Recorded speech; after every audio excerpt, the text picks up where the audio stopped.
Grow Great Zero Summit.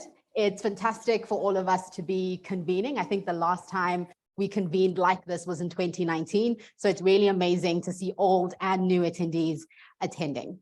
But first off, before we kick off the program, I'd just like to welcome our attendees who are joining us virtually. We'd also like to welcome government representatives and stakeholders who are joining us today, civil society, our academic community, as well as our funders and partners. We're really looking forward to today, really being a space where we convene, share ideas, collaborate, and really think about how do we work together as a community to end stunting. So just to set the scene for today's conversation and some of the other smaller conversations that we'll be having throughout the day, we really wanted to frame, why are we here today? 5 years ago, Grow Great embarked on a mission to realize a future where no child is unjustly denied the opportunity to reach their full potential as a result of stunting.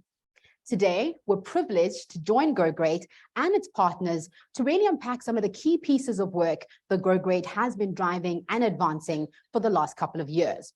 But also, we really want to use this as an opportunity to pull our heads together and really think about how do we chart and reimagine a new way forward. So firstly, to highlight, and many of you, if you've seen all the communication from Grow Great in the upcoming weeks, the campaign of the Grow Great Zero Stunting mission is really to galvanize South Africa towards a national commitment to zero stunting by 2030. And I think it's important just to frame, what do we mean by stunting? I know that I'm speaking to a lot of people in the room who are already familiar with this concept, but I think it's really important to get us all on the same page around what do we mean by this and why is it so important for us to understand this? So stunting is a condition where young children are excessively short for their age and do not reach their full potential due to chronic nutritional deprivation, repeated infections, and poor psychosocial stimulation. So this doesn't only affect the healthy development of children, but it also affects their future prospects. What we do know is that stunted children, when compared to their non-stunted cohort or children who are not stunted, they actually perform much poorer in their academic outcomes when we look at their employment prospects and when we think about how they're impacted by intergenerational poverty. And we recognize that this is actually quite unjust. This is a status quo that has to be shifted. And the opportunity really lies with us today to think about how do we change this narrative. So a lot has happened since 2019. And I think what's really important to frame and how to frame the conversation for today is to really think about where were we pre-pandemic and where are we today? So before the pandemic, 1 in 4 children under the age of 5 in South Africa were reported to be suffering from stunting. This means that they were either nutritionally fragile, so they were eating but not eating well, or subsisting on empty food. So what that means is that they were eating foods which were nutritionally deficient. So what this also then paints a picture of is that children, even though they may have had access to food, they were surviving but not thriving. I think what's really important to frame here is that in South Africa, as an upper middle income country, we actually compare quite poorly to our other counterparts, not only our other developing counterparts, but thinking about how we measure up globally.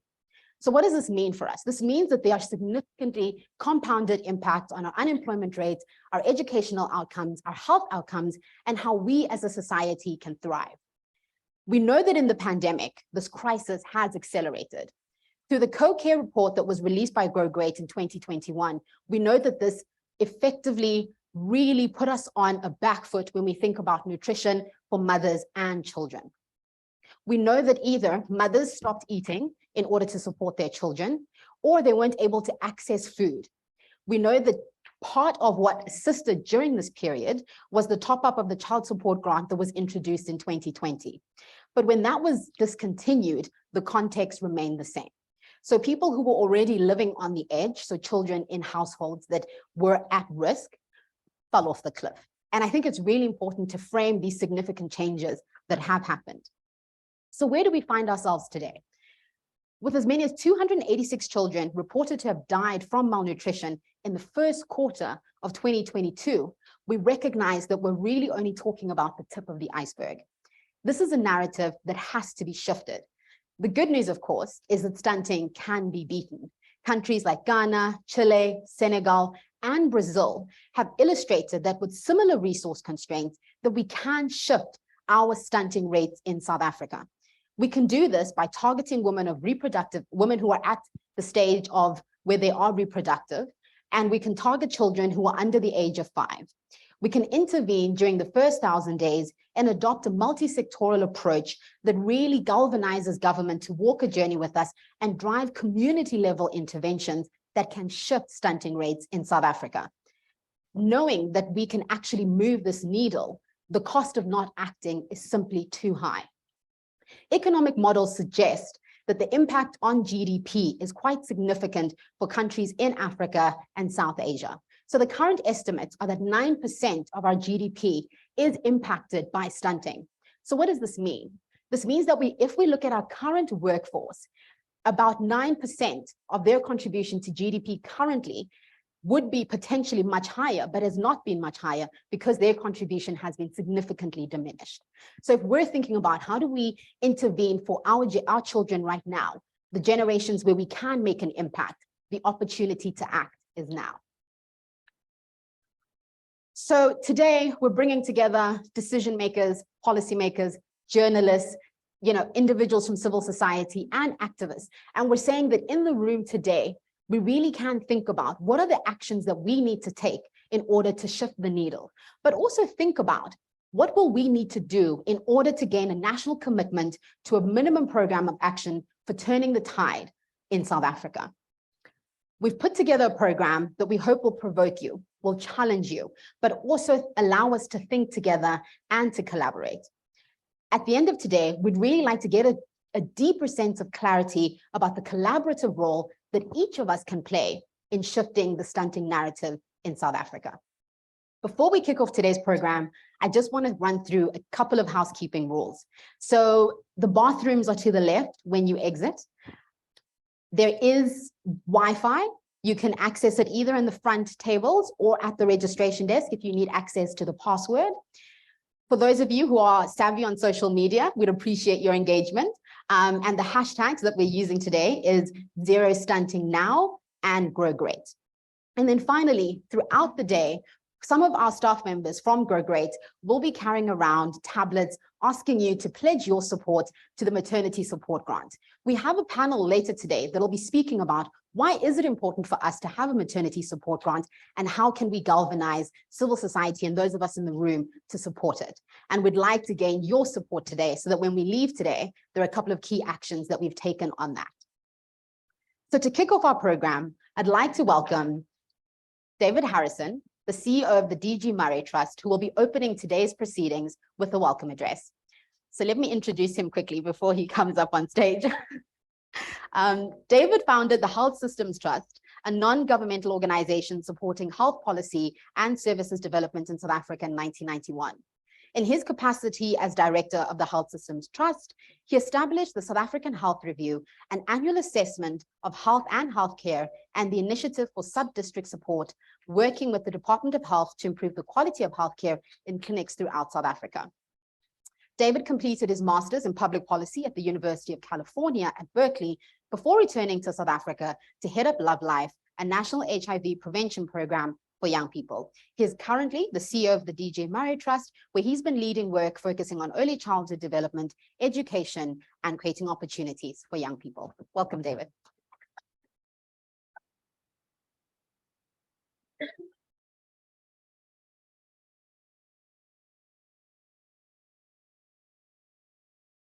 Well, thank you very much to everybody for being here, and also all of those people who've joined us online. We've had a great response from around the country to people who are unable to attend in person, but it's wonderful to know that there's a network probably of at least 200 people who are participating in this process today. Today must be different. Today cannot just be a gathering of believers, those of us who already know that if you want to grow a country, grow its children. Today must be about building a coalition that stops stunting, that creates a new path of freedom, a line of flight out of our inequality trap. After more than a quarter century of democracy, it's now clear that those of us with diverse fragments of nutritional know-how cannot just continue to offer technical advice, but must also unite, combine our knowledge and determination, and be willing to step unequivocally into the political space. Technically, we've heard stunting is defined as height for age that is 2 standard deviations below the middle of a normal population growth curve for children. So statistically, it's normal for 2.3% of children to fall into the lower tail of that distribution. And that means that we can't know for sure that any particular child who is short is necessarily stunted. But it would be seriously abnormal for 5 or 10 times as many children to fall below that second standard deviation. That would imply that a nation's nutrition is chronically inadequate, that pregnant women do not have enough energy and protein to share with their growing babies, that many households do not have enough food, that the foods that are affordable have low nutritional value, that many children get diarrhea from dirty water, that those who fail to thrive are not identified and rehabilitated through the health system. South Africa's last household survey, which included growth measurement, was in 2016, and it found that 27% of our children under 5 fell below that second standard deviation. That's almost 12 times as many children as should normally be there. Height for age isn't a particularly useful measure to detect failure to thrive in an individual child or to track their progress, because stunting is a slow and gradual depletion of a child's physiological potential. Height doesn't change dramatically from month to month. But in the aggregate, stunting is a leading indicator of the future health of our nation, its social stability, its economic prospects. Rates of stunting will tell us how much of our country's future potential is leaching away every single day. When only 1 in 40 of our children is short for age, and not 1 in 4 like we've heard today, we will have achieved zero stunting. And that goal is not a pipe dream. It can be done.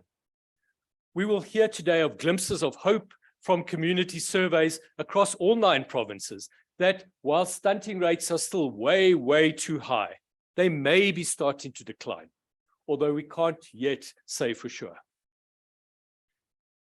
In 2008, Peru had a stunting rate of 28% among children under 5, roughly the same as we did in 2016.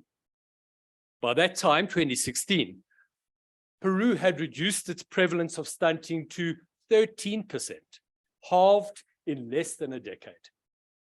How did they do it? Through a smart package of targeted interventions that I will draw on throughout this talk. But first and foremost, the nutrition activists got the politicians behind them. Stunting became a major issue in successive election campaigns, and nutrition remains high on the national political agenda. In Peru, you will struggle to get elected if you don't seem to care about hunger and about stunting. Now, when we first approached the presidency to see if President Ramaphosa was available and willing to open the summit, his team was responsive and tried to be helpful. No, the president was not available, but we should approach the Minister of Social Development. Now, Minister Lindiwe Zulu has a critical role to play in social relief of distress and curbing hunger. Over 1/5 of the respondents to the General Household Survey in 2021 said that household access to food had been inadequate in the past month. That figure had declined from about 25% in 2011 to just under 20% in 2019, but it rebounded during the COVID pandemic. Now, the problem here is not just that food intake is insufficient, but that not knowing how and when you will next feed your family creates stress and despair among parents, further damaging their ability to provide the care and support that their children need to grow. A 2017 study in a low-income suburb in Cape Town found that food insecure mothers were 5 times more likely to report depression and suicidal behavior. We wanted Minister Zulu to be here to announce that maternal support grant for pregnant women without further delay, because properly nourished mothers have bigger babies who are much less likely to become stunted. A review published in The Lancet in 2013 found that maternal undernutrition accounted for 1/5 of all stunting. So extending our child support grant backwards into pregnancy could well be the single most powerful way of accelerating child growth over the next 5 years, if it decreases South Africa's rate of low birth weight. Low birth weight is defined as babies weighing less than 2.5 kilograms at birth. And in sub-Saharan Africa, children are nearly 70% more likely to be stunted if their birth weight was low. Yes, we should have had Minister Zulu here. But we also wanted President Cyril Ramaphosa so that everyone gets to hear that stunting is a national priority, a signal that the whole of government is determined to eliminate chronic undernutrition among children, because that is so vital to make our country grow. We wanted Enoch Godongwana here, the Minister of Finance, to drive home the point that nutritional stunting is a ball and chain around the economy's ankles, constantly wearing down our economic prospects and trapping us in inequality. If he knows what we know, what Brazil and Peru and China know, he would declare that good nutrition is key to growing human capital and greater economic productivity. Drawing on the estimates of the World Bank, he would note that stunting accounts for at least 1% of GDP lost to South Africa every year. As he seeks to find the best returns on investments in social security, he would declare his commitment to maternal support grants and to food supplementation for all underweight children younger than 2 years of age. We want the Minister of Basic Education, Angie Motshekga, here to explain to the public that stunting in very young children is associated with cognitive deficits that affect their ability to learn. Yes, IQ is just one metric that must be used with care, but it gives us a sense of just how large these cognitive deficits are. A recent birth cohort study in India showed that children who were stunted had an average IQ 4.6 points lower than children with normal growth. That's 1/3 of a standard deviation in a normal IQ distribution, contributing to the 1.2 million children in South Africa who fail their grade every year and the 300,000 learners who drop out annually. Based on our grade 5 results, it's already clear that there will be inadequate educational throughput to sustain South Africa's growth as a knowledge economy compared to most countries of similar economic size. If we are to reset our economic path, we need to change the life trajectories of the 2,800 children born today in South Africa, and tomorrow, and the day after. We cannot allow them to become stunted. And for those children who already are, there is still, at least for the next few years of their lives, the real prospect of catch-up growth, both physically and mentally. Minister Motshekga would draw on the experiences of Peru, Vietnam, India, Ethiopia, which have shown that a combination of nutrition support and early learning opportunities allow children to get back on track. In Jamaica, 30 years after these interventions for stunted children, researchers were able to show substantially higher wages among those adults who had participated in the program as children. Minister Mocheka would point to our own Thrive by 5 index, which found low stunting rates among 5-year-olds attending our early learning programs. Now, we're not yet sure how much of that is due to the fact that children of working parents are much more likely to be in those programs and less likely to be stunted anyway, and how much of it is due to the protection of being in a safe space with some food every day. Minister Mocheka would be seized with the possibility that the 1 million or so children under 5 who are stunted could still enter school with fundamentally different prospects. Now, this would mean reaching many of them in unregistered ECD centers, in child-minded groups, in other community spaces, because we have to reach them where they are now. Getting behind programs that provide a package of early learning in informal spaces, providing food vouchers on cell phones redeemable at retailers and spaza shops, using ECD resource and training organizations and other NGOs accredited for this purpose to identify children at risk and ensure that they benefit from the vouchers. We want Ibrahim Patel here, the Minister of Trade, Industry and Communication, to declare a subsidy on a limited basket of nutritious foods and to challenge the manufacturing and retail parts of the food industry to match that subsidy by foregoing their markups on these products. During the COVID disaster in 2020, and based on the information that we could glean at the time, we found that a matching commitment by government and industry could reduce the price of eggs, dry beans, pilchards, fortified maize, milk powder by about 40%. Of course, there would have to be a cap per customer per transaction, but this could be the first step in mitigating the structural underpinnings of the food industry in South Africa that make basic food so unaffordable.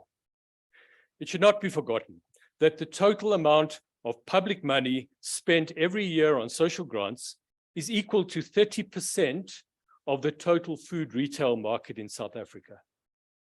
And poor households spend more than 1/3 of their income on food, let alone on cooking of fuel and on all other household goods. Now, while margins on basic foodstuffs are already low, it's true that part of the profits of big supermarkets is being subsidized by taxpayers' money. It cannot be right that 20% of households do not have enough food on the table every night, while the shareholders and management of these retailers derive massive profits. It cannot. The food industry's responsibility must go beyond the distribution of food parcels, valuable though that is. There needs to be a collective commitment to a basic basket of highly nutritious foodstuffs that can be made much more affordable. We now need to connect the dots to understand the importance of food security to national stability, that hunger drives resentment and leads to the looting of stores and public violence. Speaking of violence, the passage of the Liquor Amendment Bill also rests firmly in Minister Patel's hands. It's really important that it gets passed by Parliament this year, and that we must insist that it gets pushed up the legislative agenda in the next week before the deadline for new bills closes this year. In South Africa, the adult per capita consumption of alcohol is twice the global average. Heavy drinking leads to gender-based violence, maternal stress, substance abuse that are associated with fetal damage and low birth weight. And we know that restricting liquor advertising, reducing the density of liquor outlets in communities, regulating their hours of opening can reduce harmful consumption. It can be done, even in countries hardwired for heavy drinking. In the past 2 decades, Russia has halved the harmful use of alcohol through the strategies I've mentioned and has introduced a minimum price per unit of pure alcohol in all liquor products. South Africa can halve the prevalence of heavy drinking too. We'd also want Minister Patel to announce a new generation of Black economic empowerment alternatives that specifically promote local production of food and the diversification of markets. Large retailers should be rewarded for stimulating local food enterprises, particularly in bringing resource-poor producers into their supply chains. Now, this would require active collaboration between Minister Patel and his counterpart in agriculture and rural development, Toko Didiza. But she would point to the critical role that these strategies have played in promoting food security in China, helping to drive rapid economic growth. Minister Didiza would announce a major new collaboration between government, the agricultural sector, trade unions, and civil society, aimed at extending food production in communities across the country. She would cite the incredible work of Tanda near Umzumbe in southern KwaZulu-Natal, an NGO that hires local facilitators to support small-scale farmers through agri-hubs for seedlings and chicken feed, develops their skills, provides fencing, tools, and irrigation, and links them to ECD and school feeding schemes and local shop owners who purchase their produce.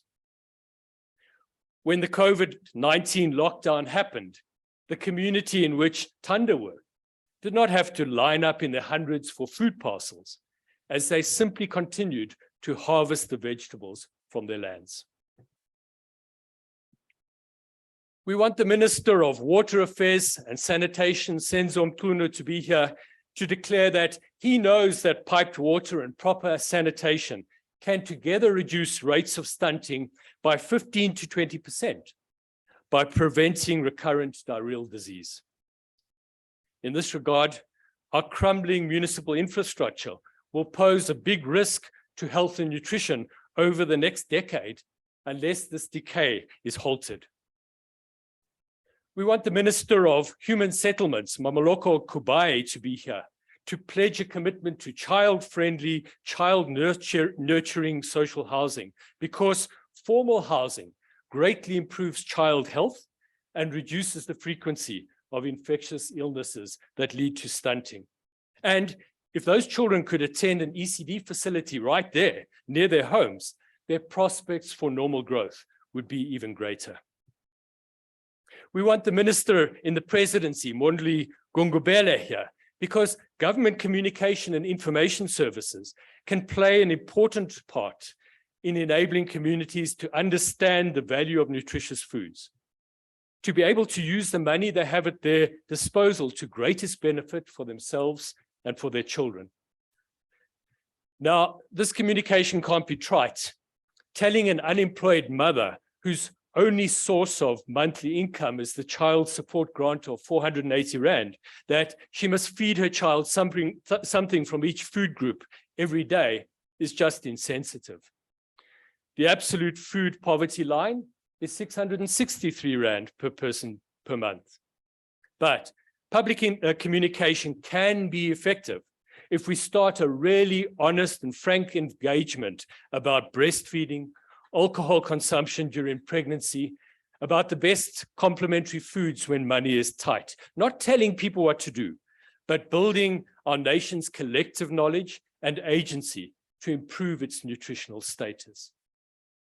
And yes, we want the Minister of Health, Joe Patla, here to declare that nutrition and maternal and child health will from now on be the main focus of the work of community health workers, because that will make the biggest difference to child health and well-being in the short term and to the prevention of chronic diseases like diabetes and hypertension as they grow up. The centering of the work of community health workers must be a deliberate decision, which explicitly takes other work off their plates. Maternal and child health can't just be an add-on to an already long list of responsibilities for women earning 3,500 Rand a month. We seem to want our community health workers to do everything, to distribute and monitor medicines, provide home-based care, act as nursing assistants, sometimes even clean the windows of the clinics. But this is not the best use of their unique position and the skills in their communities. They exercise their greatest power in homes, not in clinics. The experience of Pilani Health and Nutrition Program on the Cape Flats and in Zitulele in the Eastern Cape is that families visited by trained community health workers before and after birth are 25% less likely to be stunted. That's big. It shows the importance of mentorship and support in reducing maternal stress and in providing crucial health interventions like vitamin A and deworming. For reasons I can't fully understand, most provinces don't allow their community health workers to dispense these medicines, missing the opportunity to reduce the severity of illnesses through vitamin A and to help prevent stunting through regular deworming. I don't think this is a matter of law, as at least one province both allows and expects community health workers to do so. Minister Patla would also announce the provision of lightweight scales to well-supervised community health worker programs across the country. He would stress the importance of the early detection and the management of growth faltering when children start to cross weight for age centiles. The final word would go to the Minister of Justice and Correctional Services, Ronald Lamola. He would remind his colleagues that the Constitution gives the right of access to sufficient food to everyone and the right of basic nutrition to every child. He would explain that within available resources, the progressive realization of socioeconomic rights is an obligation of the state. But he would know that South Africa has a prevalence of stunting among children under 5 that is double that of most countries of similar per capita income. Yes, indeed, based on that evidence, he would have to conclude that we have enough resources to enable at least 90% of our children to grow to their full potential, if we spent our money wisely. Now, we'd argue that it's 100%. A year into his presidency, Nelson Mandela noted that there can be no keener revelation of a society's soul than the way it treats its children. It was so exciting to be part of the implementation of free healthcare for women and children. And I see some of you here who were involved in that.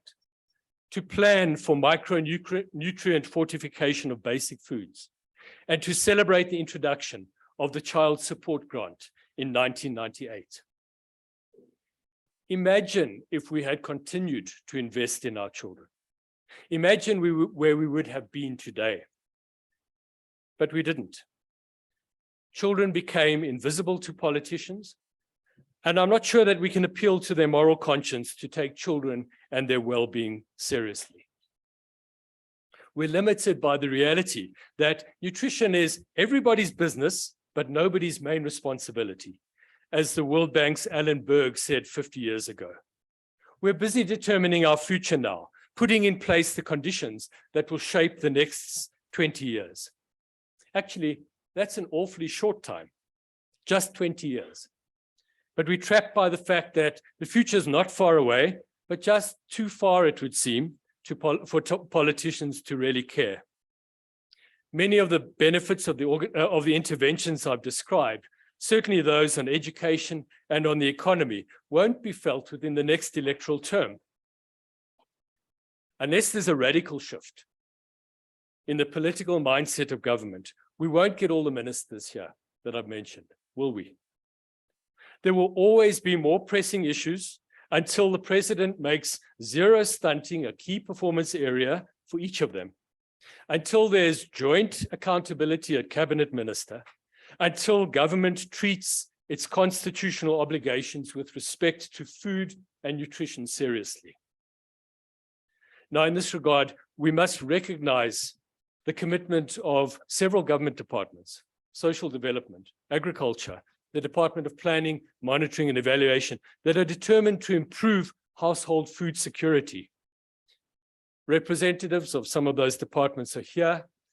Others have given their apologies, saying they would have loved to have been here, but have been called to competing high-level meetings. Symptomatic of the challenge we have in making nutrition as important as the other priorities that our senior officials have to juggle. And it can't just be one ministry or the other that takes stunting seriously. The power to stop stunting rests in the combination of the various policies and programs I have described. It must all come together. We've got to make that happen. We can't wait any longer. I think it's time for funders to get together and support a prototype agency for nutrition and fund it to work with government, civil society, and the private sector. We need a small, nimble entity that can ensure that the work that Thulani leads in the National Nutrition and Food Security Committee snowballs, doesn't limp from meeting to meeting. We must use all the means at our disposal to ensure that there is progressive realization of our government's constitutional obligations. Yet, government cannot do it alone, and zero stunting will require an extraordinary coalition of activists from right across all sectors of society. We must get behind Grow Great's efforts to build political commitment, public understanding, to equip community health workers to be champions for children, to build an identity of empowered mothers whose children can flourish, even in tough circumstances. We must seize on the possibility, still to be confirmed by future national surveys, but hinted at, as I say, in the Thrive by 5 Index and the community surveys to be presented today, that stunting may be starting to decline faster than it has in the past few decades. If it is, there's still no room for complacency. We also know from a South African systematic review that declines in stunting can stall or even regress. And we can't just sit it out until the economy improves. We know from the World Bank that stunting reduces economic growth, but it doesn't necessarily work the other way around. The experience of other sub-Saharan African countries is that greater economic growth doesn't consistently reduce stunting. And even where it does, it's children in the middle and upper income quintiles who benefit. If we are still in the doldrums, it's time to get out of them. Otherwise, we as a country will still remain trapped by inequality. The French philosophers Deleuze and Guattari speak of a line of flight out of the socio-political mire, when people can think beyond the limits of their own worlds, can join together ideas that create a new horizon, a new path to freedom. I've spoken of the power of synergy when all of the factors shown to reduce stunting can come together. And I think we must acknowledge that we as nutrition activists are also often too stuck in our own cocoons, focused on dietary diversity or child health or social security or agriculture or commerce. How many of us can truly articulate all the critical paths to food and nutrition security in South Africa? I think that that's our immediate responsibility, to build a coalition that can clearly express the full set of urgent actions to substantially reduce stunting. Only then will we have a powerful currency for political engagement. Our nation is in a hole.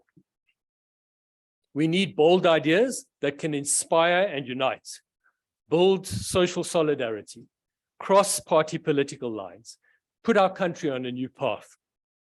We need ideas that put children at the center. Just imagine a country where no child is stunted from preventable causes. Just imagine.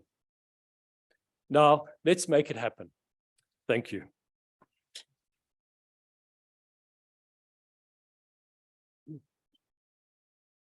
Well, before I step down, it's my great pleasure just to announce the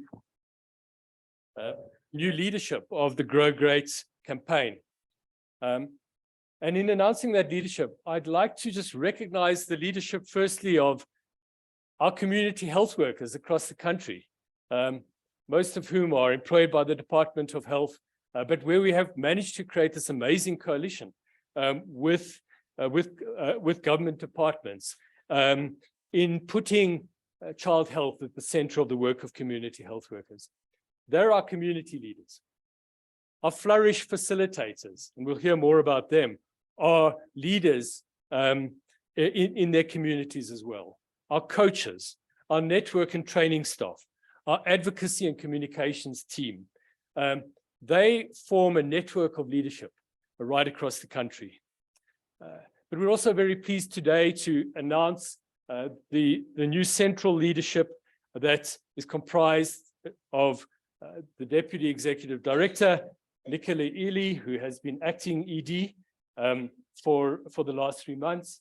Nicola comes from Pilani Health and Nutrition Program, steeped in community health and nutrition, and has been with Grow Great pretty much since inception. We're delighted that she will be stepping into the role of Deputy Executive Director. And we're also delighted to announce that Izani Mpupuli, a community health specialist who's been working on the vaccine program for the last 2 years, previously a lot in terms of tuberculosis management, has been appointed as the new Executive Director. So I'd like us to give a round of applause, not only to them, but to the entire Grow Great team, as I ask you just to stand up and turn and face the audience.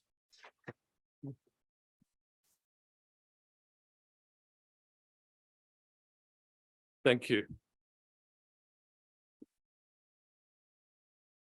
David, thank you for that wonderful opening address. I really feel galvanized. We spoke about that right at the beginning around how do we get energy around this cause that we're trying to really advocate for and advance. I think what I really appreciated was the sense of urgency that you left us with,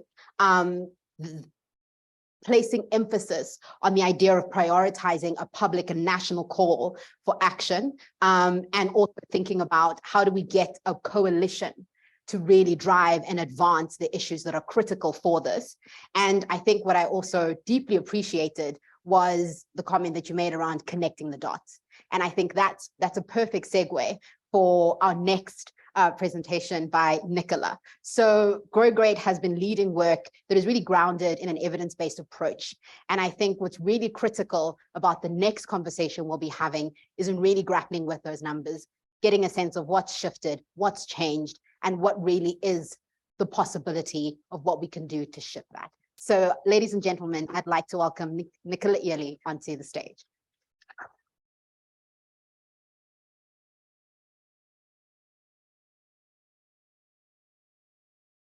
Hi, everyone. Good morning. It's lovely to see so many familiar faces today after so many years apart, and to welcome new faces to the room as well. And thank you for that very warm introduction. So, oh, my slides are skipping around already. So when I was asked to reflect on this question, thank you. The question being, how bad is malnutrition in South Africa? My first thought was, it's bad. It's really, really bad. My second thought was, gosh, Nicola, you can't start the conversation on such a negative note. But this is indeed the situation that we are facing. I recently read a story about a mother and her child from the Free State that solidified this position for me. And I wanted to start today's conversation with a reality check and a reminder of what we are collectively trying to prevent. Luleka is an unemployed mother of 3 school-going children and mother to a young son who's 6 months old. She exclusively breastfed her son, made sure he was up to date with all his clinic visits, and was accessing a child support grant for her home, and was really doing everything in her power and in her control to care for and support her family. But her son still died of severe acute malnutrition. Her sobering and heartbreaking words haunt me. I know that my child died of hunger. Sometimes we go to bed on an empty stomach and go days without eating food.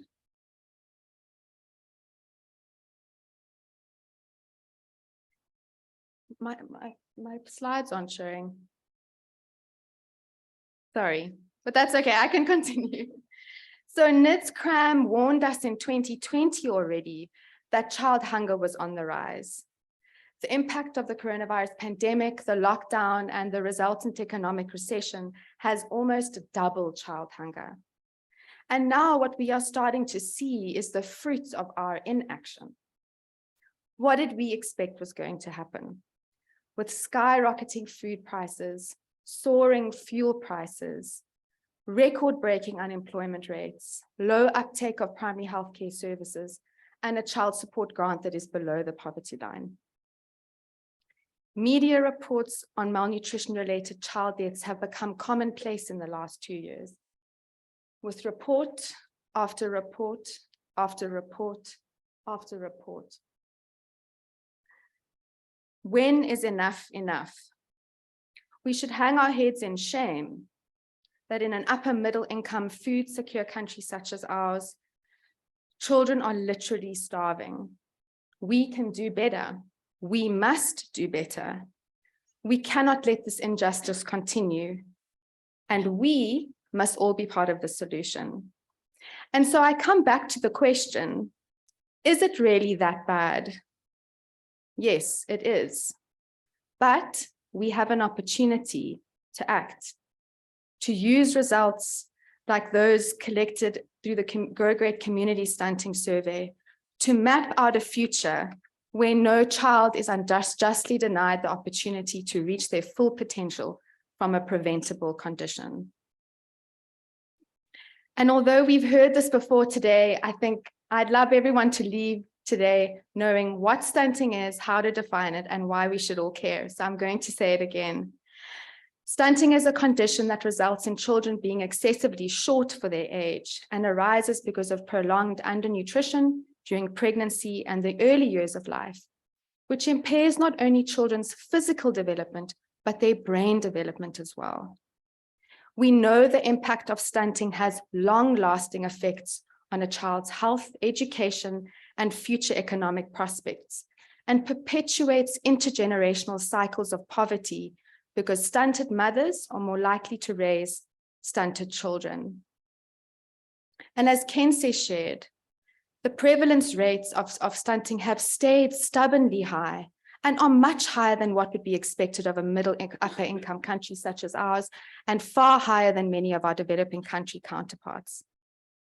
According to a 2020 UNICEF report, inaction means South Africa by 2025 will have 1.7 million stunted children. And although stunting is the long-term chronic version of malnutrition, the hidden form, spikes in acute malnutrition are a red flag that our system is failing. And even before COVID, a quarter of children under 5 were surviving but not thriving. And again, you've heard this, other countries, we are not unique. Other countries have reduced their stunting rates, and there are some common themes which David picked up on. And these include a multi-sectoral approach, using community-level interventions grounded in high-quality data. So we've got the recipe. What is stopping us from implementing it? How are we using local and international lessons to develop a stunting reduction strategy?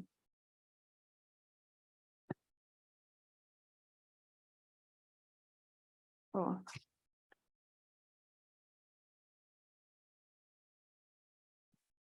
Sorry, my clicker is not working.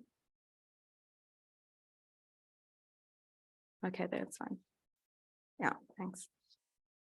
So it is within this context that Grow Great saw an opportunity to drive community-level interventions to reduce stunting by generating high-quality data on the nutritional status of children under 5. What we knew going in was that South Africa performs poorly on many of the known drivers of stunting. What we didn't know is the burden of stunting attributable to each of these drivers. This is critical to unpack if we're going to get the biggest bang for our buck and make informed decisions grounded in evidence to implement early interventions and improve services.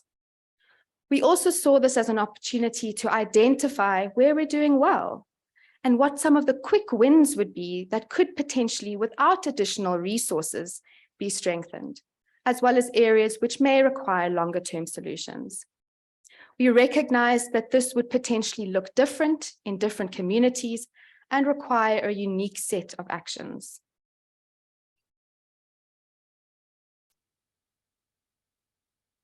And so the Grow Great community stunting surveys aimed to develop a stunting profile of children under the age of 5 years in selected vulnerable communities to determine the prevalence of stunting, identify the drivers, and develop a national stunting scorecard. This data can be used to host community imbizos and hold a mirror up to district stakeholders to say, this is what your community looks like. How are we going to work together to improve this picture, ensuring that every member of that community clearly sees the benefit of a stunting-free future and how they contribute to the solution? And at a national level, use this data to consolidate our nutrition efforts towards a single goal of reducing stunting and benchmark our progress towards achieving that outcome. The study took place over 3 waves between July 2018 and May 2022 in collaboration with Stellenbosch University, Nelson Mandela University, Pilani Maternal Child Health and Nutrition Trust, and ICAPA data. A descriptive cross-sectional study design was used in 2 provinces, the Eastern Cape and the Western Cape, and a stratified multi-stage clustered household survey was conducted in the remaining 7 provinces. While over 5,500 children were sampled, for the purposes of today's presentation, I'll focus on results from 7 vulnerable food districts, which included just over 3,200 children.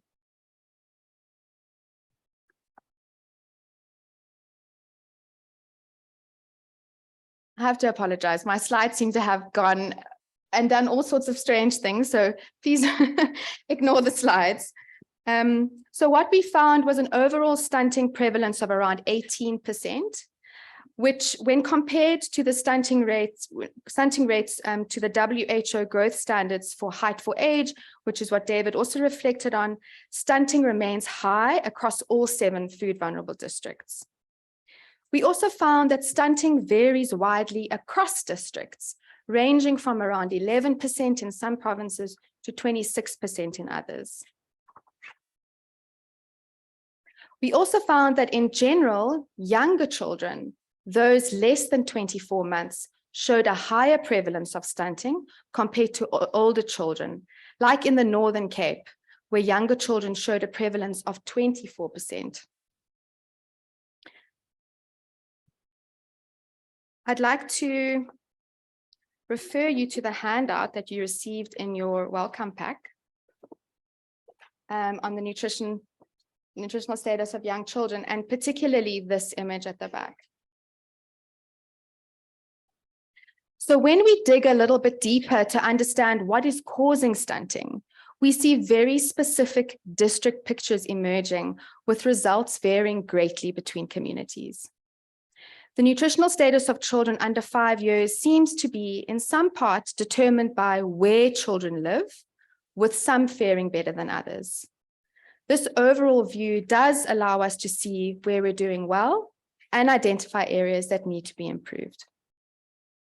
Most children included in the survey were over the age of 20 months and mothers 29 years. They lived in a house that had access to water. Most children had a birth certificate, and around 50% of children had been exclusively breastfed. And this is pretty much where the good news ends.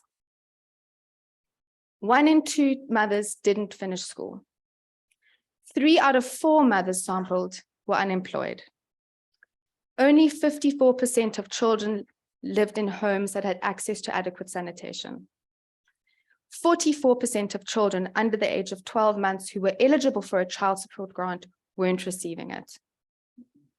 And when assessing dietary diversity, which is the variety of foods that young children eat in a 24-hour period, we shockingly found that only 16% of children were receiving a minimally acceptable diet. And in Gauteng, the economic hub of our country and the wealthiest province in South Africa, that figure dropped to 3%.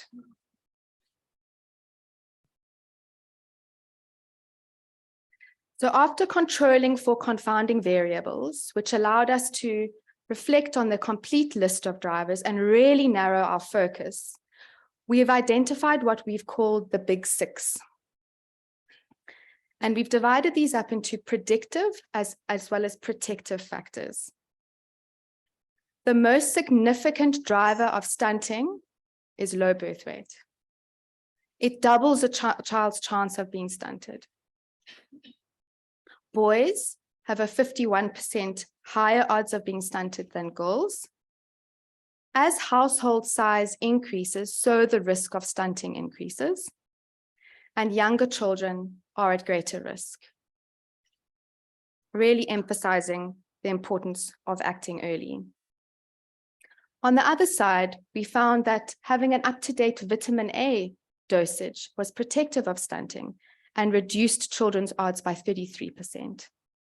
And being born to a mother who had a matric level education reduced children's odds by 22%. And so based on our findings, having reviewed international literature and local policies, we've identified what is by no means a comprehensive list, but is the start of the identification of actions that we believe will drive the Zero Stunting Now agenda forward. As David has mentioned, high-level government prioritization of stunting and a commitment to a minimum program of action for turning the tide of malnutrition in South Africa is critical and must be driven by all organs of state. We need action. It is not good enough to say we have a malnutrition crisis and put no measures in place to address it. If nothing changes, nothing changes. And we are going to keep hearing stories about children who are dying of hunger. If we're going to optimize all the investments we make in education, job creation, healthcare, we have to act. The factors that predict or protect children from stunting are diverse in nature, and so must be our response.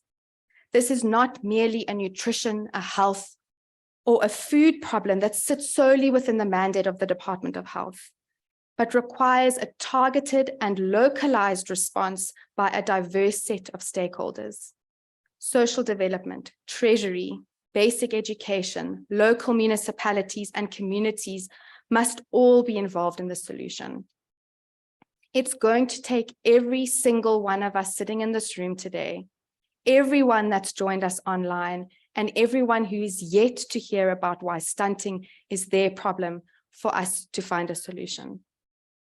A one-size-fits-all approach runs the risk of missing the mark. This is an opportunity to deploy limited resources in an effective manner.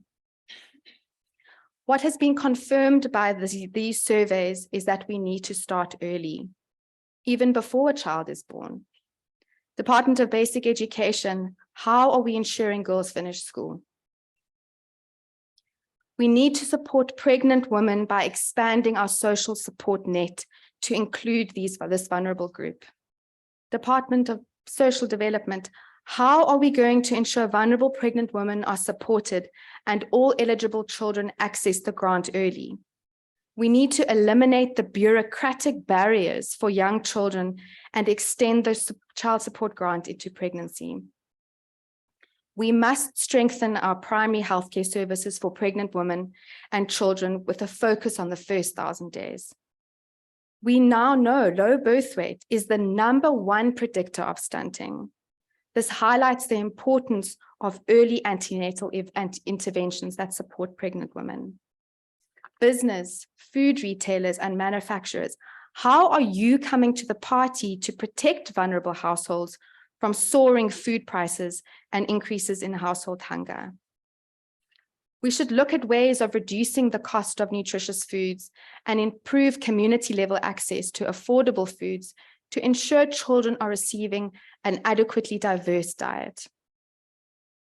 Department of Health, Let us invest in strengthening and training the workforce that is best placed to identify children who are at risk of stunting early, community health workers. They are already in homes, are trusted by families, and have the potential to significantly alter the course of young children's lives, but they need to be prioritized and better resourced. To the media, we need responsive and reliable reporting that helps keep this issue top of mind. Help us not forget what we're trying to achieve and the consequences of not doing so. Academics, stunting is complex in nature. We by no means understand it completely. How are you helping to generate the evidence to direct policy interventions? I'd like to end off today with borrowed words from poet Gabriel Mistral. Many of the things we need can wait. Right now is the time his bones are being formed. His blood is being made. His senses are being developed. To him, we cannot answer tomorrow. His name is today. Join us in mobilizing South Africa towards a national commitment to zero stunting by 2030. Thank you.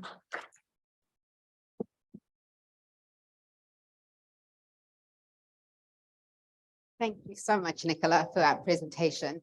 I think what I really appreciate is the common thread that is emerging around how do we get a multi-sectoral approach, the urgent need for action, and really recognizing that the opportunity to act is now.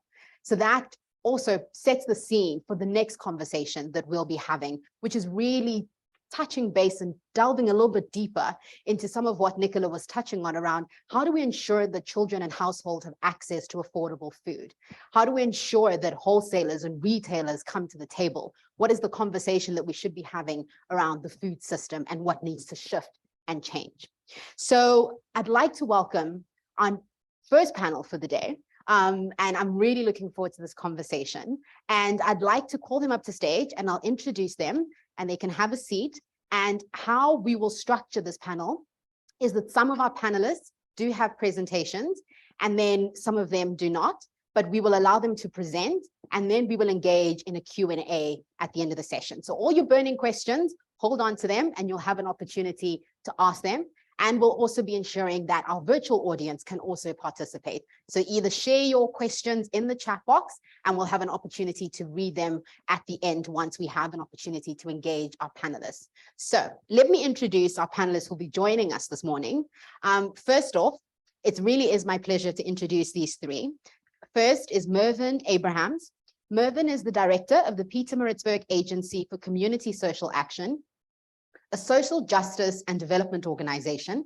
PAXA does research on a number of development areas, including the PAXA Food Price Barometer.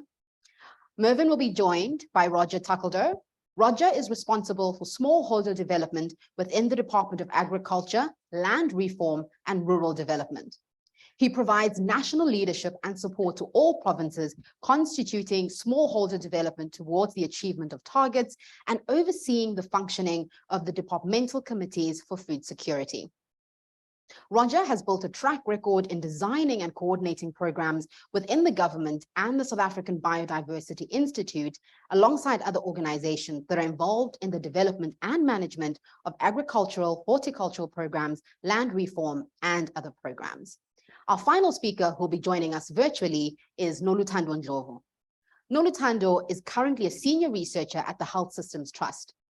She has been working in the public health sector for the past 8 years, specializing in knowledge systems for health program implementation for evidence-based decision-making. Noluthando has a background in spatial epidemiology with an MSc in environmental science from the University of KwaZulu-Natal. And she's also studied at the Swiss Tropical Public Health Institute as part of her master's degree. Noluthando is also a Global Atlantic Health Fellow for Health Equity in South Africa. Please join me in welcoming our speakers for our first panel.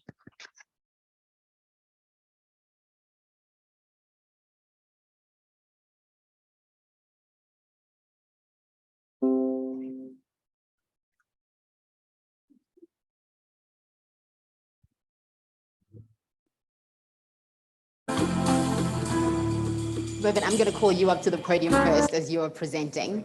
go ahead.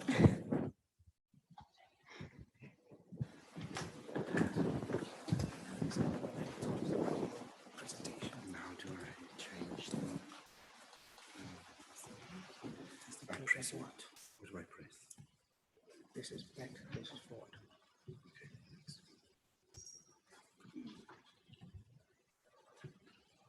Here we go. This one. Yeah.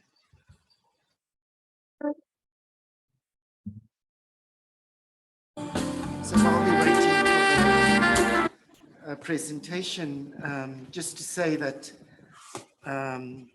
you know, we all change our places of employment and we move around in the sector. And of course, sometimes the internet doesn't keep total track of exactly where we are at this moment. So just to say that I'm now with the Pietermaritzburg Economic Justice and Dignity Group. And so the results I will present comes from our current research, particularly focusing on our household affordability index.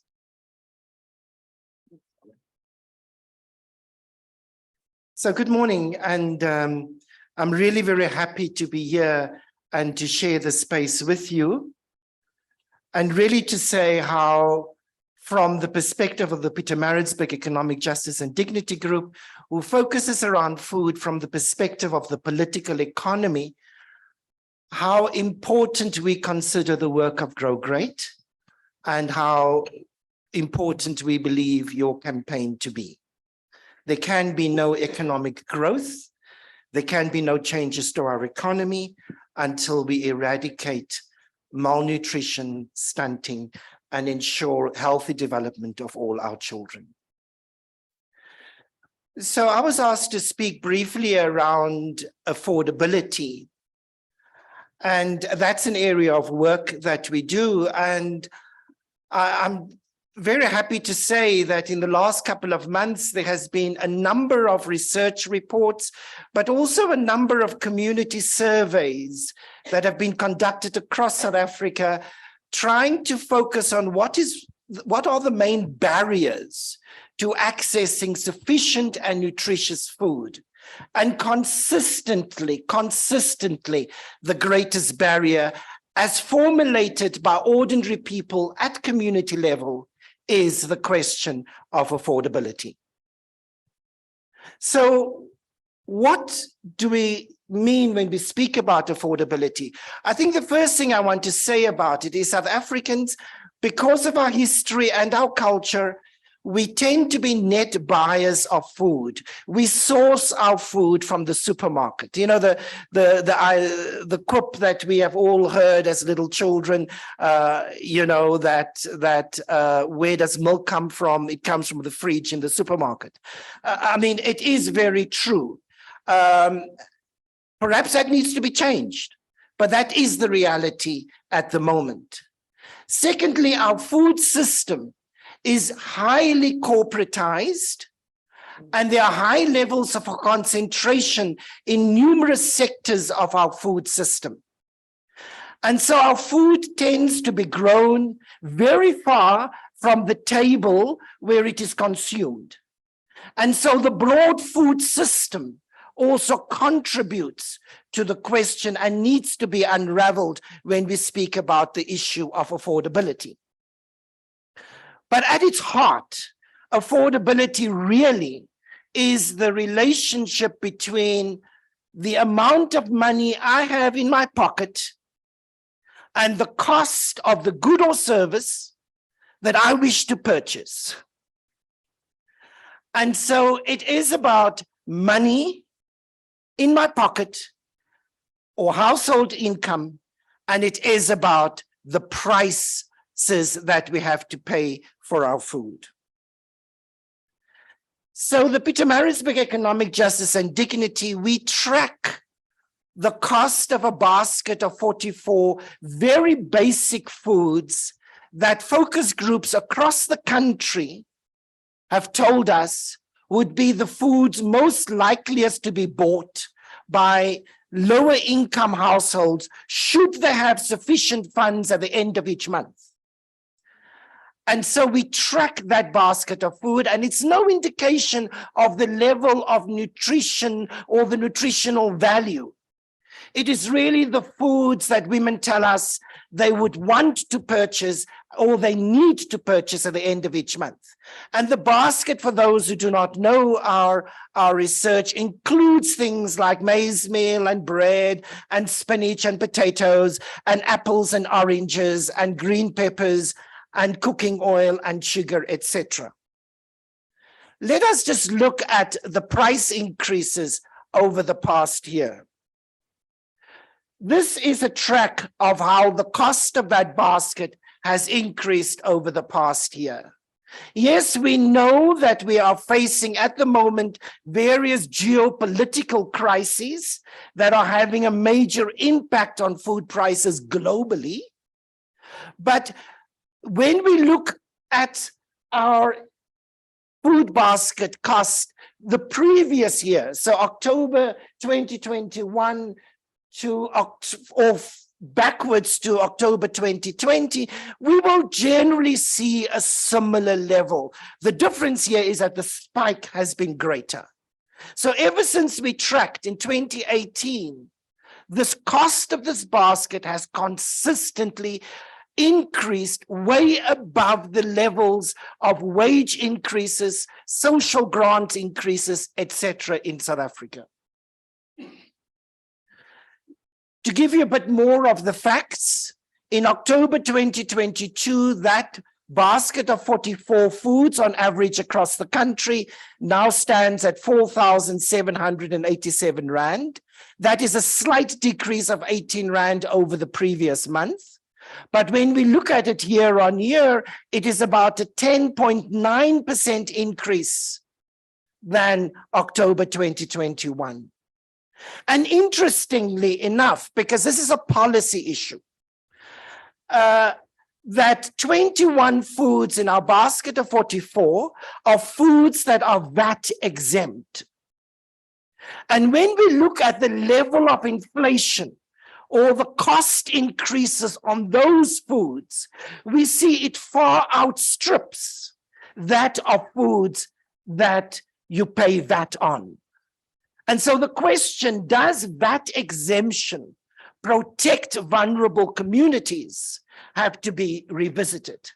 And perhaps other alternative issues might be more important than merely removing VAT of certain food products.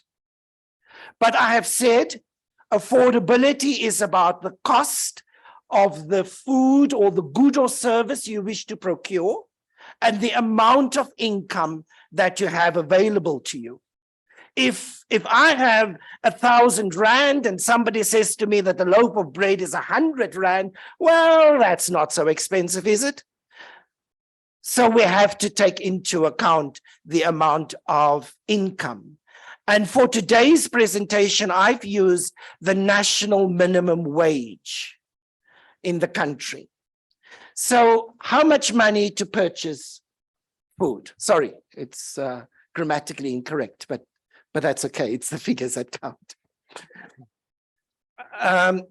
So when we look, for instance, at the national minimum wage for a worker, and we know, of course, that we have more than a 50% unemployment rate, but when we look at those who work, and we look at the first wage scenario, we will see that a national minimum wage would have brought in an income of 3,895 Rand. Now, when you ask households how they prioritize their expenditure, then this is generally the answer that we have received across the country. First priority, transport. The worker must get to work, otherwise we lose that wage. Boom, it's important. It's not food, it's transport. The second area of prioritization, in fact, is energy, electricity. It's directly connected to food, but it also serves other purposes in terms of security and various other importance in a household. And if we only take those two, only those two costs, on average for a low-income household, we will see that that will consume 59% of that national minimum wage. That will leave 1,596 left for all the other expenses. And we also know that debt servicing is prioritized above food because money runs out 2 weeks into the month, and then you have to go and source some form of a loan somewhere. And so if you haven't paid it back at the end of the month, you won't be able to secure it the next month. So it's really, really critically important. But that leaves 1,596 Rand. According to our calculation, for a household of four, requiring a nutritious basket of food would cost them at least 3,234 Rand. And so we can see the shortfall.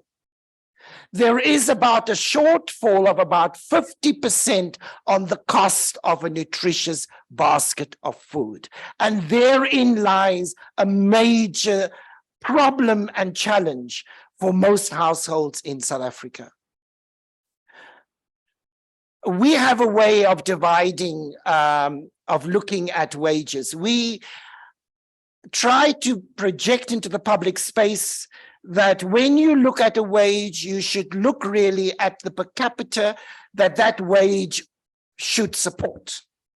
So if there's one worker in the household and there's 4 people, then really that one wage should support 4 people, and the national minimum wage for October divided or dispersed amongst 4 persons will leave an average of 973 Rand for each person in that household per capita.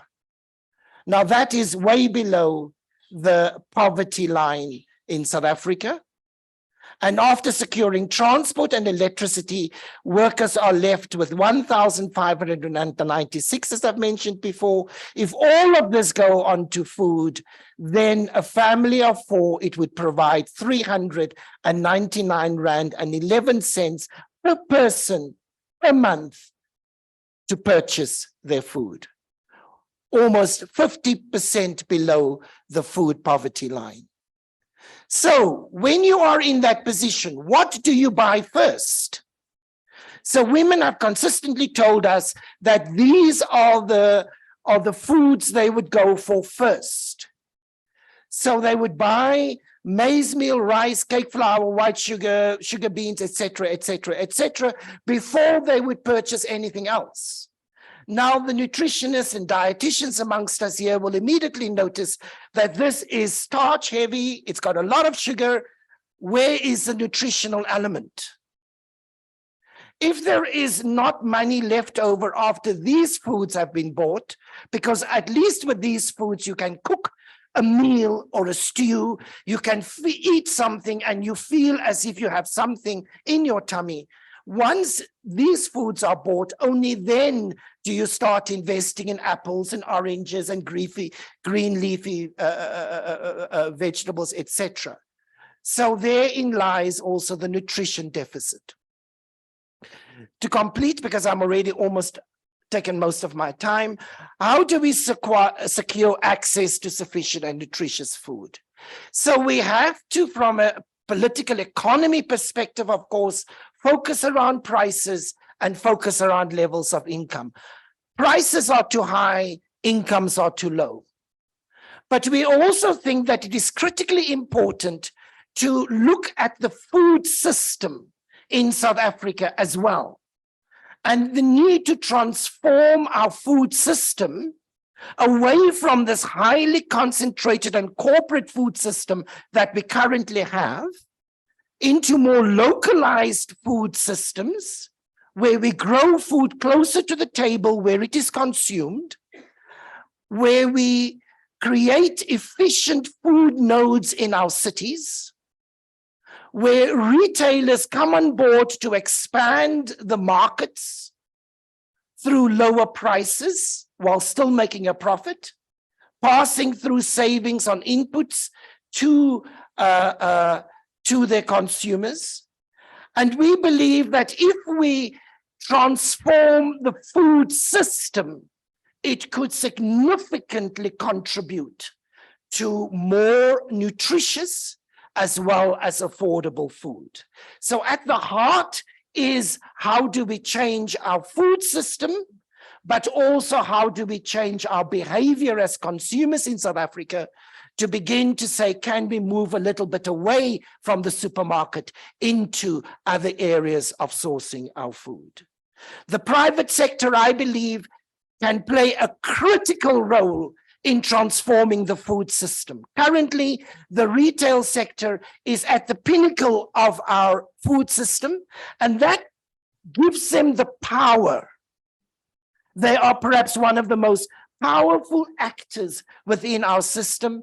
And as a powerful actor in the system, it allows them to become a major social change agent.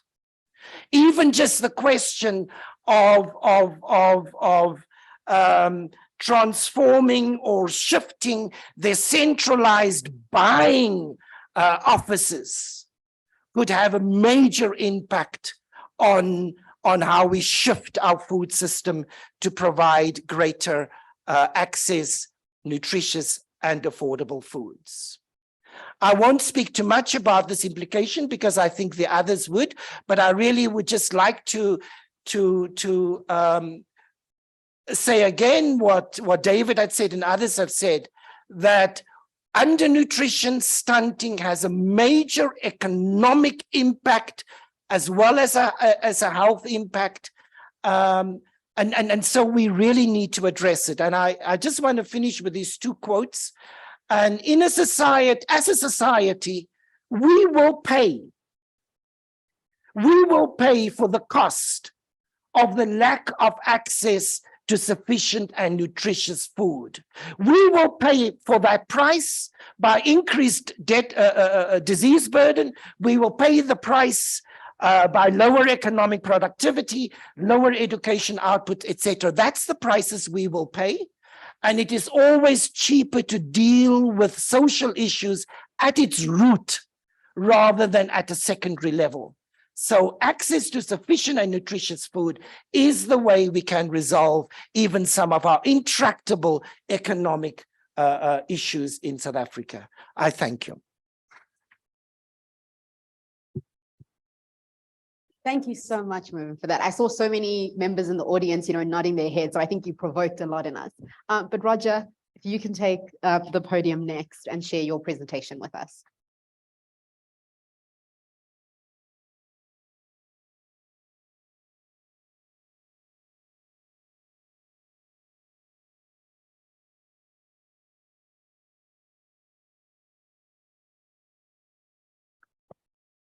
You'll give us a minute or two and we'll get the presentation up.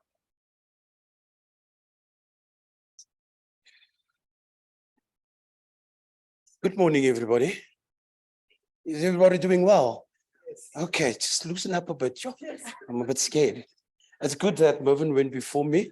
When I grew up, I do believe that the elders do set the scene. Oh, come on.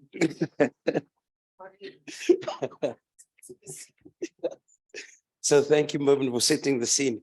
I only have 5 minutes, so that is good. Thank you. Otherwise, I tend to talk a lot. Can I? Yeah, okay. In preparing, as I got the invitation, I had to locate where do I find myself or where government finds itself. Luckily, we had to have a relationship with Grograd because through the National Food and Nutrition Security Plan, they're a very avid participant in the plan and trying to implement and achieve the goals of the plan. And it's a bit difficult now because I thought my presentation was in front of me, but it's fine. So do forgive me if I'm turning to the side the whole time. So this is how we see food and nutrition security in the country. Thank you. Yes. I had to locate where does food affordability and sustainability find itself.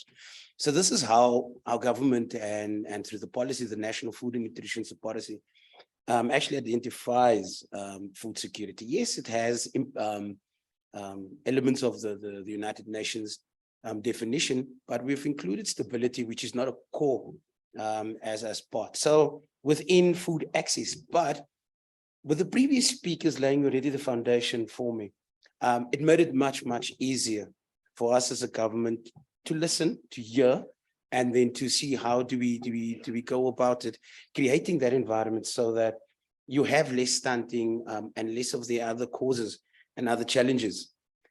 So what I'm going to show you today is just as recent statistics that my unit or our department has been working on, which highlights what has been raised, but it's the first steps to implementing what we need to do in terms of implementation. But there's something else that I'll pick up on in the next slide. This slide is just talking about the number of people that is has severe or inadequate access to food. What's interesting about this slide, and here we work very close with the General Household Survey of Stats SA, is to show the trend from 2011, the base that we've started on, how the numbers increased and then took a decrease. And then when COVID came, the number spiked back up. And all the reasons has already been said. I don't have to overemphasize that. But what is critical in terms of this slide is that the gains can quickly be eroded if you do not persist in doing the right things. Next, before I get to the slide, this slide is a very interesting slide for me. So this is just the number of households that is involved in agriculture. I think David has just highlighted it. We have moved away from subsistence, where we grow our own food. We believe in Woolworths, Spar, Pick n Pay, and there's other two. Those are the big five. And you've even seen how they've broken it down. Boxer belongs to Pick n Pay because they want to reach the rural market. Your Shoprite Checkers group has your USave and all of those things. But strangely enough, if you look at, this is across all provinces. So this shows you that Limpopo, is there anybody from Limpopo here? You see, you won't find stunting and overnutrition, malnutrition in Limpopo. It's a province that might be poor, but they're not hungry. There is a sense that in Limpopo, people grow food and they share food. It was for somebody coming from the Western Cape, it was very surprising over the years that I've been in Gauteng and moved about. Limpopo people are not hungry. They might be poor, but they're not hungry. They might believe in witchcraft, but they're not hungry. They are definitely not hungry. And when you go to the other provinces, of the three poorest of the Eastern Cape, KZN and Limpopo, who has just as much resources in terms of land and water, you ask yourself, what is the mindset? What does Limpopo do different? So I think we need to change that specific statistic. In the next slide, I think I talk about food prices. David has already highlighted those. But slightly different from David, we don't do 44. We only do 28. We work very close with the National Agricultural Marketing Council, where we monitor the food basket. We use it as a monitoring tool and to see how best we can either manipulate the prices or where do we intervene. What is very strange but common to both presentations is that most of the food is staple foods that has no nutritional value. So, but on another level, I think David has already spoken about this and the previous speakers, is that the ongoing conflict, we don't say it's a war, the ongoing conflict in Russia has a huge impact. I've been privileged to recently, we attended the council or the Committee for World Food Security. I represent South Africa in the CFS. And the state of food insecurity and nutrition, that report has a sort of a it's not yet finalized. One, it wants to be said from the developing world that the current food crisis that we have in the world is because of this conflict. But during the negotiations, and it luckily came out in the media, is that Russia has donated all these fertilizers and seeds to the developing world, and especially Africa, but it's stuck in 4 European ports, not to be released. So your question is that hampering really the value chain or the system, whereby the developing world wants to import a trade in economics upon the developing world? The other challenge that we also do have, and I think David has highlighted, but he's highlighted at the highest level, is the food system. But what is the biggest contributor to that food system? Petrol, fuel. Petrol, it went up yesterday. Diesel people are crying. That contributes the biggest to the food system. How we move food, how we move goods. It went up. Malume Tulani, I know he drives a diesel car. Hey, so his petrol budget just went higher. So your fuel costs and everything that is related in the agricultural value chain before we get to the value addition is driven by fuel, in terms of fertilizers, in terms of seed production, all of it is. So in terms of the actual food system, if we do not address the basic issue of fuel costs, we will have serious problems. The next 2 slides is just some slides that we've been working on, which is called the South African Vulnerability Assessment. We'll be measuring vulnerability across the country. The report is being written and we're busy disseminating and moving around. The one thing that was very interesting in this report is that poverty and hunger does not respect provincial boundaries. It moves about, and the way coping mechanisms work, you will find that when people are poor and are hungry, the way they moved in order to sustain themselves and to cope is quite very interesting.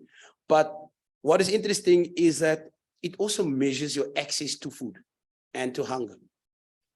So this was just where we started in Limpopo. In Limpopo, once again, I can tell you, hey, I'm impressed by those people. They are not hungry. It might be poor, but they are not hungry. When you move to other provinces, this is in Mpumalanga, and here you can see the disaggregation between men and women. So women still bear the brunt of being more hungry than men. So sometimes I do feel, yeah, it'd be better to be a woman because more focus would be attention on it. But then if you look at the province and the 3 districts, it's just in Mpumalanga, you can see that where is the greatest hunger in terms of the province. One slide that I needed to add is that support to agricultural production concentrates mainly on staple foods, dairy and other animal source protein, especially high and upper middle income households, where you find rice, sugar, meat, and various types of other foods incentivized, while fruits and vegetables are less supported. And there's a disparity there. Me and myself, I'm a big proportion. I'm not sure why we always measure how much maize we have in this country, because maize adds no value to our lives, especially white maize. We have to biofortify, which is an extra cost, so that we can actually have this.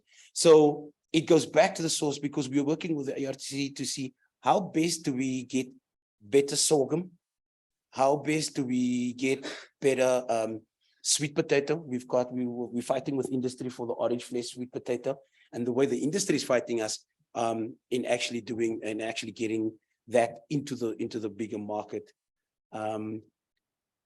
Second last night, how is the sector supporting food sustainability?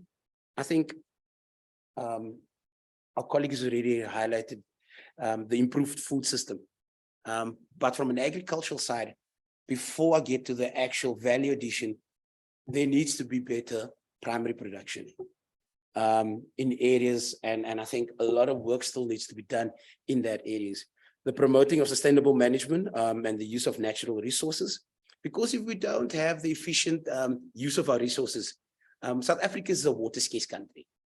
We already see, okay, the water sharing has got nothing to do with the water scarcity, it's just poor planning by local municipality. Lesotho's had enough rain, enough snow. Everybody in the north, most of our water comes from Lesotho. We should just incorporate them into South Africa. So makes it easier for us. Please don't quote me on that. And then what mechanisms needs to be developed for sustainable food security, food and nutrition security? This is a bit of a complex one because as government, we cannot do it alone. We need to work with different role players, with different sectors, and use different instruments in order to achieve that. And with those few words, Madam Chair, I'd like to thank you. Thank you so much. Thank you for sort of zooming us out a little bit and bringing in the global conversation, but also climate and the role that that has on the food system. I think all of these are critical drivers that should also be shaping the conversation that we're having. And I see that Noluthando is online. So good afternoon, Noluthando, welcome. Can you hear us? Hi. Yes, I can hear you. Okay, Noluthando, you can go ahead and share your presentations, and then after you've had an opportunity to present, we'll go into a Q&A session. Okay, great. Are you seeing the slideshow? Yes, can you please put in presentation? Okay, there we go. Fantastic. Thanks, Nolu. Great. Hi, everyone. I'll be talking a little bit about food affordability and food environments.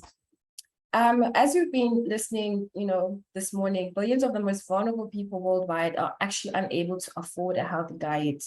And the State of Food Security and Nutrition in the World 22 report found that around 3.1 billion people cannot afford the least cost form of a healthy diet, which is an increase of 102 million since 2019. 894 million of those people live in sub-Saharan Africa. Recent research estimates that in different regions worldwide, a healthy diet is 5 times more expensive than a diet that meets only energy requirements. Basically, the cost of a healthy diet has increased globally by around 8% between 2017 and 2019, with the increase in Africa at 13%, which is higher than the global average. By looking at this map, we can see that Africa is generally facing the highest burden of affordability when it comes to affording a healthy diet. Food affordability is situated within a broader food system, as we've been talking about food system this morning, and is one of the factors that comprise the food environment. The food environment can be defined as the physical, the economic, and social factors that actually impact the availability, accessibility, and actually the adequacy of food within a region, or as the everyday stimuli that encourage a consumer's food choices in a particular way. And various factors actually influence the choices people make in acquiring and consuming food. And we've spoken about that this morning as Mervyn was sharing about household income is one of them, for example. Actual access, physical access to healthy food is also one of those factors that influence preference as well. Also, pervasive and persuasive marketing of food as well does influence how we actually acquire and consume our food.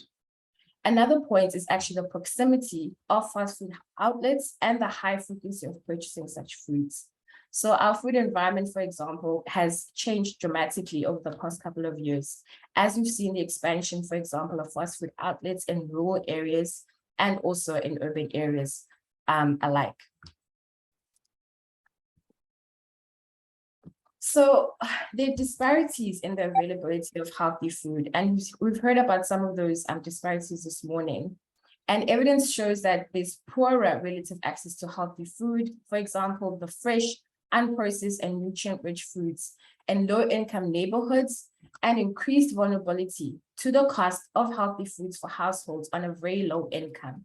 People need to make a choice about the types of food they will buy relative to the income, as Mervyn indicated, in the various foods that people can purchase.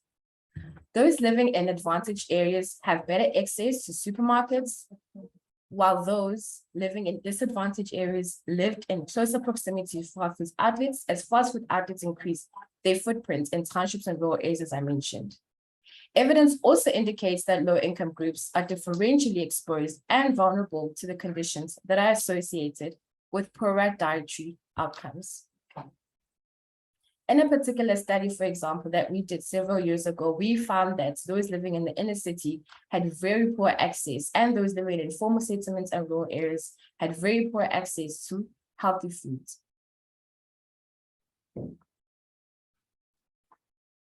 Preference for unhealthy food is further encouraged and intensified by the low price. When we compare the price of fast food, for example, and actual healthy food, we know that the price differs quite a lot. And the increases in the unaffordability of a healthy diet are also associated with high levels of moderate to severe food insecurity and multiple burdens of malnutrition, including stunting, as we've heard this morning, wasting, macronutrient deficiencies, overweight and obesity, and overall non-communicable diseases. We know that obesity, for example, is a high risk factor for non-communicable diseases, and we've seen increasing levels of the expansion of NCDs in our country. Recommendations. In order to reshape our system dynamics, which are driving unhealthy food environments, we really need to think innovatively. Simultaneous, diverse, and innovative strategies are needed to facilitate longer-term management of household finances, but also socially oriented practices around healthy food production, supply, and intake, as Roger has also alluded to.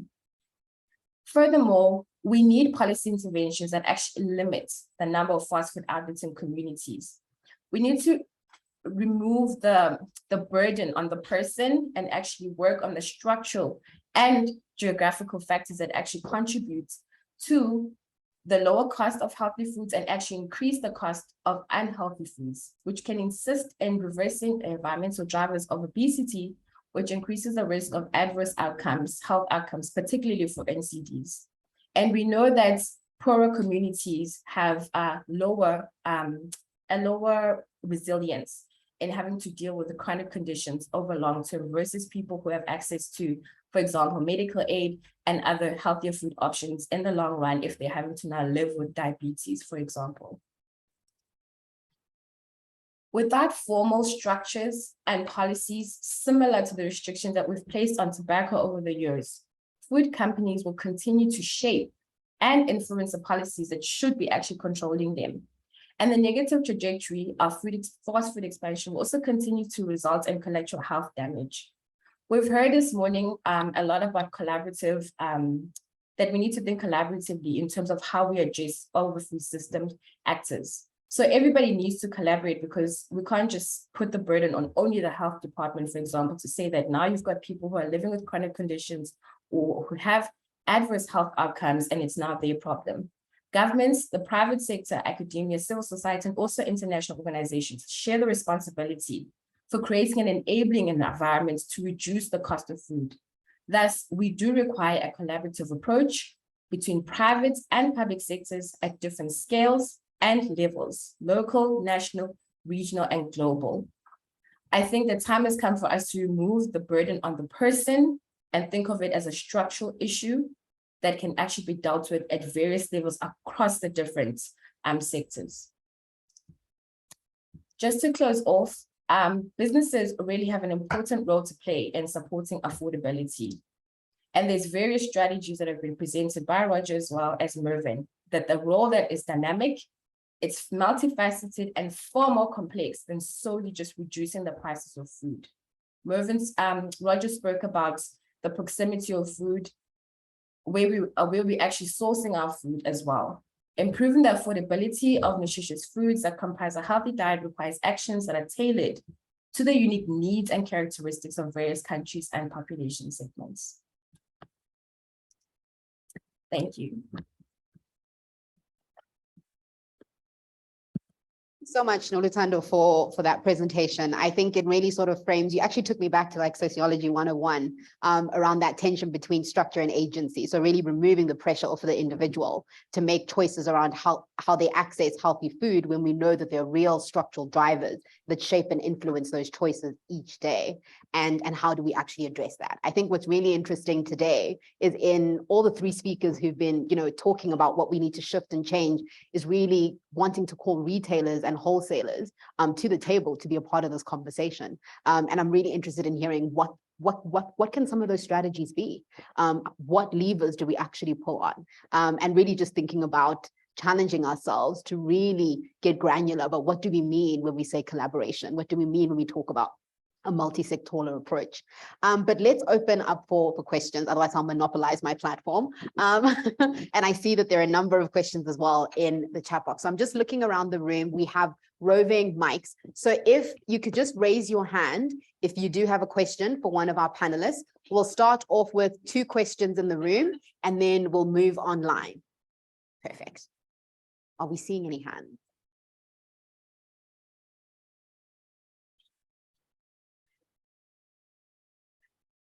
I'm not seeing any hands in the room, and I hope I'm not missing anyone.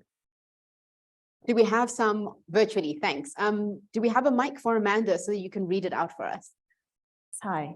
Hi. Testing. Yep, there we go. Hi. So we've got 2 questions from our virtual participants. The first one is from Jennifer McKillen from FNB Care. She says that growing sustainable community gardens is key to food security in the aim to help prevent long-term malnutrition and stunting. Growing these food gardens at the local ECD centers provides fresh and nutrition-rich food to the young children and staff there. Community gardens can play a big role in providing food in areas in need. Are creating community gardens and training those who will maintain them on the agenda?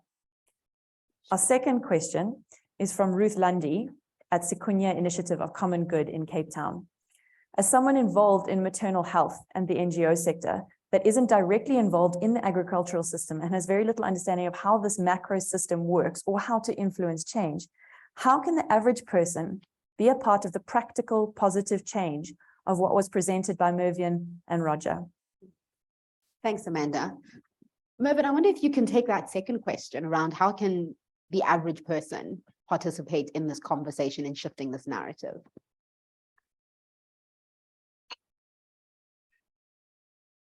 Thank you, Kinsey. Yeah, I think it is something that each one of us will have to consider based on where we find ourselves. And so different options depending on where we are located in the system, where we are located geographically, etc. But I think one of the most critical aspects would be that we begin to think much more clearly around what we ourselves eat and what we encourage others to eat. I've been extremely surprised at the level at which certain sectors of our population look down on street food, as we call it, and the informal sector, with the idea that the health standards are much lower by purchasing food, for instance, near taxi ranks. And research by the University of Pretoria has shown that there is no difference from a health position. But it is a kind of a, it's something in the back of our head. It's a kind of a behavioral thing. So we have to begin to unlearn some of those areas so that we can be supportive of the community garden and of the alternative system that is already beginning to emerge. Because the community garden will, in most likely, won't be able to get their fruit or vegetables into Woolworths. So if we can encourage that sector to grow and provide a level of financial sustainability to someone who grows on a little farm or in their backyard, for instance, then that would go some way in supporting the emergence of an alternative system. So it's little things that we can do. It's also things like, for instance, encouraging at community level farmers markets, for instance, where some households might have extra eggs Some might have extra spinach, some might have, so 2 days a week or 3 days a week, you bring all what you have as excess and you bring it to a central place and you encourage people to purchase locally from those around. So that also would be a change of behavior from always running to the supermarket. And of course, by supporting these local initiatives, we build their power to contest with the local Spar or the local Woolworths in their neighborhood. So it's little things like that. Where do I source my food? What kind of food am I eating? How can I bring changes to my behavior patterns around procuring and cooking food, for instance? Thanks, Mervyn. Roger, I wonder if you could maybe take us through that first question, specifically focusing on early learning programs. And I think what's really important to contextualize is that there is a real opportunity for early learning programs to be hubs of nutrition. And I think David spoke earlier around how those who are between the ages of 3 to 5, there we can actually catch up and ensure that those who maybe have been nutritionally stunted have access to nutritious foods. And food gardens in early learning programs may provide an opportunity to do that. And you professed your love for Limpopo and the work that they're doing. And I wonder if we could tie that to that first question around what are some of the constraints for that sustainability at that level? Thank you. It's actually a multifaceted and a complex answer, but yet it's simple. So food gardens is not, it's one, it brings communities together. Two, it uses spaces that sometimes has connotations to it, but you can actually use the space. But from a national point of view, community gardens, we are for it. We are promoting it through our provincial structures. We even want to use access land in schools, in communities. So you can use that. But and this is going on to what Mervyn said over here. This actually starts at home. So government and everybody can do what they want to. But if you are not taught that system at home, it is difficult going to the school and learning it. But yes, governments should make sure that there's access to it. So in your early learning centers, we work very closely with Department of Social Development. So now in the ECD program, my colleague Mondli Mbele, we are trying to force that all ECDs have gardens. And those gardens are not there to make money. They need to be supported year after year. And organically that garden will grow. But in order for sustainability of that to happen, there's also other social issues. As our colleague over there said, your food environment is physical, economic, and social. So there are other social issues that people always look at me strangely when I talk about this. But as a Black society, we have a problem with aggregation, because do I trust you, Kense? Do I trust you? Although you're my neighbor, some of us believe in witchcraft. So these are realities of life that you cannot run away from. And unfortunately, government can do nothing about that. But government can make sure that there's an environment that sustainability happens, and work closely with partners, different partners across all sectors, so that we can actually have that. So if I go back 40, 50 years, communities used to have these gardens. They do grow it. Now, if I take the Limpopo model, and one of my favorite places, Makotopong, Solomondale, that whole area around Tefloop, you'll find a lot of community gardens where your older community members get together and they do plant. But it starts at home. Gogo will first stand on the stoop when it's raining like this and it's summer, and she will look, hey, my garden is not planted. How am I going to plant? She'll take from a pension money or a remittance or anything like that. But there's also then contribution at the community level where they get together. So the systems, you need to get back to certain community systems for that to be in place. Yes, and so agriculture, we bridge the divide of the social and of the economic. But it's a complex yet simple system. Sure. Complexity and simplicity. Mervyn, you have a response. Well, not a direct response to Roger, but I think, you know, because Roger mentioned that government does help, and of course government does. But there are also other simple things that local government, for instance, can do. And from the part of the world where I come from, in KZN, it is often not done. And so one thing, for instance, I mentioned food, the distribution of food nodes within the city. There are a number of people willing to sell food, fresh, sourced at small scale farmers, but they have to go through the whole process of getting a permit. And you know, you have to stand in that municipality for a day, perhaps 2 days, perhaps 3 days to get a permit. And then when you do get a permit, there is always something wrong with it. And then if you sell on the street and you don't have a permit, all your produce is taken. Well, of course, that's your investment, so you just can't come back.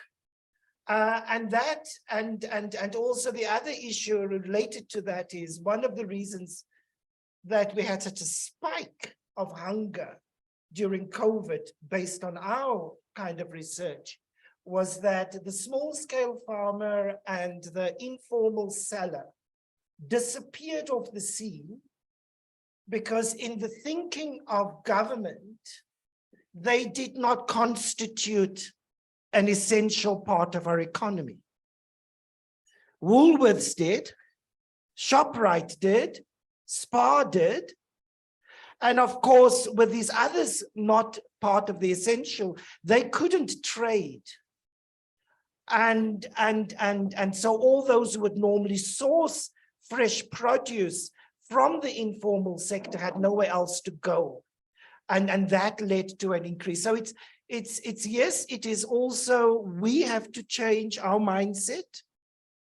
That is critically important, but there are also certain mindsets within government that also need to shift. And it wouldn't take much, but it reveals a certain level of thinking, and dare I say, a certain economic training, where you only look at the formal sector as contributing to your society and not at the informal sector. So universities, economics departments also have a role to play in shifting our mindset. So that's what I wanted to say. Thanks, Mervyn. I see 2 hands have gone up. I'm just checking, Amanda, do we have time for? No, we do. Okay, great. So let's take the 2 questions at the back. I saw those hands go up first, and I'll come back to you if we have time. And one at the back. Okay, great. But let's start with the first 2 this side. Is it me?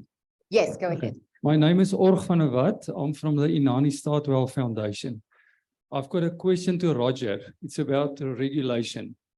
Just to context it, we find ourselves, we exist to improve nutritional values in ECD settings to make sure growing children have access to growth nutrients. The thing that we see is that children in the mornings will not eat those starches that you refer to, the staples, without sugar addition. If you put that sugar in, they will always eat it. So if we could regulate that much stronger, we as a society will be forced to add other things in there that the children will eat. Is that not the area that you guys are working on to assist us with this? Thank you. And then I think we had one question at the back as well. My name is Kelly. I am a dietitian by profession, but I actually am now based at Stellenbosch University. And I suppose my background, and I met Nicola when I worked in Worcester in the Western Cape. And for those of you, some might know the Durance area, or farming area, agricultural area, and I worked quite deeply in that community. I suppose, Roger, during your presentation, I was just struck and remembered the stark inequalities in that community where with these massive farms, and we've spoken about wholesalers and supermarkets and the corporatized nature of that, but really these huge farms, and I'm thinking, you know, and they take up a lot of land, and then I'm thinking, where is the small scale farmer in that space? A lot of money comes in from overseas, and I'm sure the government benefits from that. I'm not an economist, I'm a layman when it comes to that, but my thinking is that money is goes to a very small amount of people. So I was trying to, why I held back in the beginning to ask you a question, trying to craft the question, but I want to know about more of what the government is doing with those huge farmers versus what they're doing with small scale farmers. How can we help those kind of communities where we have a lot of huge inequality amongst people? Thank you. Roger, I'll let you answer those two questions.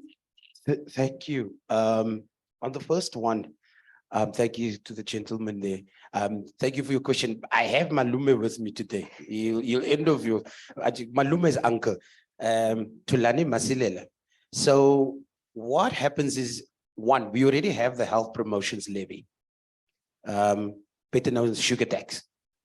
But this is a platform and I'm being recorded. So my sugar farmers, I have to look after them too, because they are also households.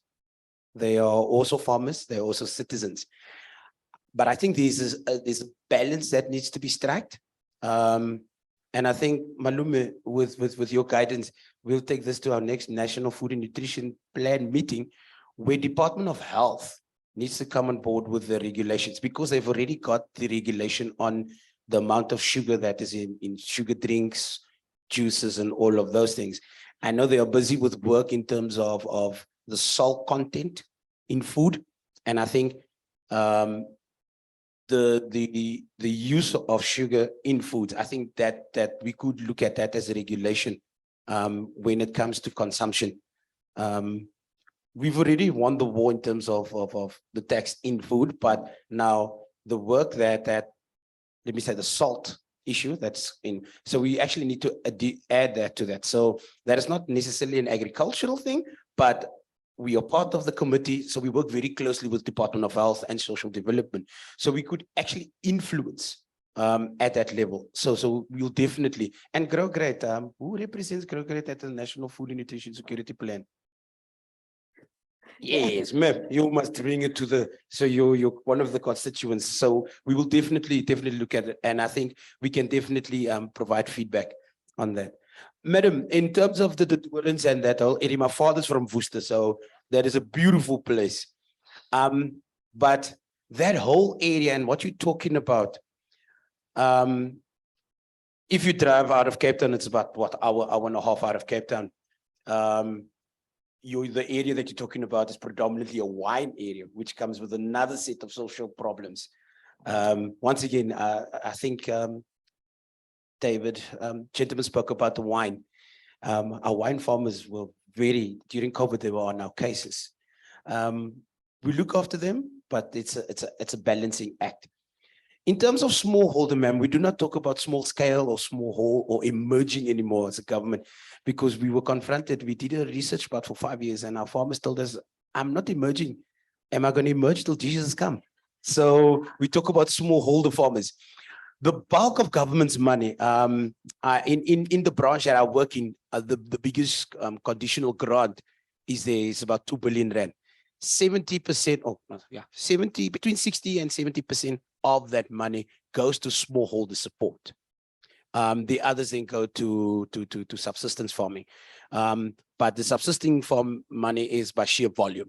It's quite big. That 30% is quite big. So we do our main focus is in smallholder support, and that is where I am poised, because I know that many of these guys are a year or 2 or even 3 support, access to market, they become commercial, and they could actually be of greater help to the GDP. But research has also shown that you don't have to go big. Research across the world has shown, so if you have smaller guys contributing much more, I always make the example, if I sit in a room like this, I'm a trained horticulturist. If I look at hemp or cannabis, the difference between the two, if I look at a room like this and I see some of the lights, I will easily make on month after 8-week period cycle of growing, I can make comfortably at least of the production cost, madam, 2 million rand. And you don't need big space for that. You just need to know what is it that you grow. If you look at a hectare of spinach, that is 40,000 plants. Spinach grows for 9 months of the 12 months. During winter, they suffer a bit. But how do you get that into the market? What is the access? So we're working with different government institutions. If I can tell you just a small piece, Malume is on my case. We have actually done research. Government is the biggest procurer of food. I'm not sure if people know that. School nutrition program. Of the 19 million learners, 9 million is quintile 1, 2, and 3 schools, and they receive school nutrition program. So school governing bodies are buying that food from Pick n Pay, Macro, instead of buying it from farmers. And that is a 3 billion rand program, minus 3,300,000 or 3 billion rand for food preparation and infrastructure. Department of Health, how much food do they not procure? So that is, and I know Cabinet last year, April, actually took a conscious decision to say that at least 30% must be procured from smallholder farmers. So yes, ma'am, that is our main focus, smallholder development, so that they can supply these markets that is really available. I think there was just one other thing people don't realize, your fresh produce market, it's not your Hoovers and your Pick n Pays that buy there. It's actually your hawkers. It's actually your informal market that actually procures most from your Tshwane fresh produce, Joburg fresh produce, Cape Town fresh produce market. Just go there 4 o'clock in the morning. It's your bucky trader. It is not your big guy. ZZ2 has the biggest tomato producer in the country and in sub-Saharan Africa, because you can go to Mozambique, you can go to Zambia, you will find those yellow cartons there. ZZ2. They believe that the basis for their production or the economics is the bucky trader. It's not the formal market. Thank you. I think we have one question up front, and then we had another one at the back. My name is Masha Zali. I'm a freelance journalist. So my question is mainly around now talking about people who actually buy the food, and these are, in this instance, mothers. And we know that as soon as a child is introduced to solids, they get more access to your foods with high sugar content. And now it comes to the education for these mothers on like which food is more desirable or their children should be eating as soon as they are introduced to solids. So my question is around what is being done then to make sure that there is education around this from a government point of view, but also ensuring that industry doesn't take advantage of people and what they know when it comes to food. Because when you ask questions, the mothers will tell you that it said suitable for children who are 6 months. So I'm not doing anything wrong by buying these fortified foods and instant foods that are advertised everywhere and are easily accessible. So that my question is around the education of mothers and parents, but also regulation around the food that is available at our shops. Thank you. Thank you. The question at the back. Hello. Oh, yeah. Hi. So my name is Sarah Jewett. I'm from the School of Public Health at WITS. And my question is actually very related. And it's about this panel has been about the role of the private sector in supporting food affordability. And I'm just wondering if you could reflect a little on the tensions that exist around, on the one hand, engaging private sector and thinking about how they come on board and supporting this transformation you've been talking about and so eloquently. But then the other tension, which is that we know that many of the industry actors and producers are those that are putting forward proactively marketing products that we know not only are a danger to our young children, but are also, as Noluthando pointed out, leading to NCDs and a number of other health impacts. So what are the tensions? What are the risks in terms of our partnerships and thinking about conflict of interest, particularly, I think, in the state of government, in terms of how we partner with these groups, thinking about the whole good as opposed to just one siloed effect? Thank you. Thank you.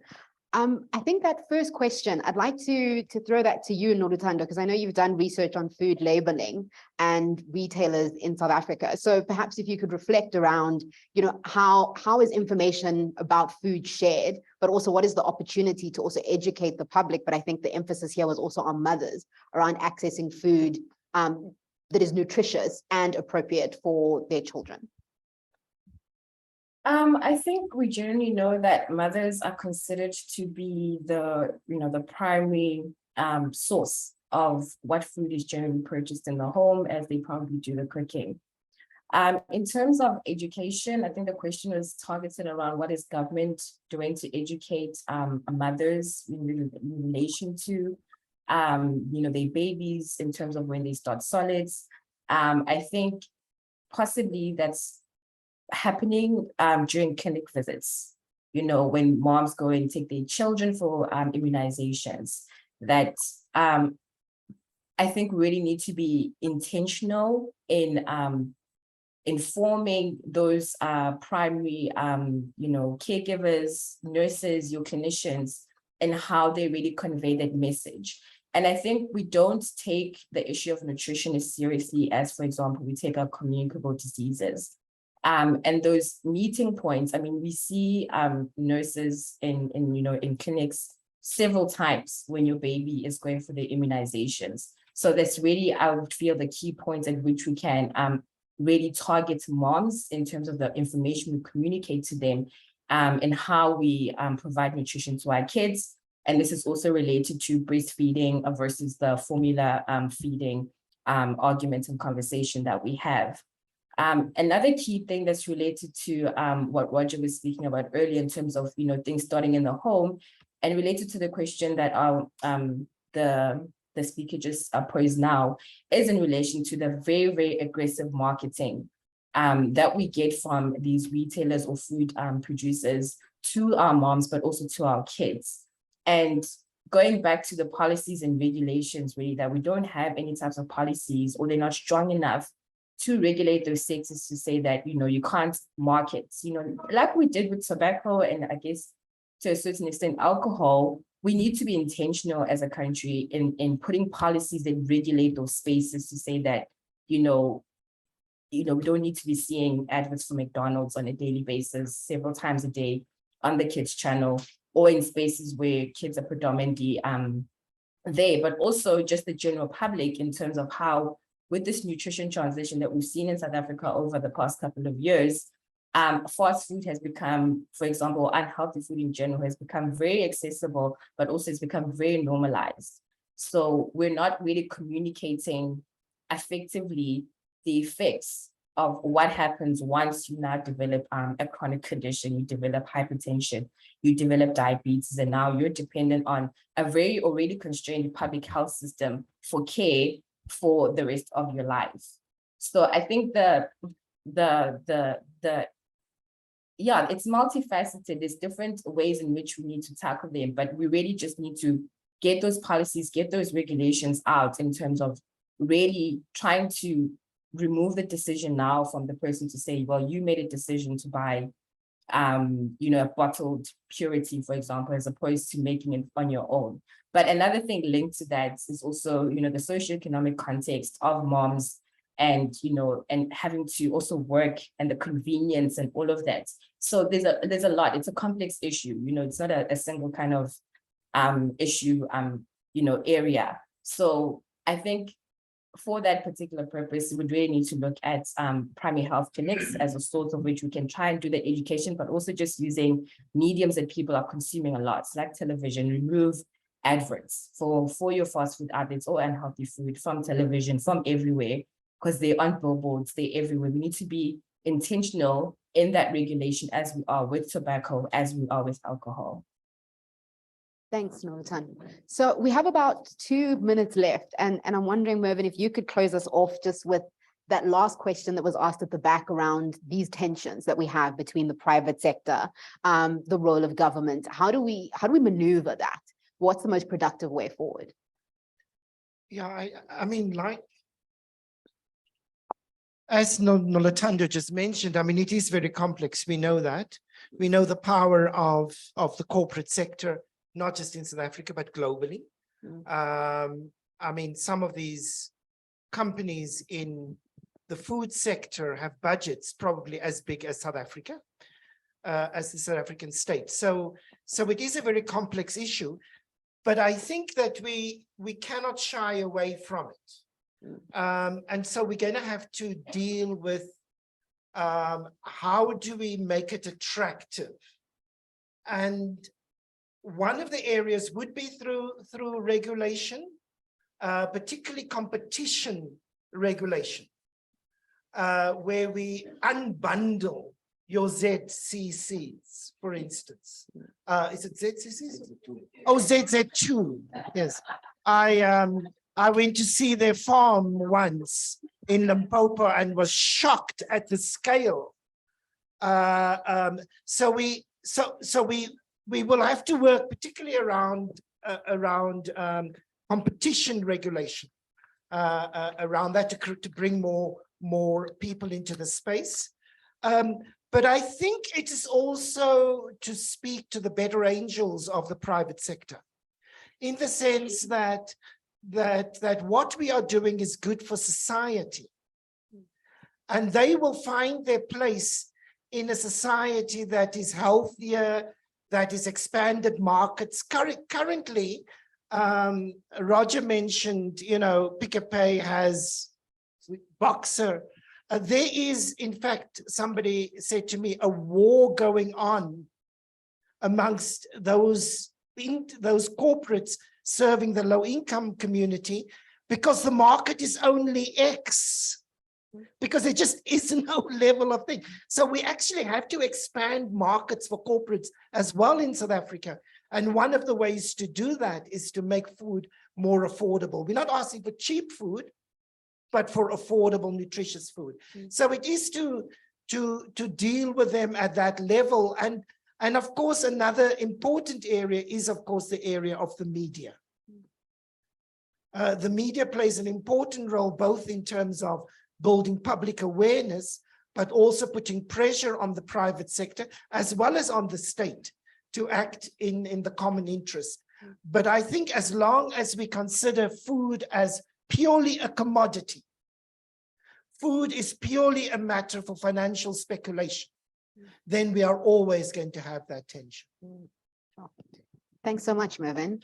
And thank you so much to our panelists that have joined us here, and Noluthando, who's joined us online. But that really brings us to the end for our first panel, but it's not the end of the conversation. We're about to break for lunch, so it really is an opportunity to engage, to debrief. And I think Nicola and David sort of called on us to really think about how do we pull together a coalition of actors to address stunting in South Africa. And I think a lot of the answers came up in this panel discussion that we have today. And I think for me, really, the question to us then is, how then do we respond, knowing the answers that have been shared with us today?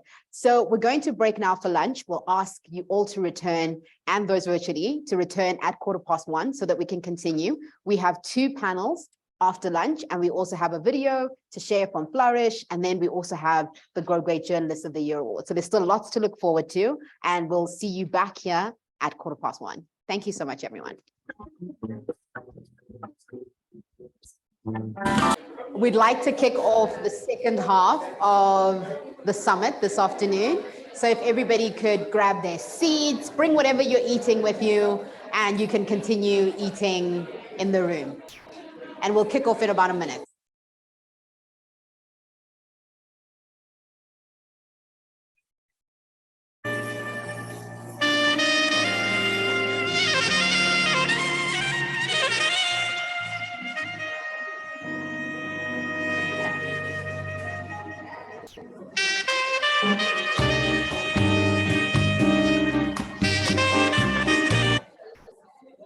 Okay, so welcome back, everybody. Thank you so much for coming back after lunch to re-engage us in the second half of the day. We will now be having our last two panels of the day. So I'd just like to kick us off.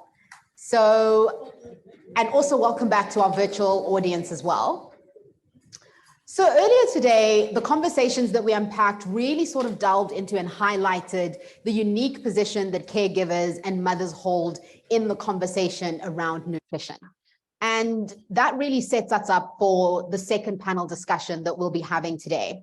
And that's this idea of the maternal support grant. We know that this idea is actually not a new one. And sometimes we either call it the maternal support grant, the maternity support grant, or the pregnancy support grant. In essence, we're talking about the same thing. Different kinds of pregnancy support are available in over 30 countries across the world. And we know that this is also not a new conversation that has been emerging in South Africa. We've been having this conversation for at least the last decade. So there's a mounting body of evidence, both locally and internationally, that indicates that both the cost savings and positive health, social, and economic outcomes that can be achieved by supporting pregnant women are significant. We know that pregnancy imposes considerable financial pressures on women and their households. So by reducing the financial stresses associated with pregnancy, we could enhance the ability of vulnerable women to meet their nutritional, health, transport, and other pregnancy-related expenses, as well as meeting the needs of their child. Moreover, we do also recognize that a maternity support grant will allow mothers to meet the needs of the fetus during the first 1,000 days, improving maternal health outcomes during and after pregnancy. So before we introduce the panel, we'd like to share a video that Grow Great has compiled around why the maternity support grant is significant and why we should be supporting it.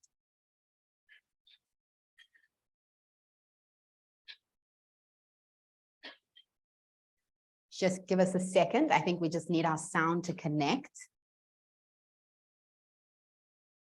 Just as serious, a garden development and nutrients they receive while growing. Children whose development has been compromised by persistent malnutrition in the first 5 years are vulnerable to 1 in 3 pregnant women in South Africa run out of money for food each month.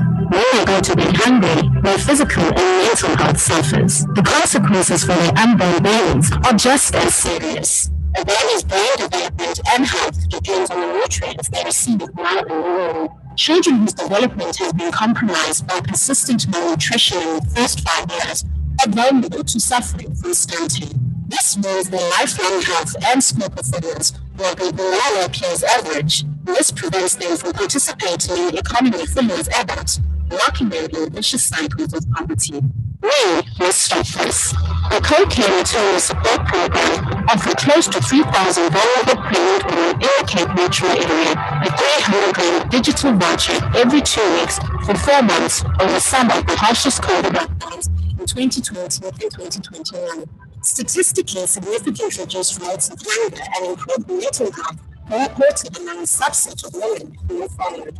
Cash transfers to pregnant women can alter the life course of unborn babies and support improved maternal mental health and general well-being. In addition, in a country as unequal as ours, they can give all children, regardless of background, a fair opportunity to meet their full potential. Join us in calling for an urgent extension of the child support grant into pregnancy as a maternal support grant by signing the petition.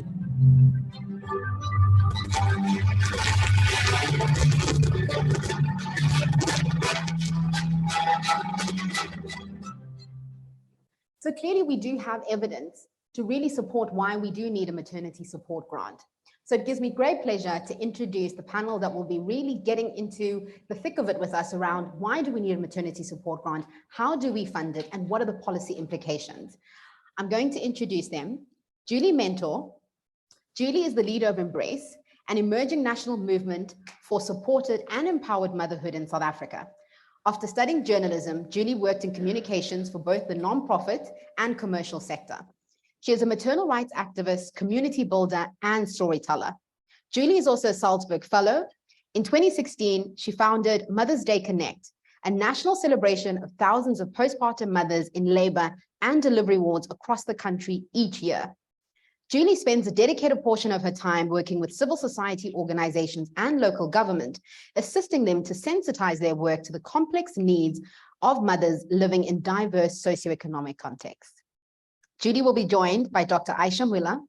Dr. Muller is a medical doctor and health economist at the SAMRC Wits Center for Health Economics and Decision Science.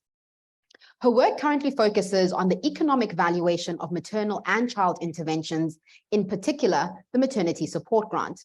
She's passionate about facilitating change in policy to promote healthier child outcomes. We're also going to be joined by two of our panelists virtually. Joining us from Cape Town is Dr. Mark Blecher, who is Chief Director, Health and Social Development in National Treasury in South Africa. He is a public specialist with a PhD in health economics. Mark's work encompasses many areas, including national health insurance research and development, putting in place conditional grants like the HIV/AIDS grant, heading health and social protection function committees, which make recommendations on sectoral budget allocations. His section of the Treasury also works on social grant modeling and budgeting, early childhood development, and other aspects of health and social development. Virtually, we'll also be joined by Koketso Moeti. Koketso has a long background in civic activism and has over the years worked at the intersection of governance, communication, and citizen action. She currently serves as the founding executive director of Amandla Mobi, a community of over 230,000 people working to turn every cell phone into a democracy building tool to ensure that those most affected by injustice, low-income Black women in particular, can take collective action on issues affecting their lives. Koketso is an Obama Foundation Fellow, an Aspen Institute New Voices Fellow, and a Global Atlantic Fellow. Please welcome me in thanking our panel for joining us this afternoon. So similarly to the panel that we had earlier this morning, some of the panelists will be sharing presentations, and then some will be speaking to us around some of their reflections, and then we will open up the floor for questions. So if you do have any virtually or online, just keep those, and at the end, we'll have an opportunity to engage. But first up, let me welcome Julie to the podium.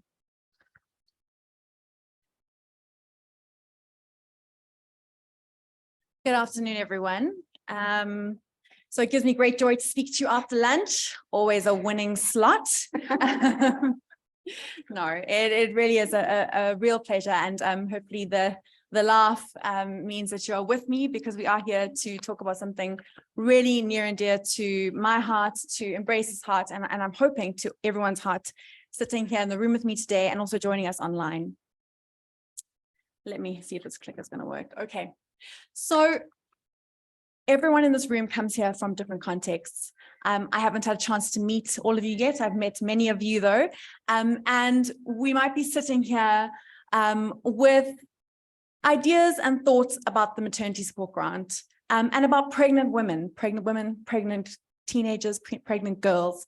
Perhaps you are familiar with it. Perhaps you've never thought about it before, but I'm going to ask you to do something today. Sometimes it feels like in these conversations, it's, you know, we're shifting a needle slowly, and we're looking for something that we can take action on. And thankfully, Koketso is going to speak about the petition. I know you've seen the QR codes, but there's something else that I can ask you to do right now. And that's just to open your mind to having it, be willing to have it changed.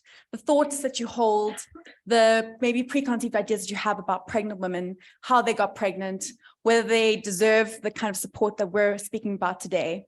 You get to make a decision to have your mind changed by what you're going to hear, by me and by the panel. And I'm asking you to commit to do that. That's something that we can do today. So please join me in that. Prejudices need to be shaken off. So what are these prejudices? What's the word on the street? What have you maybe heard? These are nice versions of the quotes that we have found on Twitter. I've taken out some of the profanities, but this is an example of what I've definitely heard ever since I've been working to build support for the maternity support grant. So the favorite one, are we encouraging young women to have more children than they can afford? Are we incentivizing pregnancy? But we already have a child support grant. Doesn't that cover it? You know, we're giving something. It's better than nothing. Mothers should be grateful. And then, of course, this one comes a lot as well. Why promote promiscuity and irresponsible procreation using taxpayer funds? And then what about food parcels? Can't we just hand out food parcels if this is about nutrition and stunting? These ideas, some of them might seem quite bizarre, but they are real. And if we pretend that they are not real, we're not able to actively address the behaviors that lead to the support or the lack of support that we need to make this grant happen.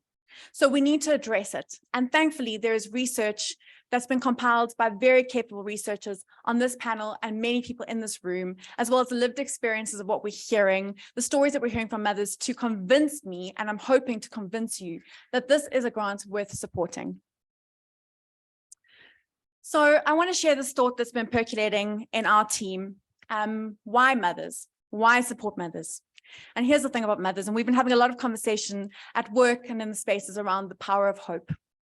And when I think about mothers and motherhood, motherhood sits at the intersection of brokenness and hope. It's a powerful place to be, and I'm going to explain it to you. So what do we mean about the brokenness? Well, it's an issue of social justice.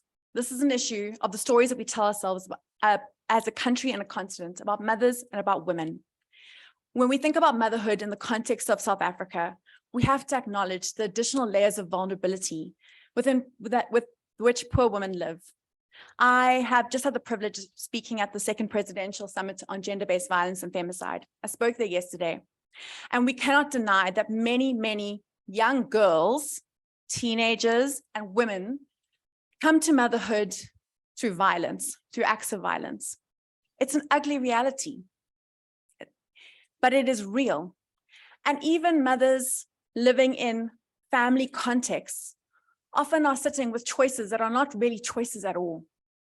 There are other structural inequalities, systematic failures that fail women on a daily basis. Contraception stockouts is a real problem in this country. And then there are beliefs and behaviors around how we access our reproductive rights and what agency women truly have that puts women in a place of motherhood that we need to acknowledge before we are the first to cast blame. The pregnancy is a result of a complex mix of these individual, social, and contextual factors that occur in our broken society, something that we need to hold on to. And we need to be really, really careful before we are the first to throw a stone or cast blame. So when we're talking about pregnant women, I'm going to get to the hope, I promise, but I want us to address some of the needs. What are the needs of pregnancy? Because sometimes it's easy to simplify it, to this abstract pregnant woman, sometimes seen in an image like that, or one that you saw in the wonderful animation before, where it's a bump and a person, and you just think of it's all happening inside. So what kind of, it's for free. Well, it's only free if we don't value women's time and labor. Because pregnancy is demanding. If you've been pregnant, you know. And then there are very real economic needs that pregnant women have. They need to access shelter. They need to pay for electricity, food. We cannot be telling women to buy food with money that they do not have. We are then contributing to a state of messaging that promotes shame. And there's no place for that in the society. Then there are, of course, transport. We promote those of us who work in health promotion or are working with pregnant women. We know antenatal visits are something that we are wanting to see on the increase. It requires transport to get there. And that is expensive. Transport to work. What about childcare for the other children while you're doing your antenatal appointments? What about clothes for an expanding body, preparing for a baby, childcare for older children, savings, if you have money to save for the time that you're going to spend outside of employment, if you have been employed, waiting for your UIF to come through. If anyone has ever tried to claim UIF, you know that it is not an immediate thing. We know colleagues in my very own office who have had to wait upwards of 18 months to get their UIF claim processed. So these are the needs. They are very real. They are not just the warm and fuzzy. These are economic needs that need to be supported if we truly care about mothers and we care about their children. So I want to speak quickly about the hope, because they do sit at that intersection. And anyone here who has a child, and the mothers that I speak to on a daily basis, They want the best for their children. I fundamentally believe that this is what mothers want. They know what they want. Sometimes it's difficult to figure out how to access it, which leads to the high levels of depression and anxiety and anguish that mothers face. But they know that the hope for our future sits with their children, and they want to access that hope. And we need to acknowledge that in our society, mothers are key agents for change. They are the ones who, in our context, have to do a lot of the childcare work in our home, in the homes and in our communities. And yes, the hope it does grow within them. And if they choose to see their pregnancy through, and even if they don't choose, but they do anyway, that it grows from conception all the way. And we know the power of the first 1,000 days. And I actually do believe everything that I've experienced with the mothers that we talk to, that this concept of the power of the first 1,000 days is taking root. Mothers know that the start to their child's lives matter, and they want to be a part of that. So why are we not doing better to partner with them? Supporting mothers, as I said, is not an act of charity. This is not a charity call here. This is an act of justice. So just to take you back, I mean, we can talk about what mothers experience in context, but I think the pandemic, the other pandemic, not the gender-based violence and femicide one, but the pandemic that we've just all gone through with COVID, has given us a sense of what mothers are experiencing, and of course, how they were affected. And the NIDS-CRAM report yielded some really interesting findings. And I think it's something that it's not something that we wouldn't assume to be true, but it's important to say that it was captured and it was said, is that women suffered far more job losses and a reduction in working hours. And the recovery post-lockdown back to the labor market has been much slower for women, because childcare is real and the needs of the home had to be considered. Who was going to be homeschooling, who was going to be keeping children safe when we had nowhere to go. And the reality is, if you know about the social relief of distress grant, if you were the recipient of a child support grant in the early days when the pandemic was when we were all locked in, you didn't qualify for the SRD. And so we were part of penalizing women for being pregnant. And then women bore twice as much childcare responsibility, which had bearing on their ability to participate in the labor market. Now, the video that you watched before spoke about the co-care initiative, and Embrace was really, really fortunate to be a part of that. We were part of the training of the women who went in and registered pregnant women at clinic sites in Cape Town. But just to give you a little bit of an overview, and you do have a flyer, beautiful flyer in your packs that's been really powerful, is that this is the number so it was a number more pregnant women, but it was about 2,775 pregnant women in the Western Cape who received the 300 Rand digital food voucher for 16 weeks. And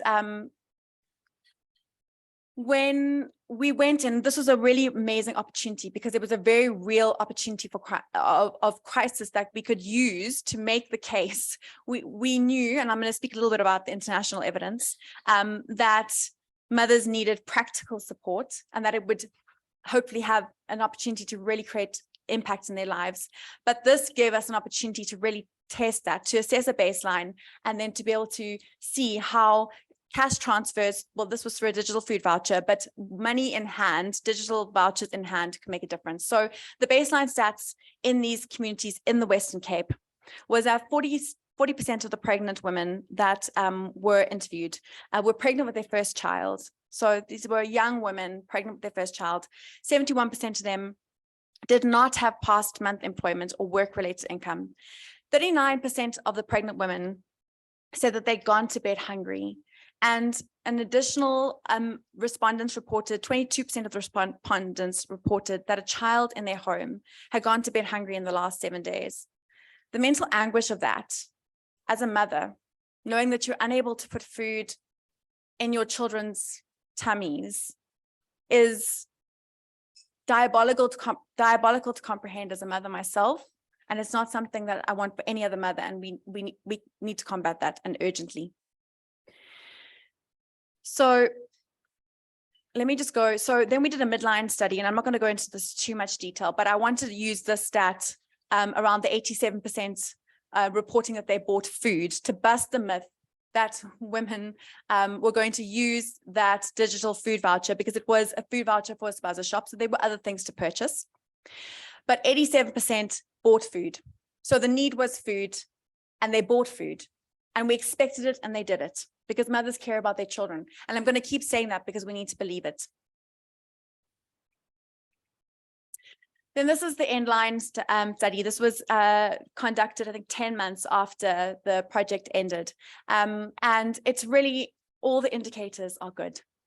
So reported maternal hunger has come down from 39% to 25%. Reported child hunger down from 22% to 13%. Reported maternal depression, because of course this was something that was going to contribute to maternal depression, down from 33 to 24. And then more women were able to access child support grant. Employment, so employment went down slightly, but returning to a paying job increased. So these are hopeful statistics. These are good findings. But you might be sitting here going, okay, this is still quite new. This is only in the last few years. Do we have any evidence? And Nicola's spoken about it. David's spoken about it. There is evidence because there are other countries who provide cash transfers to mothers. And so international evidence, just looking at a literature review, shows that women in other countries in the global south with similar economic realities to us, when receiving cash transfers, have increased access or attendance to antenatal care. Neonatal, infant, and child mortality rates reduce. There's improvement in global health outcomes for infants. And important to note, as I said, these transfers are a good start, but cash transfers will never be enough in and of their own. We need to have broader whole societal commitment to support for mothers. And I say support for mothers because supporting mothers will mean support for their children. So I know I'm taking up a fair bit of time and I'm really passionate about this and I'm really hoping you're going to be too by the end of this if you haven't been yet. But to sum it up, pregnancy, it's a time of great potential. But mothers in South Africa, as we've heard, they're really struggling. We know that mothers spend cash transfers on the needs of their growing families, and so we should trust them. We should trust them and promote their agency to make good decisions for their children. Thank you very much. Thank you so much, Julie. You really set the scene for the conversation that we'll be having. I want to call up Dr. Aisha Miller to now sort of unpack for us what is the feasibility for a maternity support grant in our context.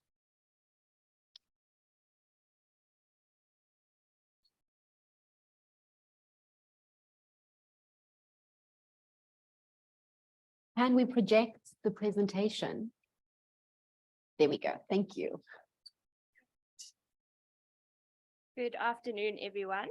My name is Aisha Mula. I am from the SAMRC Wits Center for Health Economics and Decision Science, and I'd love to share some of our economic evaluation around the maternity support grant. I'll also be sharing some of the work done by Debbie Budlander, who is a private research consultant in the economics and policy space. So as many colleagues have mentioned, there's some social well-being that is derived from pregnancy, but among already impoverished women, we see that pregnancy makes them more vulnerable to poverty. And that's largely due to increase in out-of-pocket expenditure from these women. And as a result of this, we see that women have inadequate nutrition and inadequate antenatal care, leading to poor maternal and child health outcomes.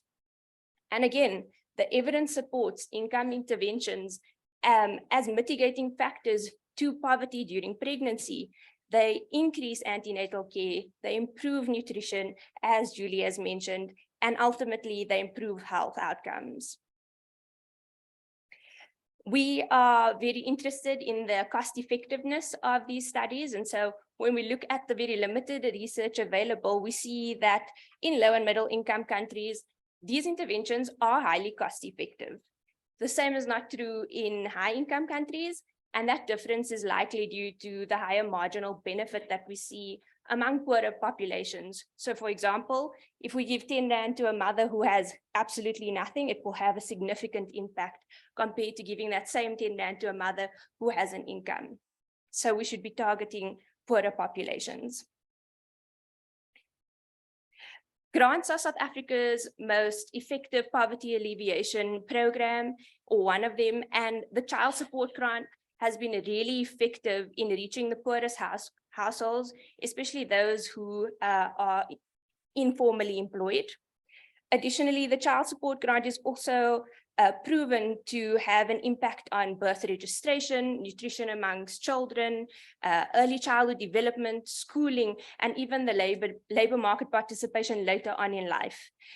The available evidence also undermines claims that the child support grant encourages teenage pregnancy, or that recipients, mothers, in most cases, misuse that money. That's simply not true.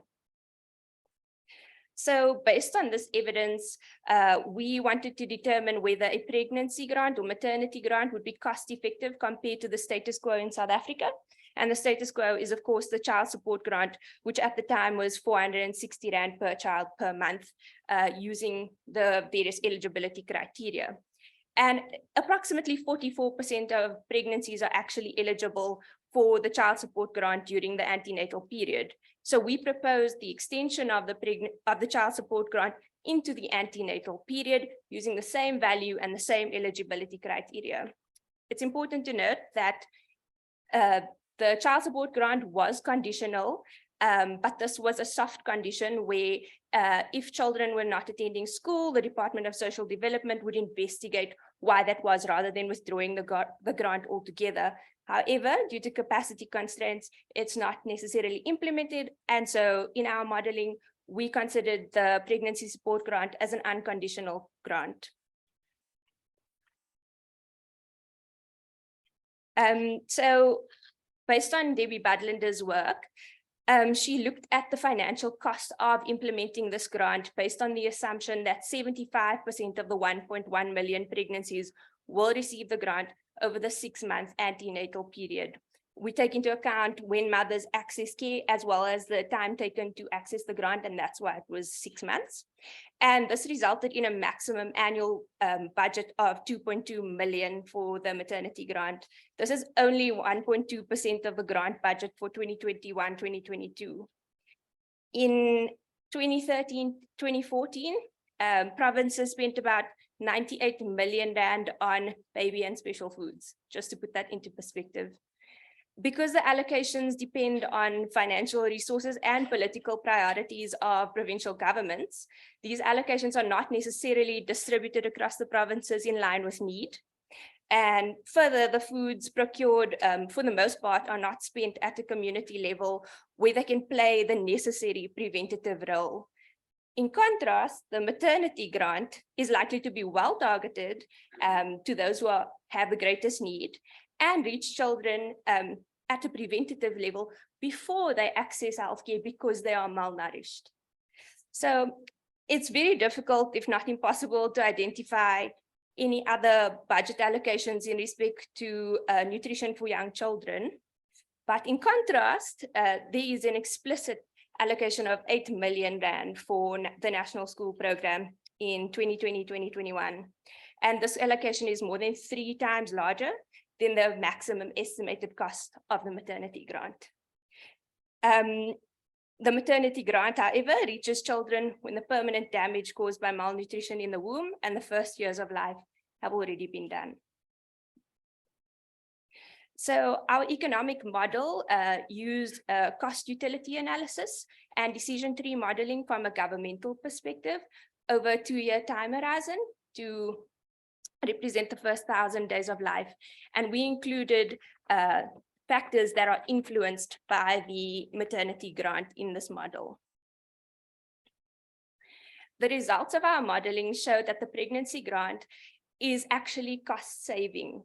We save approximately 31,000 Rand per recipient of the grant, making it highly cost effective in our context. The grant improves the experience of pregnancy by increasing antenatal care and improving nutrition. It reduces mortality by preventing stillbirths and reduces morbidity by preventing poor child health outcomes, resulting in those cost savings from the reduction in care utilization that often happens during the neonatal period and is very expensive. This also translates in economic terms into 200,000 Rand saved per daily averted. So that is well below the country threshold, as we can see by the graph. Another large benefit that we see with the maternity support grant is the backwards continuation of the child support grant, which means babies are covered from day one. And many parties, DST, UNICEF included, have had concerns around the lower uptake of the grant amongst younger babies compared to older children. And having babies seamlessly on that child support grant will mean that one avoids the effects of poor nutrition in the period when it can have the most permanent negative impacts on child and maternal health.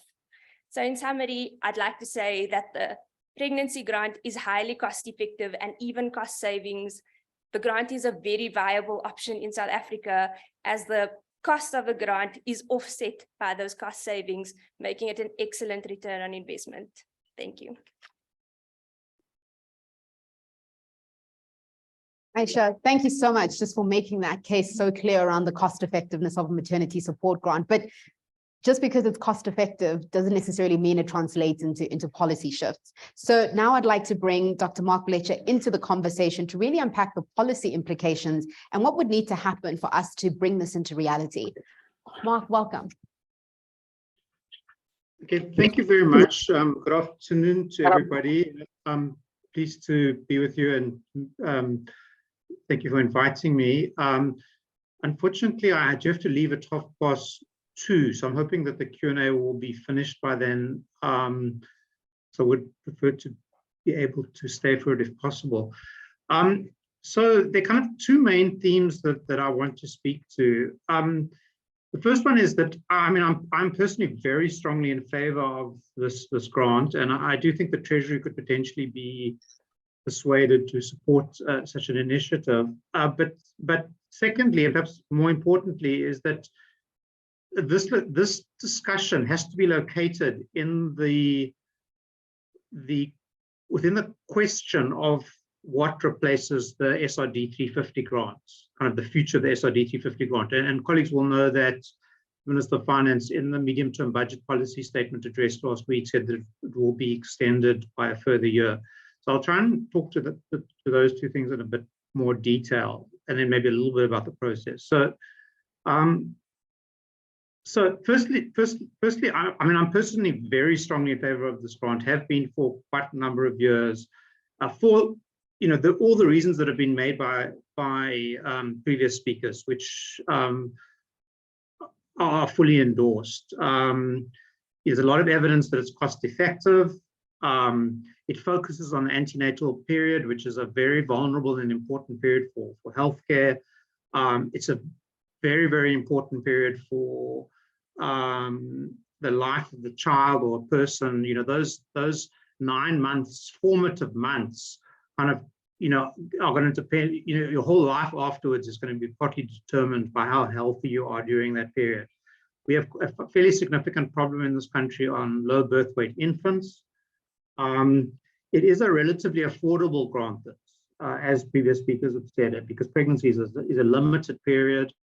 At most it's 9 months, but in fact, most people are probably only going to register for such a grant when when they detect the pregnancy, which is, around about 3 months or something like that. So, you're talking about a grant period, maybe on average, it's going to be about 6 months, which makes it relatively affordable. It also creates great incentives because, a big problem is getting women to book early for antenatal care. So if the condition for the grant is that you need to submit proof that you've booked for antenatal care, it will incentivize people to book early. Then also, if you look, for example, in UIF, unemployment insurance fund arrangements, typically in insurance arrangements, social insurance arrangements, there is some protection for pregnancy and that early childbirth period. So, this would be a similar kind of arrangement for the social assistance space. And then also, as the previous speaker mentions, it would allow for earlier transition into registration for the child support grant as soon as the child is born, because that mother is already on the system.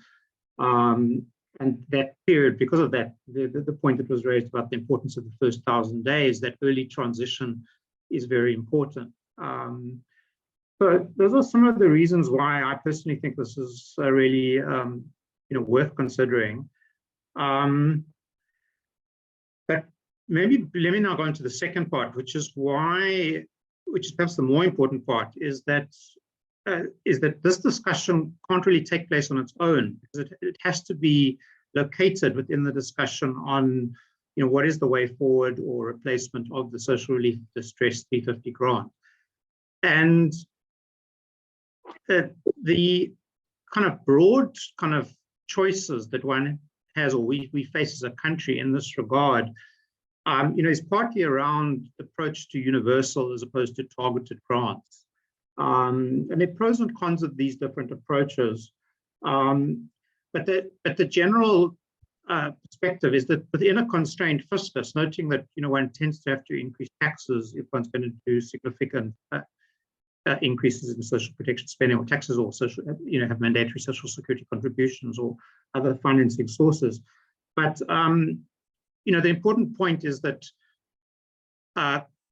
universal grants, or even means-tested grants like the SRD, which have fairly wide coverage, just tend to be of low value because their coverage is so high. Whereas targeted grants, because they're going to a smaller group, it can be of higher value. And that's partly why, for example, if you look at the old age grant, which is say around say 2,200 Rand or something, one will have about say 3.8 million people getting the older person's grant. But if you've got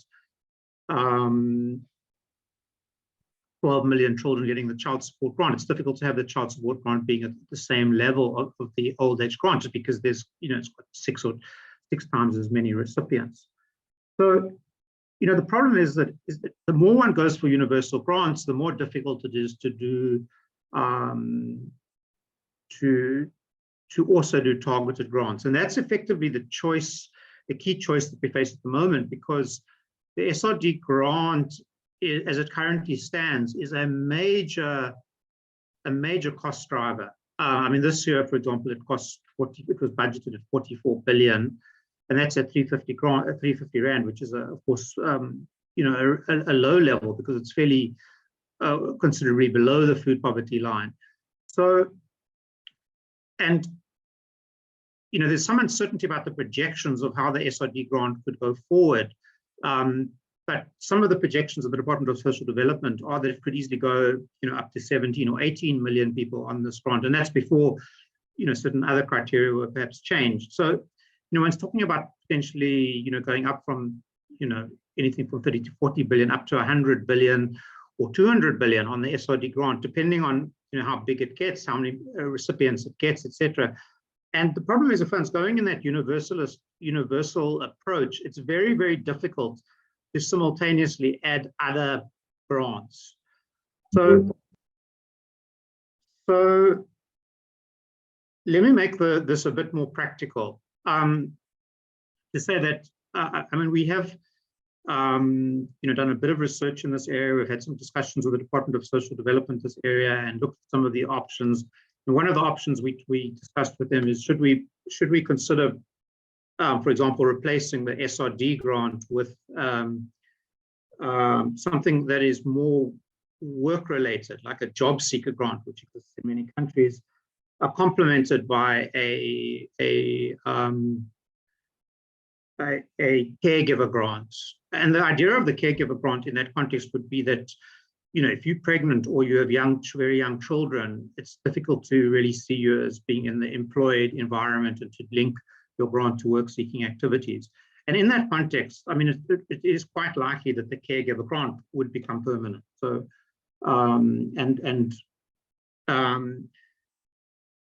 so it would then, it would go to women with whatever, with children up to whatever age, but it would include the pregnancy period.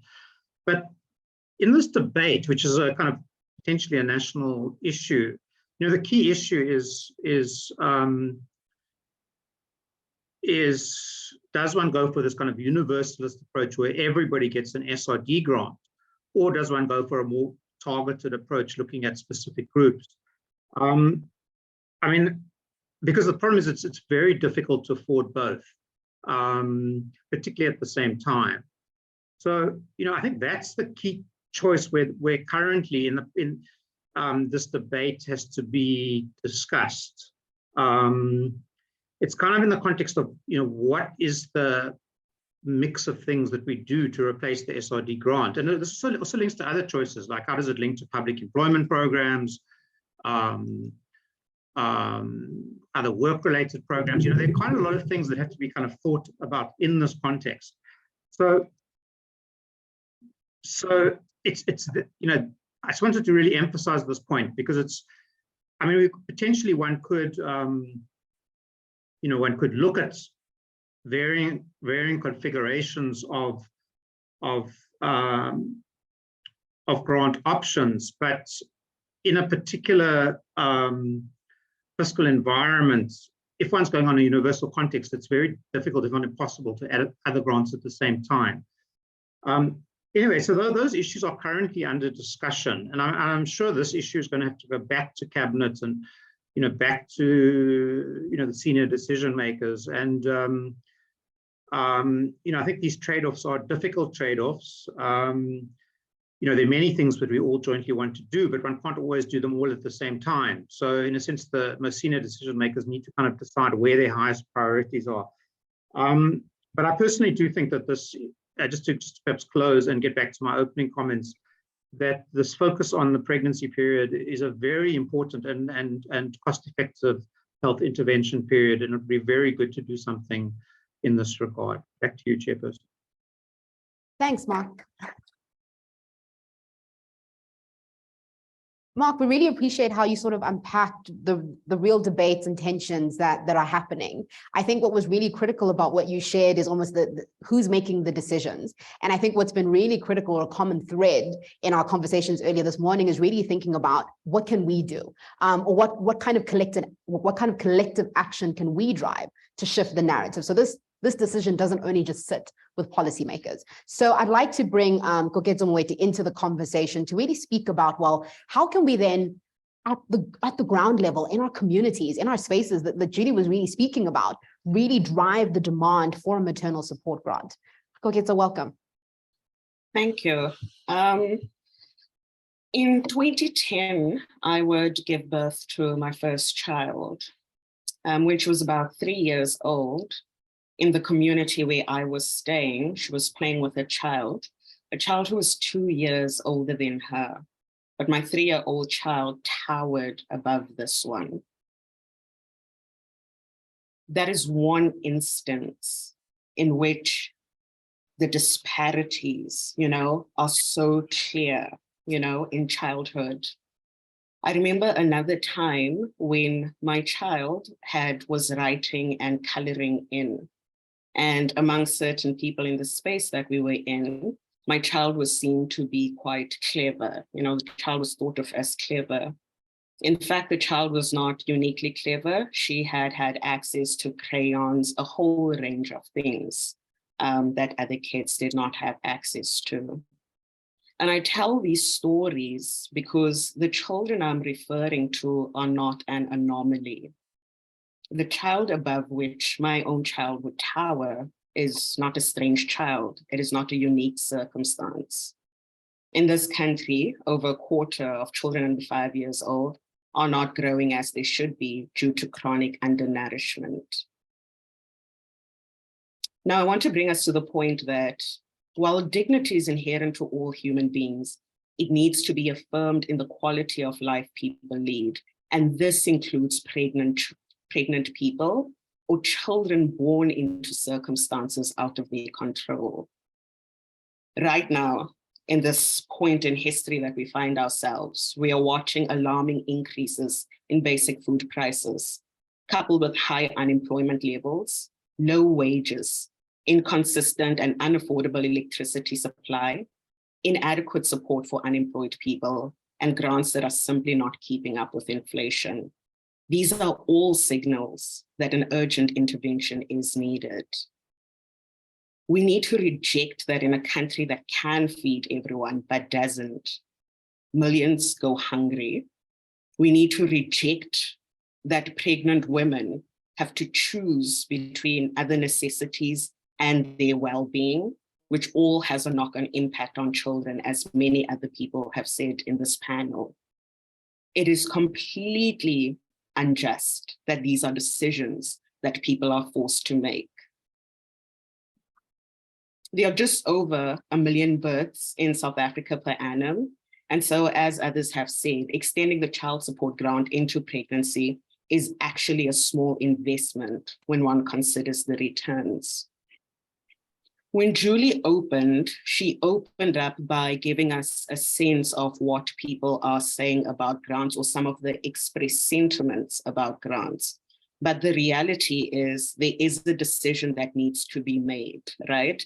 And the decision is, do we believe that people inherently have dignity, that lives have value, no matter the circumstances in which people find themselves or are born into? So right now, the invitation, if you, like me and many others in this room today, believe that the children of South Africa deserve better, no matter the circumstances of their birth, asking you to visit www.amandla.mobi and join the call. For those who are on the Zoom, the link has been put up there.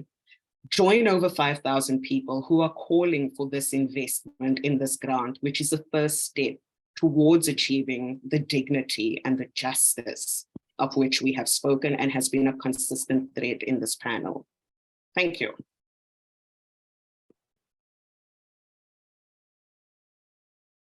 Thank you so much to all of our panelists. I'm so deeply moved by the reflections and sentiments that each of you have shared.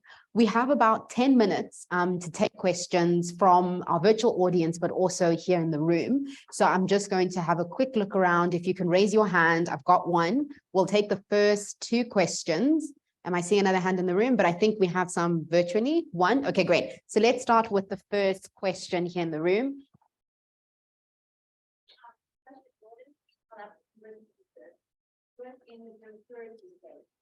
I guess my question to the panelists, and something that for me is burning about co-care, is the question, what was the impact on pregnancy outcomes of the food voucher system? So did we actually see a decline in the rate of prematurity and an incline in the rate of higher birth babies?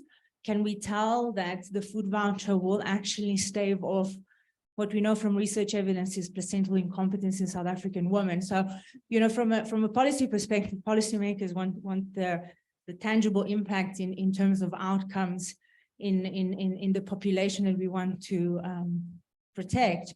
So do we have also evidence from the 30 countries that are implementing the maternity grant that there is a decline in the rate of prematurity? Because we do have quite a high rate of prematurity. What we're seeing in the hospitals is shocking. We have a lot of babies that we care for months on end that go home to die. So the question is, can we help these women achieve that level of dignity that will also enable them to care for their children? Because that is a huge question. It's a burning question. Should we prevent a lot of these pregnancies? For starters, what are we going to do to stop the high mortality rate in the neonatal population group? Thank you so much. Thank you. I'm going to direct that question to Julie. You mentioned that the Endline survey was done 10 months after, but maybe if you can frame and contextualize some of that for us. Sure. Oh, can you hear me? Son? Okay. Yeah, I mean, I think I want to just first of all say that I'm not a researcher, and I was reporting contextually and was part of the project on implementation of getting women registered for the vouchers. But having read the research through my lens, and having read the literature review of the international evidence, reduction in premature birth was definitely stated. And there was an increase in the birth weights of babies. And so, yes, it does work. And absolutely what you spoke to about the problem of prematurity in this country, it's huge. And we absolutely have responsibility to those mothers and to those children to do better. So yes, it works. And we have every reason to believe it will work in this context. Thanks, Julie. And then we have a question online. Amanda?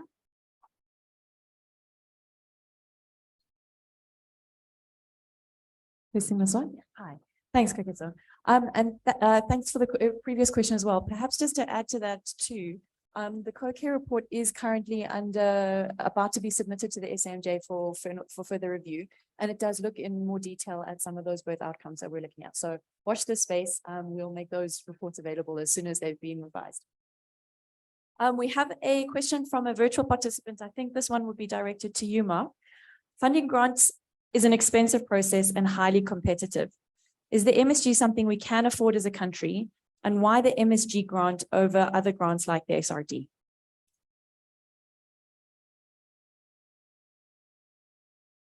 Thanks, Amanda. Mark? Hi. So I think the maternal support grant is a relatively affordable grant. I mean, we talked to that. I think the panelist who spoke before me suggested it could be just over 2 billion a year. Conrad Barberton has just done another recent costing, which I saw a few days back, which I presume commissioned by the Department of Social Development, which I can't immediately remember the number, but it's really easy to work out the costing of a maternity grant because, as one of the colleagues said, you only have a million births a year. There's a number of, the number of months the average person would get it for, perhaps 6 months, and then whatever is the value of the grant. So it would be really, really easy to cost it. And if it's about 2 billion a year, I think one of the speakers said that is, about 1% or so of the current social grant. So it's a really affordable grant in comparison. I don't think it necessarily stands alone because one needs to perhaps consider it. It can stand alone. It could, for example, be structured as an add-on to the child support grant, or it could be a standalone grant. The different ways it could be structured, but it's relatively easy to do and relatively affordable. The difficulty, as I tried to explain in my presentation, is that in the context of the current debates about the future of the SRD, it's just difficult to add to any grants if one's having to, find, 30, 40, 50, up to 100 billion for the SRD grant. See, if you look at, for example, the medium-term budget policy statement that the Minister of Finance released last week, you'll see in it that about 52 billion additional in spending was indicated for next year. Now, for those of you who know what we allocated this year, around 40 billion for the SRD. So what you can see is that the extension of the SRD is going to be the single biggest allocation in next year's budget. And in doing that, it crowds out a lot of other potential allocations that also were in important areas. But it's going to be the single biggest thing. That's what the MTBPS basically hints at. So it's just in that context, it becomes very difficult to add additional grants on top of that. In a way, you can say that the SRD already incorporates a maternity support grant because if you're a pregnant mother, you can apply for the SRD grant. So you might say you already can get it within the context of the SRD grant. So that's true, but the difficulty is that if you want to make it a bigger grant, and similarly, if you want to have, for example, a caregiver grant, which is bigger, then it starts trading off against this bigger expenditure in the 350 grant. So it's a question. These are questions of prioritization. The more one, people talk, for example, about a basic income grant, but a basic income grant, at what kind of level is affordable? And the wider these types of things are, in a sense, generally, the lower the unit amount of the grant that can be afforded. So these are the kind of trade-offs. As I say, one could have, we had raised the possibility of, for example, a job seeker grant plus a caregiver grant, which included some kind of maternal support grant as one potential option. I think DSD's view, I wouldn't like to speak for them, but I think their view at the time was that they would prefer a more universalist grant. In other words, everybody gets the same.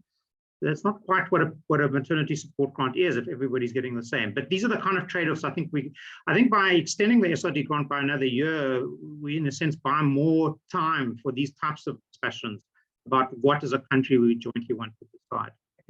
Apologies again, I have to leave it half past. Thanks, Mark. I saw another hand up in the room at the back, Kwani. I just wanted to reflect on the misuse of grants. I'm not anti this maternal grant, but I just wanted to paint a picture of what we've been observing over the years. I've started working in the field in 2001. And when the grant was introduced, it was actually a good thing into the homes. But what is currently happening now, children are vulnerable, but they have child support grant. The grant is in Gauteng or is in Cape Town. Children are in the Eastern Cape. So what is also happening in Khayelitsha is that with the 350 grant that is currently happening now, that they have now, they are closer to the month end, there are societies of drinking. There's also drugs that have come over into the communities. So teenagers are pregnant, they are drinking highly, and they are on drugs. So I think the access to income becomes an issue. So one has a question whether does it have to be cash or does it have to be food stamps or something? Because when I was pregnant in the US, I was getting food vouchers. I was guaranteed milk, eggs, cheese, cornflakes every month. So there's nothing else I could buy with that with those food stamps. But I was actually nourished from the food stamps. So I'm just throwing this into the picture that the reality out there is that the drugs are up and access to cash actually contributes to alcohol consumption. Sure. So Aisha, I wonder if I can bring you into this conversation, because I think it would be interesting to get a sense of, from some of the international evidence that we're seeing around this, what are some of the debates or thinking around some of the, I think, the complexities that Gwani is framing for us? Is this on? Yes. Okay. Just to state that we're not saying that these things never happen. However, it's built into the outcomes of our research. If we look at the literature that's available, if women are in fact using the grant for alcohol, drugs, and other things, it will not show an improvement in child health outcomes. So it's statistically significant. On average, we know that the majority of women want to do the right thing, and they will do the right thing if given the resources. So that's the summary of the literature. With regards to providing women with vouchers instead, although that is an alternative, it does not uphold their autonomy and their ability to choose what is right for them in that moment. By giving them cash, we allow women to access the things that they need, because we can't have a blanket idea of what every single woman in the country who is pregnant will need. There are so many other things that go beyond antenatal care, beyond nutrition, although that's the focus of what we're looking at. And so we need to maintain the fact that women are people who live whole, full lives, and they are best placed to know what they need. So I think that's a really pivotal note maybe to end this conversation. So thank you so much to our panelists who joined virtually and those who've also joined us face to face. I think this has really been an insightful and critical conversation. And I think maybe the last thing just to re-emphasize, especially for those who are in the room who haven't had an opportunity to sign the petition, at the coffee station, we do have QR codes, we do have roving tablets. Please add your name to this petition. Virtually, we have shared the link. I think really it's what somebody shared earlier is what can I do now and today to really support this. So thank you so much to our panelists.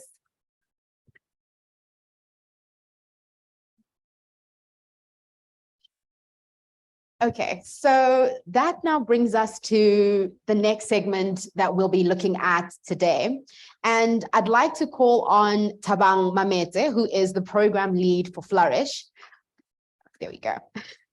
What we'd like to do is really to take a moment and an opportunity to really see and understand the work that Grow Great has been leading whilst working in communities with women. So Thabang is going to be sharing a few videos with us on the Flourish program and just speaking a little bit to that work. Thank you so much, Thabang.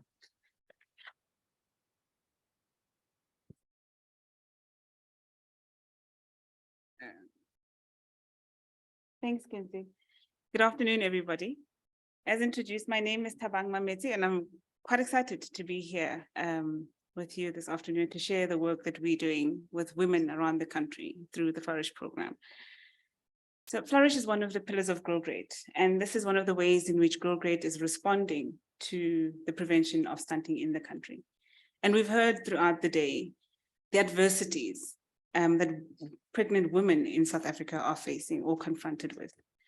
Pregnant women are amongst the country's most vulnerable groups, with research showing that poor pregnant women are disproportionately affected by unemployment, food insecurity, are at risk of gender-based violence, HIV transmission, and poor mental health. It is these women that Flourish groups target, and this presents an opportunity to work towards equitable access to non-clinical mom and baby classes to improve health outcomes. Flourish groups are delivered by women who themselves are mothers. They live in the same communities, encounter the same challenges as their clients, and speak local languages, ensuring that the service they offer is actually culturally and contextually relevant.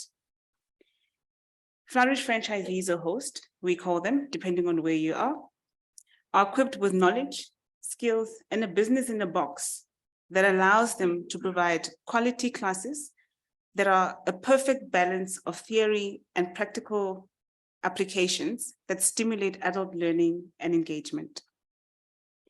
70% of our existing Flourish franchisees were previously unemployed before being licensed.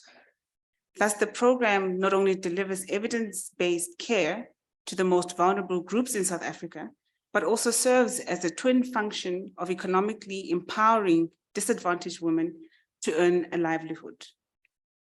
At this point, I'd like to direct your attention to the screens, where you'll hear from one of our 184 franchisees sharing her experience about being a Flourish franchisee and how this has impacted her life.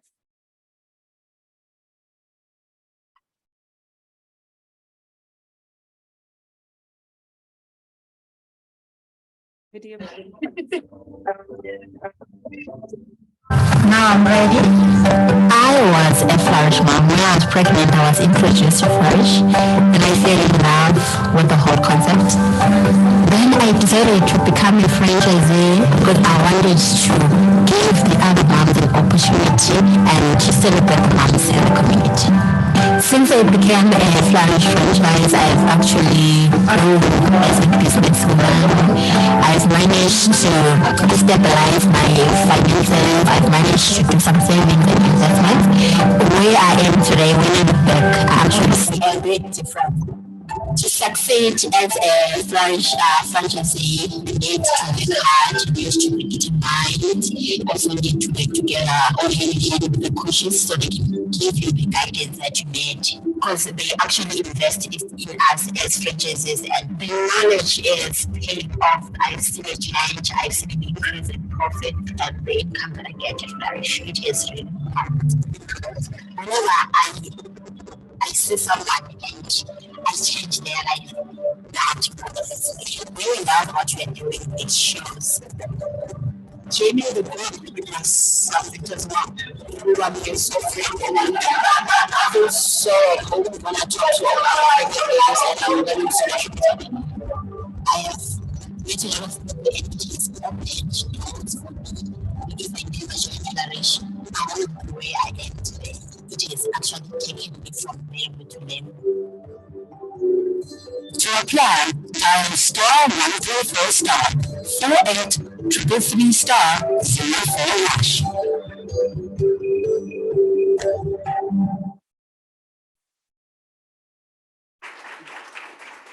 Thanks. And maybe just to acknowledge some of the ladies that are here with us today. If you could just stand for a quick 5 seconds, please. Come, Zanele.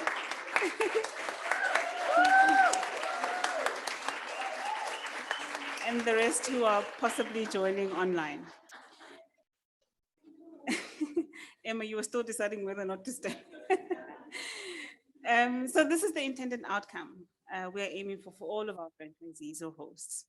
Zanel and many other franchisees support parents to provide responsive caregiving to their children through community-based antenatal and postnatal groups. These groups provide a circle of support for new and expectant mothers in a safe, non-judgment-free in a safe and non-judgment-free space that affirms, there it goes, that affirms, empowers, and equips them with the skills and information they need to care well for themselves, but also to protect their children from stunting in the first 1,000 days when children are most susceptible to stunting and its long-term effects on their future prospects. The Flourish curriculum is made up of 20 evidence-based sessions, antenatal and postnatally, where we talk about a wide range of topics such as exclusive breastfeeding, healthy complementary feeding practices, early antenatal clinic bookings, issues of nutrition, and maternal mental health. At present, Flourish has reached 184 franchisees, delivering Flourish classes in 6 of the 9 provinces in the country, who have collectively reached over 20,000 pregnant and new moms since launching in 2018. The last video I'm going to play for you is from one of the moms to share her Flourish experience.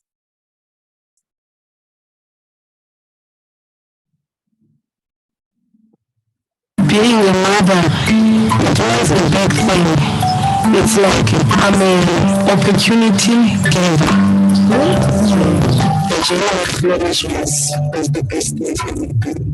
As a result, my husband was also encouraging, when are you going to the group? When are you going? I saw the change. She was encouraging me to come to the baby while it was inside. It was also a special thing to did. It was makers the sound to shake that. Then I was so shocked that it was inside when the kid is born. We had no difference, and you know what other moms we learned from each other. When I came to the end, it was just breastfeed the child. Don't give food, so much food myself. It was 6 months, that's which I tried, although I was afraid, because I never did my 21st kids.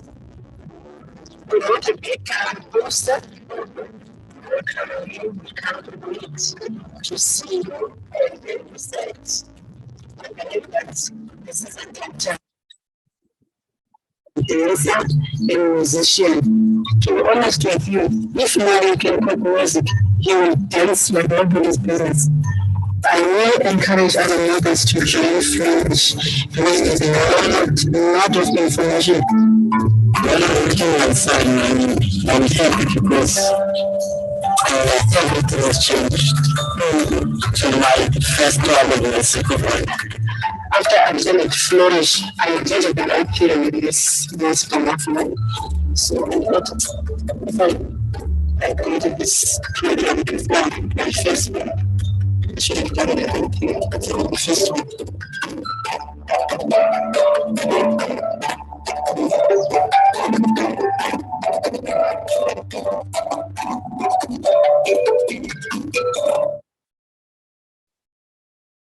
Thank you.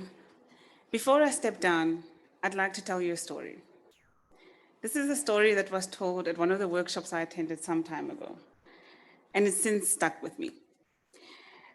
If any of you know the story, please pardon me if I butcher it, but here it goes. So once upon a time, there was a farmer. This farmer, of course, had a wife. They lived on a plot, and on the plot, they had some animals and livestock, the usual that happens on the farm. They had a chicken, a pig, and a cow. You know, as a husband and wife, living a peaceful, happy life, the wife managing the home, trying to, you know, the household, trying to make it a home, and the farmer trying to provide for his wife. As the wife was going on about her business in the kitchen, she realized that there was a depletion in their food supply. And the husband comes home, he's like, honey, we've got a problem. And the farmer says, what is it? There's something that is feeding on our food supply. And I think it's a mouse. He's like, okay, that's not a problem. Here he comes with slagisters, mouse traps. Sets the mouse traps in the house all over. The next morning, the mouse comes happily to come do his business without contributing to the rent, of course.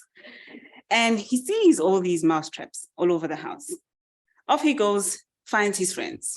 He first stumbles across the chicken. He is livid.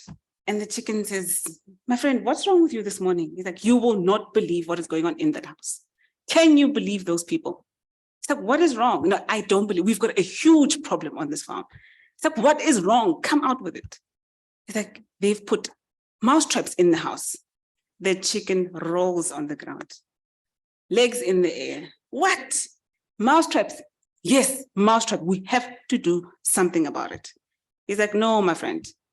The only problem I'm seeing from where I'm standing is that we, in that statement, we don't have a problem. You have a problem. He ignores him and walks away. The mouse, with his head hanging low, off he goes, he finds the pig. Pig, I need to talk to you right now. We have a huge problem on this farm. The pig says, okay, what is wrong? It's like, those people, I cannot believe it. You will not believe the nerve. What is wrong? Talk to me. They've got a trap in the house. The pig raises his ears. A trap? What kind of a trap? A mouse trap. The pig is like, come on, sit down. Are you serious? We have a problem? No, my friend, you have a problem. We don't have a problem. Frustrated, the mouse toddles along. He comes across the cow.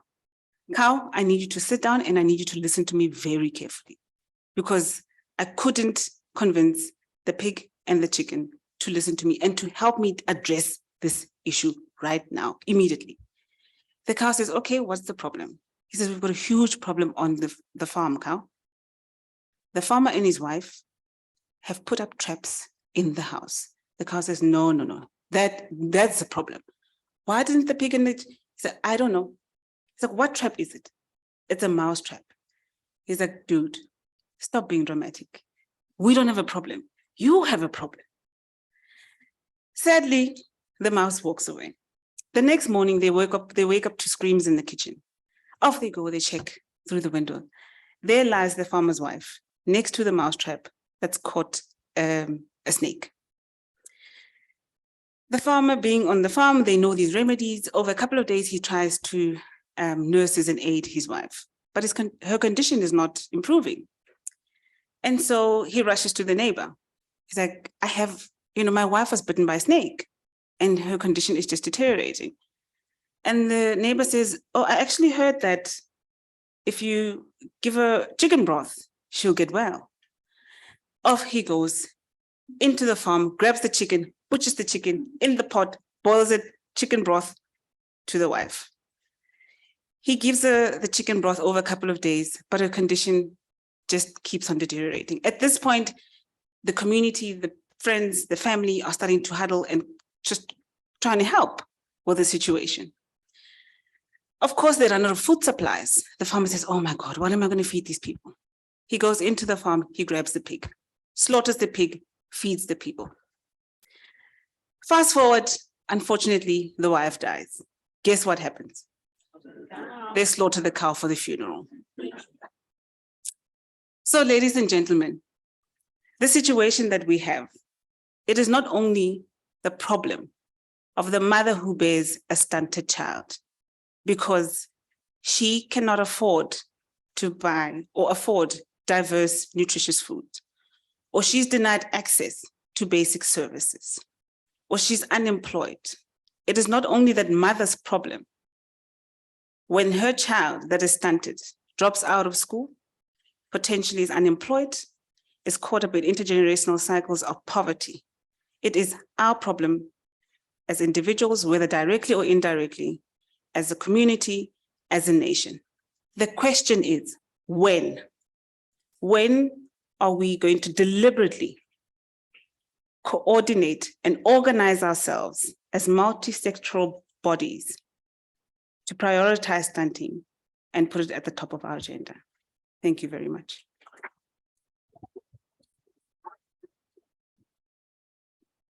Thank you so much, Thabang, for the story, the inspiring videos, but also that call to action. I think it's so absolutely powerful. And I think maybe just to add to that is not to leave today just with the when, but with a real answer to your question. So thank you so much. So now we're heading into the final actual panel discussion for the day. When David opened up with his address this morning, he really called on us to really recognize the work of community health workers. And that's the focus and theme of the final panel discussion. We'll be talking about strengthening South Africa's community health worker workforce and really thinking about what are the best practices and lessons that have emerged. I'd like to call on our panel that will be joining us this afternoon. Our first panelist is Lynn Wilkinson, who is from the Bulungula Incubator. She's a board member there. Lynn has a bachelor's degree in law and a master's degree in global health and development, and has published extensively in the field of HIV, tuberculosis, and differentiated service delivery. She currently works for the International AIDS Society.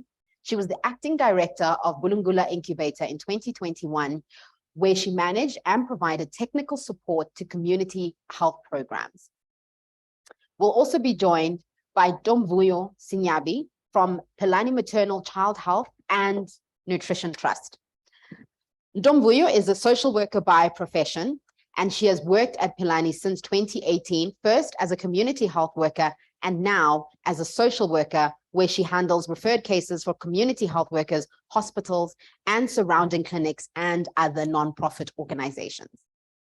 We'll also be joined by Dr. Emma Chademana.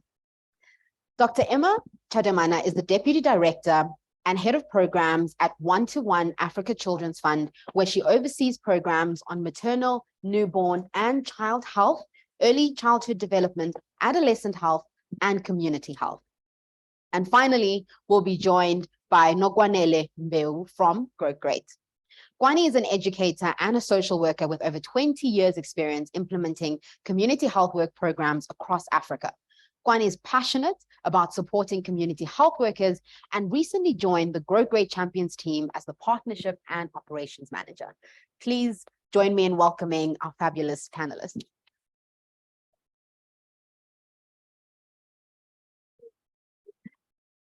So thank you so much for joining us this afternoon. And Lynn, I really want to start the conversation off with you.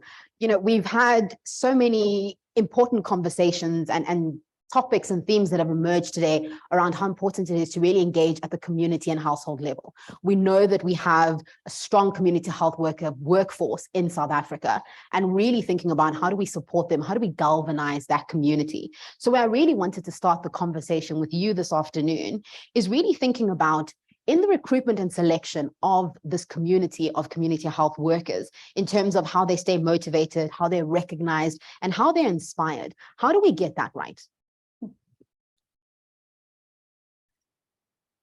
Thanks for the question.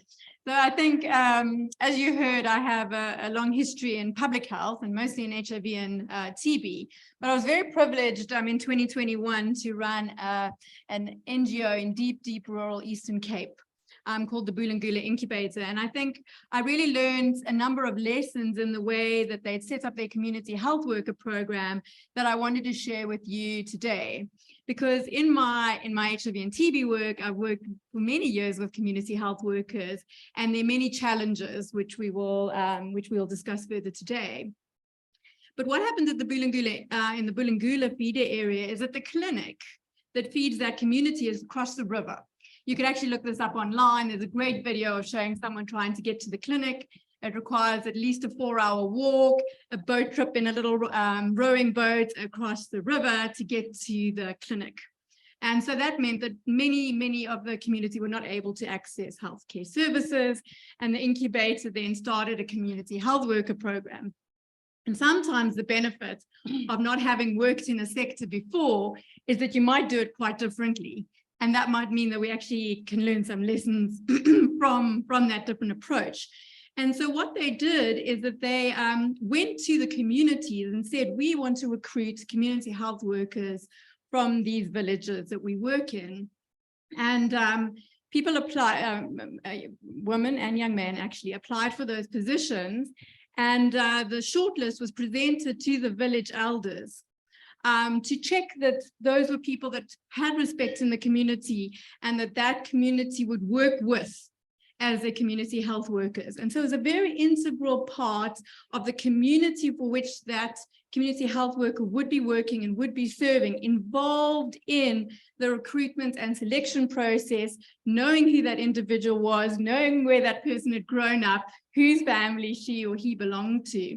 And then going through, obviously, the normal HR processes of making that selection. Initially, in our areas, we didn't have enough young people who'd actually completed matric. So we had to, at the beginning, start with grade 11. But over the years, and with the building of the college, which is the high school which the incubator runs in the villages, we have now started increasing our matriculants. And so then that education requirement went up to matric level.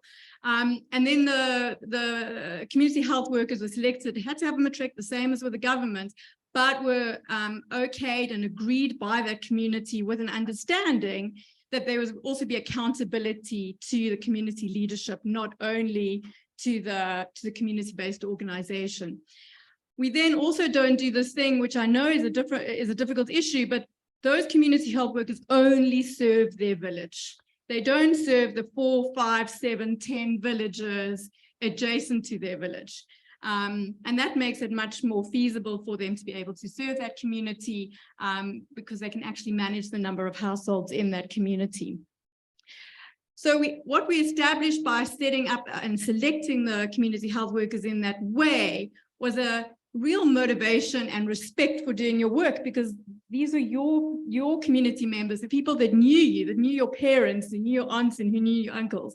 And if there was an accountability issue, the community leadership would bring that to the incubator, and then we would deal with it in a way that we made sure the community health workers were trusted by that community. And it also took away these travel requirements, which I think in the rest of South Africa, we really struggle moving community health workers around to be able to get to various villages. Now, I also realized that this is not something we can do immediately, and it's a phased and gradual process of really looking at our community health worker selection as vacancies come to be open, and what is the right approach for that community health worker selection as we transition our community health worker force. Then secondly, what was really important is that because this clinic was across the way, as a community health worker, you would go into a home, identify a child that hadn't been vaccinated, identified a child that hadn't taken up mother that hadn't taken up antenatal care, referred them, come back the next week, they still hadn't taken up the referral because, quite rightly, it was an almost impossible referral to take up. Or even if they had taken up a referral, there was a problem at the clinic, the community health worker was not able to really interact with the clinic because it was so far away. And so the community itself, the villagers got together with help from the Bulangula incubator and built a fixed health point in the village in partnership with the Department of Health, who supplied the commodities and the drugs for the health point. And that meant that there was basic primary healthcare services available in the village, which meant that those referrals were actually taken up. And by those referrals being taken up, you build a lot more respect and motivation for your community health worker force, because they actually are managing to achieve and be recognized for achieving a vast increase in vaccination rates, in antenatal attendance rates. And we saw just in 2021, where we introduced vaccination into the health point by setting up cold chain, that our vaccination in a single year coverage changed from less than 50% to more than 90%. And that was purely by making sure that our community health workers, number one, were really driving and making sure that we were checking people's rota health cards, making sure that we were making those referrals, making sure that the people took up the referrals, and then also checking back in because it was accessible. You were able to actually get there.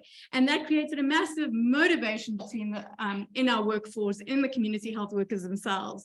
And that drives continued improvement in the work that they do. So I would say that there's a role for selection, but there's also a role for being able to work closely with an effective primary healthcare service that then is a empowering circle with our community health worker force. I think what's so important, as I was listening to you speak and you were sort of sharing the story and of what you have achieved, what really stood out to me was almost like the deep sense of ownership that I think the community health workers then have in this process. And then I reflect on what Nicola shared with us earlier around examples of community health workers who are washing, windows in some clinics. So I want to bring you into the conversation here, just really to reflect on your experience as a community health worker. I mean, now you're a social worker, but just sort of reflecting back on those experiences. How important is it that community health workers are trained to deliver action-oriented interventions in homes? And how do we get the Department of Health on side around being utilized effectively and in the right spaces? Firstly, I will talk about the power of training. No worries. I think you just need to hold it up. Yes. I will talk about the power of training and equipping CHWs to deliver action-oriented interventions at home. I was fortunate to be a CHW. It was in 2018, and after I became a social worker. What I've seen now that I'm a social worker, I'm working with 4 organizations. There are those CHWs that are not equipped and those that are well equipped. Those that are not equipped, they are not having the materials to see into it if the child is having a problem or not. And those that are having the measuring tools, they are able to see and detect the problem with the child. For instance, if the CHW is not having the skill, they are not going to be able to detect if the child is growing well or there is fluttering in the child. Without the measuring tools, we are unable to detect if the child is stunting or not. Without the thermometer, we can't see if the child is in danger or what. So those that are not having the measuring tools have to assume that there is a problem with the child. So there is no difference between them and the mother of the child. We are using the growth chart that help us to see if the child is growing well with her own age or not in her age. So those growing chart help us to monitor the child correctly. By doing the house-to-house visit, we are building the relationship with the community, and we are trying this to build a behavior change. Because our people at some point are lazy to go to the clinic. So as CHWs, we teach the mother about the importance of early booking while the mother is still pregnant. We are teaching about the danger signs, and when the child is being delivered, there are beliefs that the infant has to be given traditional medicines. For instance, how to clean the umbilical cord and the colic, how to use the traditional medicines. So the CHWs are there to teach about the side effects of using those traditional medicines. The first 1,000 days of child's life is an important opportunity to lay the foundation for their academic success, health, and well-being. So CHWs have the power to give these children future, because if the cycle of malnutrition is not being prevented, country's economic growth and production will be reduced. So prevention is better than cure. The better trained the CHWs, the empowered he or she will deliver a healthcare and action-oriented interventions in the community. Thank you. Thanks, Will. I think for me, what's really interesting is sort of the story of empowered community healthcare workers. And then just what you're adding is training, being capacitated, but also working in a health system that supports community health workers to achieve the goals that they have set out. And I think, Emma, I want to bring you into the conversation here, maybe just to chat a little bit around some of that health systems framing. And maybe if you could touch on the role that operational managers have in sort of strengthening the impact the community health workers can have in the health system. I think it is. No. There we go. I don't think so. Can we use this mic? Let's swap mics. There we go. Okay, so we've recruited our CHWs well. We have trained our CHWs well, and we've given them the equipment. They now have a scale. And we say they should then start fighting malnutrition and stunting. But there's a critical element that's required, that is supervision. And we call it supportive supervision. So it is not only a top-down supervision. And firstly, let me first explain who supervises community health workers. So in South Africa, with the primary healthcare, the ward-based primary healthcare outreach teams, we've got outreach team leaders. So outreach team leaders supervise the outreach team, the ward-based outreach team, and they fall under a facility. So they are linked to a facility, and that facility, then you have the operation manager who is heading up that facility. So you actually have two tiers of management, without talking about the facility staff, of course, but for the CHWs, you have two lines of management. And your question was how important and how does that fit in also with stunting? So CHWs, when they go out they need to go out into the field, right? They've been trained to do that, but they need somebody who guides them and supports them. So firstly, the OM, the operational manager, they determine where CHWs go. They determine where they sit in their facility. They determine if they go out into the field, right? They determine how they report as well. They also influence the referral cycle, because remember, we're talking about CHWs going out into the field with the scales, with the MUAC tapes. What happens when they identify a malnourished child? What happens when they identify a pregnant woman who hasn't had her first ANC visit? They're supposed to refer, right?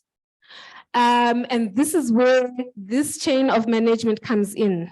So there is the OTL, the outreach team leader. They need to also inform their OTL. They need to also then refer the client or the mother to the clinic, to the facility. Yeah. So if the referral system is not clear, then there becomes an issue, because where does the mother go? Who receives this mother in the facility? That becomes an issue. Okay, can we still hear Emma? Okay, great. Sorry, Emma, go ahead. Is this better? Okay, great. Okay. Okay, so this is where the management comes in. So an operational manager and the supervisor, the OTL, they are responsible for providing the mentorship, because remember, CHWs, they do have training, they get a scope of work, but then they need the support. When they go into the household, what you find in a household, what you come across with the child, no child is the same. So you get to cases where your training has not prepared you. This is where now you need to call your supervisor. What do I do? This is the case. How do I refer? You know, there's still other barriers in the community. Maybe the facility is closed. That happens. So you need your supervisor to then guide you. Which other facility can I refer? If it's an emergency case, what do I need to do? You need a supportive supervisor who is there to support. And in addition to that, there is also the continuous learning skills transfer that the supervisors should be playing a role, because they're not clinicians, CHWs, but they do need that ongoing skills transfer. So I will use an example of what we at One-to-One Africa have done. So we work with the DOH community health workers in the rural Eastern Cape, deep rural in OR Tambo district. And our role has been to strengthen the existing structure of these primary healthcare ward-based outreach teams. So because the challenge has been CHWs are in the facility and not in the field, but because of the very challenges and issues that have been mentioned. So what we do now, we provide this supportive supervision. We walk alongside the CHW in field supervision, in the house, supporting. Because in addition to the training, they need to know how to use the scale properly. Otherwise, we will miss those children. So this is what the supervisors do. They mentor these CHWs. They then also do what we call group supervision, where you bring all the CHWs together. It's important that they learn from each other. So it's not only a top-down approach. They learn from each other, they share cases, they motivate each other. And in addition to that, we also mentor the OTLs, the outreach team leaders, where they are, if they're the DOH ones. And we try to also support them in terms of what it means to be an outreach team leader and how they fit into the health system. And as a result, we've been working with these CHWs for a number of years now, and we have seen an increase in the 8 facilities and the 8 ward-based teams we're working in. We have now 24 out of 27 CHWs are now field-based. When we started, 27 of them, all 27 were facility-based. And we've seen the increase in performance. They're actually opening up cases.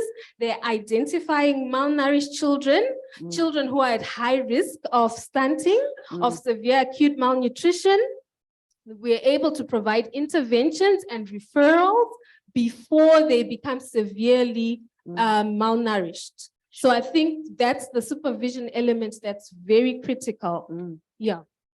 You've said a lot, and I think you remind me of something that somebody shared earlier around how much we expect, of community health workers. And I think the pieces of work that the community health workers are holding that you speak to is quite significant. So I guess I'd be curious just to hear some of your perspective around acknowledging that. How then do we hold that complexity in spaces where there isn't some of that supervision support, where there isn't some of that, whether it's the primary healthcare clinic, where there isn't some of that structure? Where does that place community health workers in context like that? What are some of their challenges? Sure. So yes, firstly, we must acknowledge that CHWs can't do everything. They cannot do everything, but they can do a lot. An important thing, or something that many people do not get, is that all the interventions, it starts in the home. You reach these children, you reach these pregnant women in the homes before they get to the facility. So community health workers are positioned, to actually address all these issues, to fight malnutrition, to fight maternal mortality. So to answer your question, with supervision, it's not an easy answer. So we know that there are challenges. We have a great policy on primary healthcare re-engineering. We have OTLs who are outreach team leaders. But we have a great policy. It's the implementation and the resources so it's the resources. So this is where we come in. So in places like, for example, our organization, what we are trying to do is we're a partner of the Department of Health. So what we're trying to do is to support the Department of Health to implement. So it's capacitating them.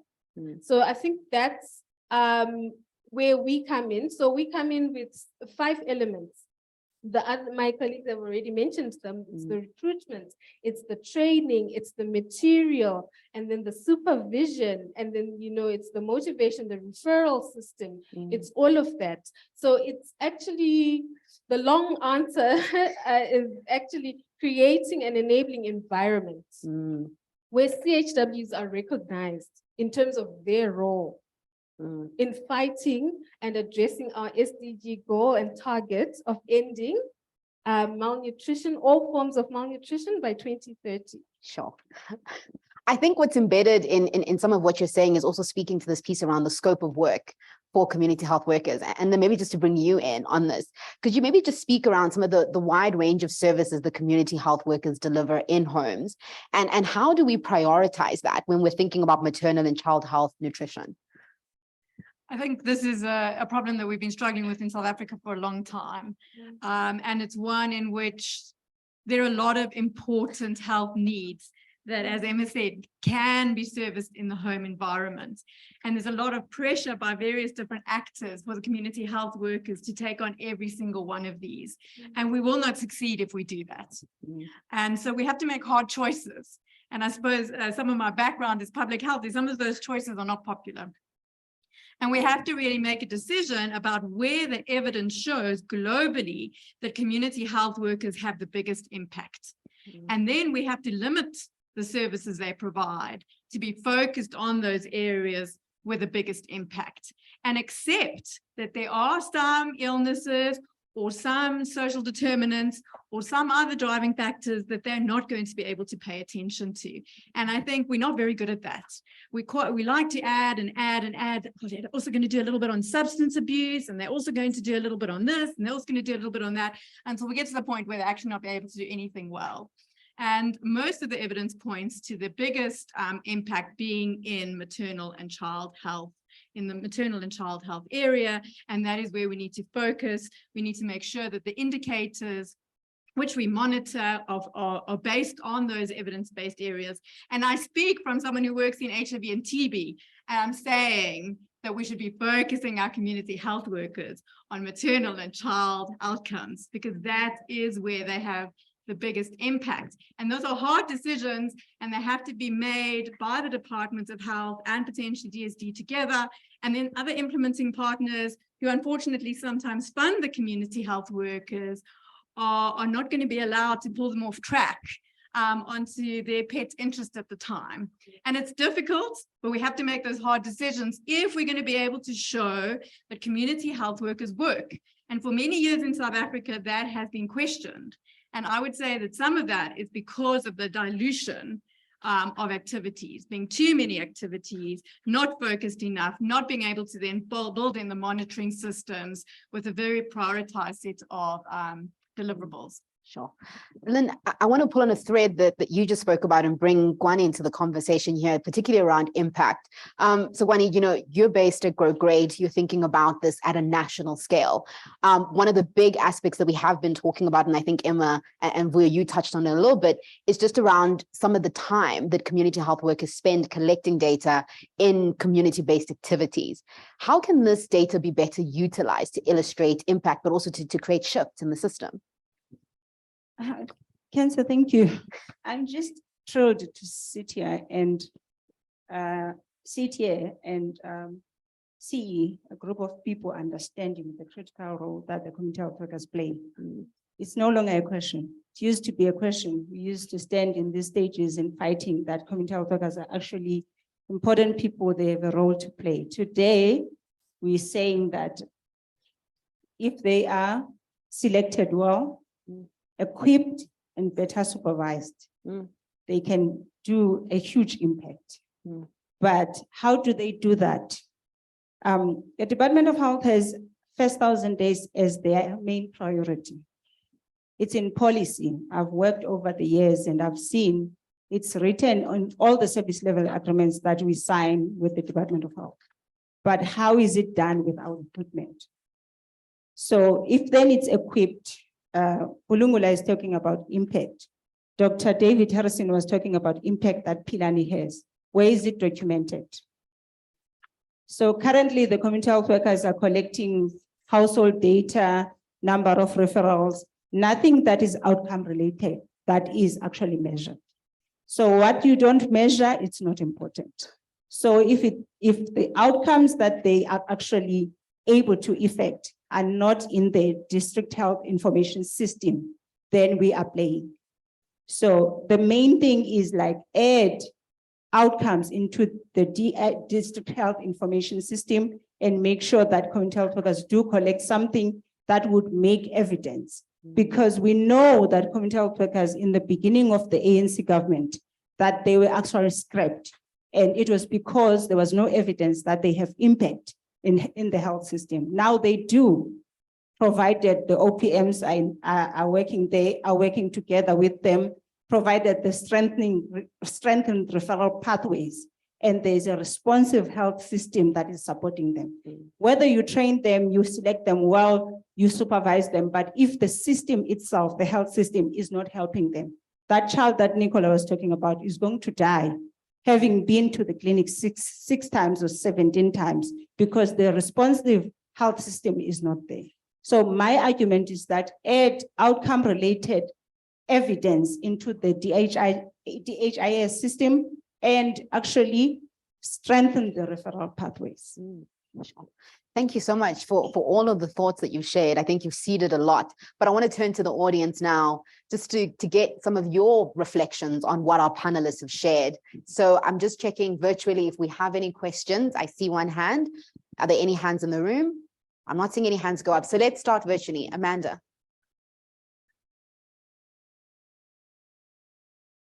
One, two, three. Hi. So we have one question from a virtual participant. Community health workers are so often viewed as bottomless cups that we can keep filling up with new knowledge, skills, and roles, not just in health, but also social and sometimes even education requirements. But they continue to sit half inside, half outside of the formal health system, serving often two masters. How much of the challenges community health workers face stems from a lack of their roles being formalized and officially embedded into the formal health system? Big question. Thanks, Amanda. Lynn, maybe if I can start with you, if you can maybe kick us off. Sure. I mean, I think the person who asked the question is exactly on point. I'm probably not the best person to speak about it, and there are definitely people in that are. But you know, this has been a long conversation. This is not a new conversation. This has been taking place in national for a number of years. I was saying earlier to some colleagues that Helen Schneider is probably one of the best people to speak to this. He's been really trying to push that this is formalized, that the role is formalized, so that we can start building indicators, so that we can start tracking how we're delivering the service. And we're just not moving forward. And I don't completely understand what the barriers to that are, but perhaps other people in the panel do, or even in the audience. I see one is unmuting her mic, so jump into the conversation. The reason I was saying that community health workers is no longer a problem, it was only yesterday that the whole world was shut down.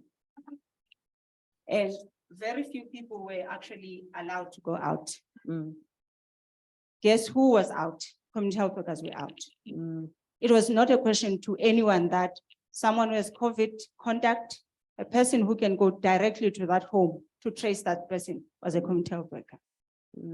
So it is not a question that a health system, if they care enough, cannot be responsive without a foot soldier in a home.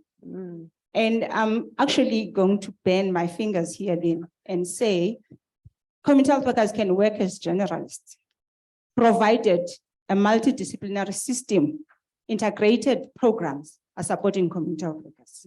If I have 250 households within my reach, and I'm responsible for that, and agriculture, social development, home affairs, Department of Health is supporting me, that role is very easy. If I'm well equipped, well supervised, and my contribution is valued, and I'm actually part of the system, then I would do the work well. So that is my answer. Okay. Emma, you also look like you wanted to jump in. You're welcome to. I'll just speak to how they fit into the health system. And so it goes back again to supervisors as well. So one of the responsibilities of the outreach team leaders and the operational managers in relation to CHWs is the integration of their work and their referrals and their reports into the facility. That's how their work is supposed to fit into the health system. And that is why it's very critical that there's supportive supervision, because that the CHWs that are assigned to a facility, they need to be feeding information into the facility. Who identifies that there's an outbreak of diarrhea? It's the CHWs before they get to the facility who identifies that there's children who are at risk of stunting before it becomes a serious issue, before the severe acute malnutrition. Who identifies that? It's the CHWs.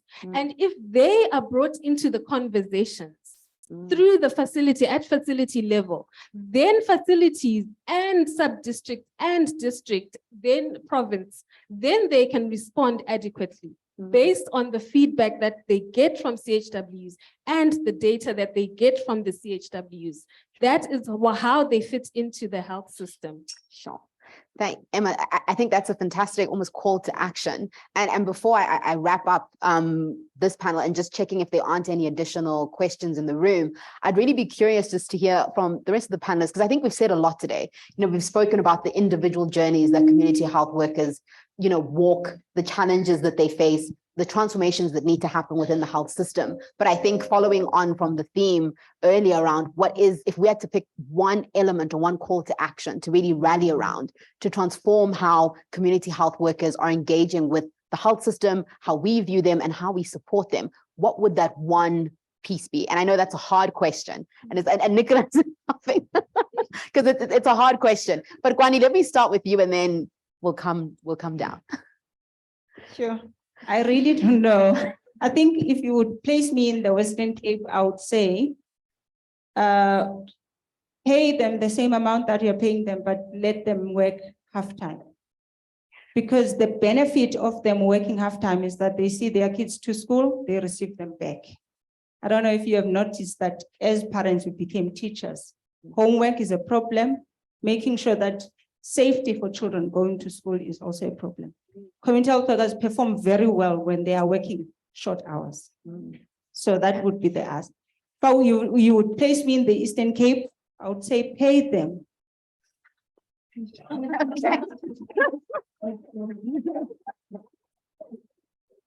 Emma?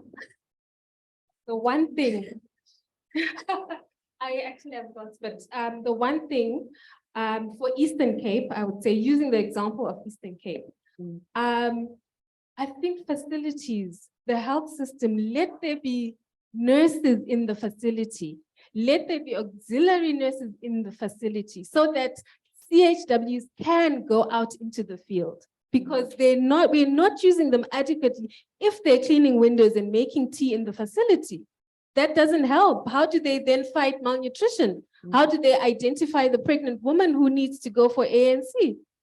Let the facilities be resourced in terms of human resources. I think we need to fill those posts. There are too many vacancies in the Eastern Cape. Facilities are massively understaffed. And where do OMs go, operational managers? They go to CHWs and say, you're not going out into the field. We need you in the facility. So I think that's the single most important thing. But I also recognize that there is, for it to really work, we say there are 5 things, which we all just mentioned. We need to recruit them correctly, right? We need to train them. We need to equip CHWs. We need to remunerate CHWs. And we need to have supportive supervision. Those are the 5 elements that are critical for any CHW program. Sure. Thanks, Emma. Royo? What I can say is that. Yes, Yvonne. What I can say is that we must equip the CHWs, empower them, because they are the first or frontline health providers of the community. They are the one who see into it that there is a problem in the house. It doesn't matter if the child is having the problem, but even if the social problems, they are the one to see that there is the problem in this house. So we must equip them and empower them because they are even at risk of infectious diseases, especially in the area of Khayelitsha in Western Cape.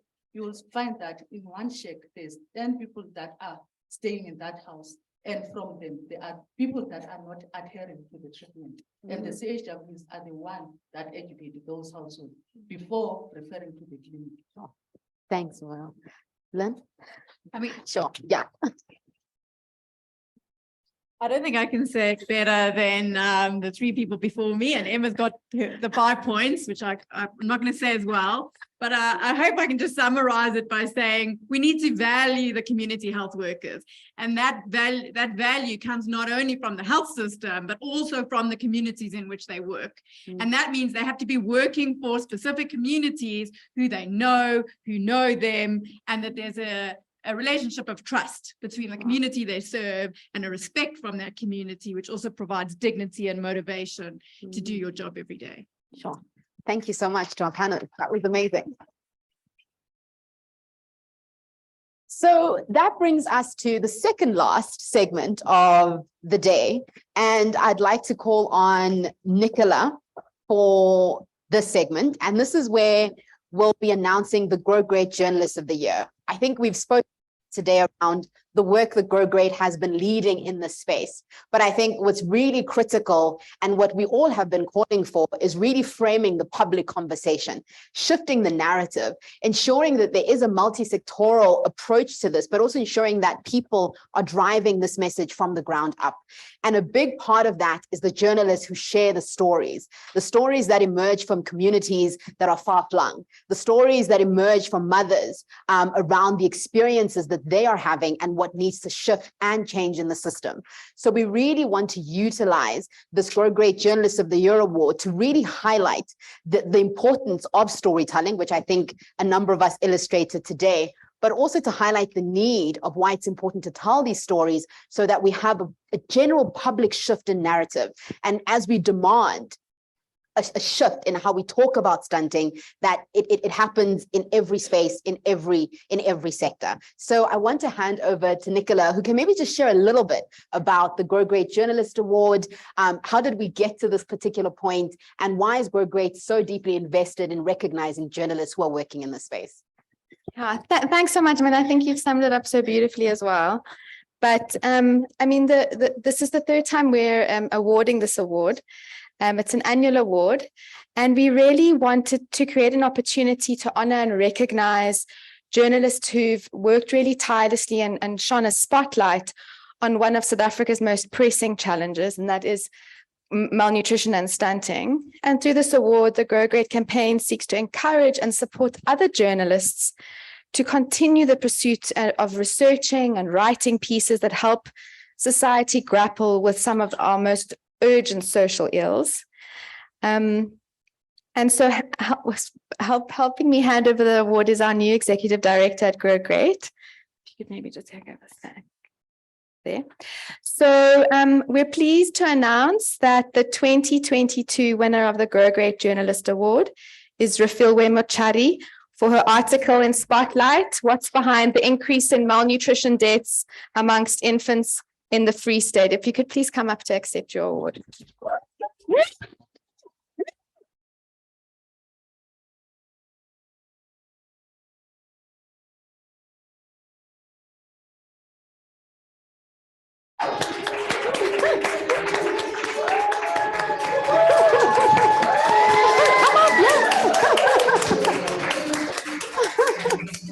Congratulations, congratulations. Oh, I scrubbed her name.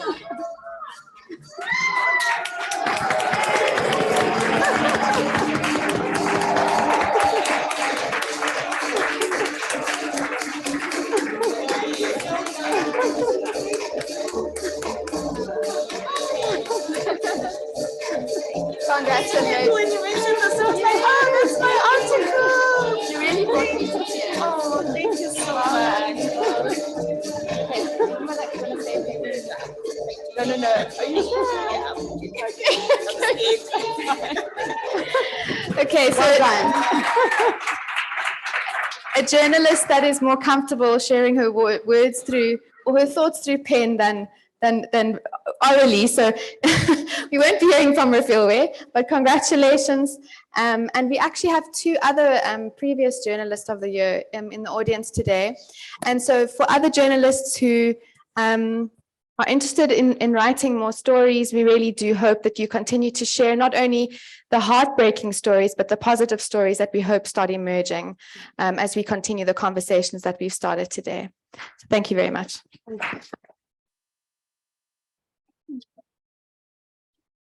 So on that high note, we've reached nearly the end of our program for today.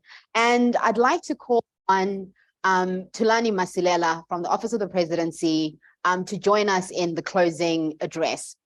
Thulani Masilela is an outcome facilitator in the Department of Planning, Monitoring and Evaluation. Thulani is responsible for tracking progress towards outcome 2, a long and healthy life for all South Africans. He has previously worked in various capacities in the National Department of Health in South Africa for a period of 10 years as a director and subsequently Chief Director for Strategic Planning, as well as Chief Director for Health Information Management, Monitoring and Evaluation. He's also worked for non-governmental organizations in the health sector. He's a qualified clinical psychologist and also convenes on behalf of the DPME an interdepartmental national food and nutrition security community, which consists of national government departments and civil society formations. Since 2018, this committee has been implementing, tracking progress with and reporting on the cabinet-approved National Food and Nutrition Security Plan for 2018 up till 2023. Please join me in welcoming Thulani onto stage as he delivers the closing address.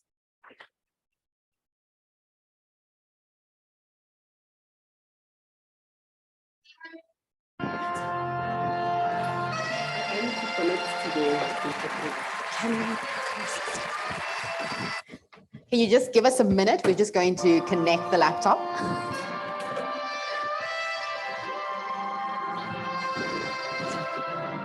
Can you just...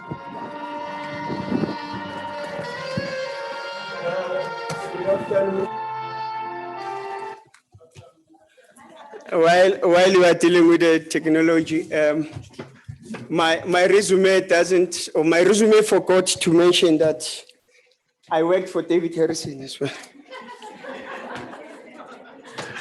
Yeah, and I think if I didn't work for David Harrison, I wouldn't have been able to get these other jobs. You know? So, Kente, I apologize to you, Kente. It's my omission, you know. But just to show that I worked for David Harrison, he gave me a task today. He made me sing for my lunch. So, and that is what I'm going to be sharing now with you, colleagues. I will, let me see. So, colleagues, as the program director was saying, and thanks, Ma'am Khatib, I'll just be sharing a few reflections. The program says remarks. I've been given a free role to share with yourselves. Nicola says no. So just to share with yourselves my observations from 10 o'clock this morning. Thanks, colleagues.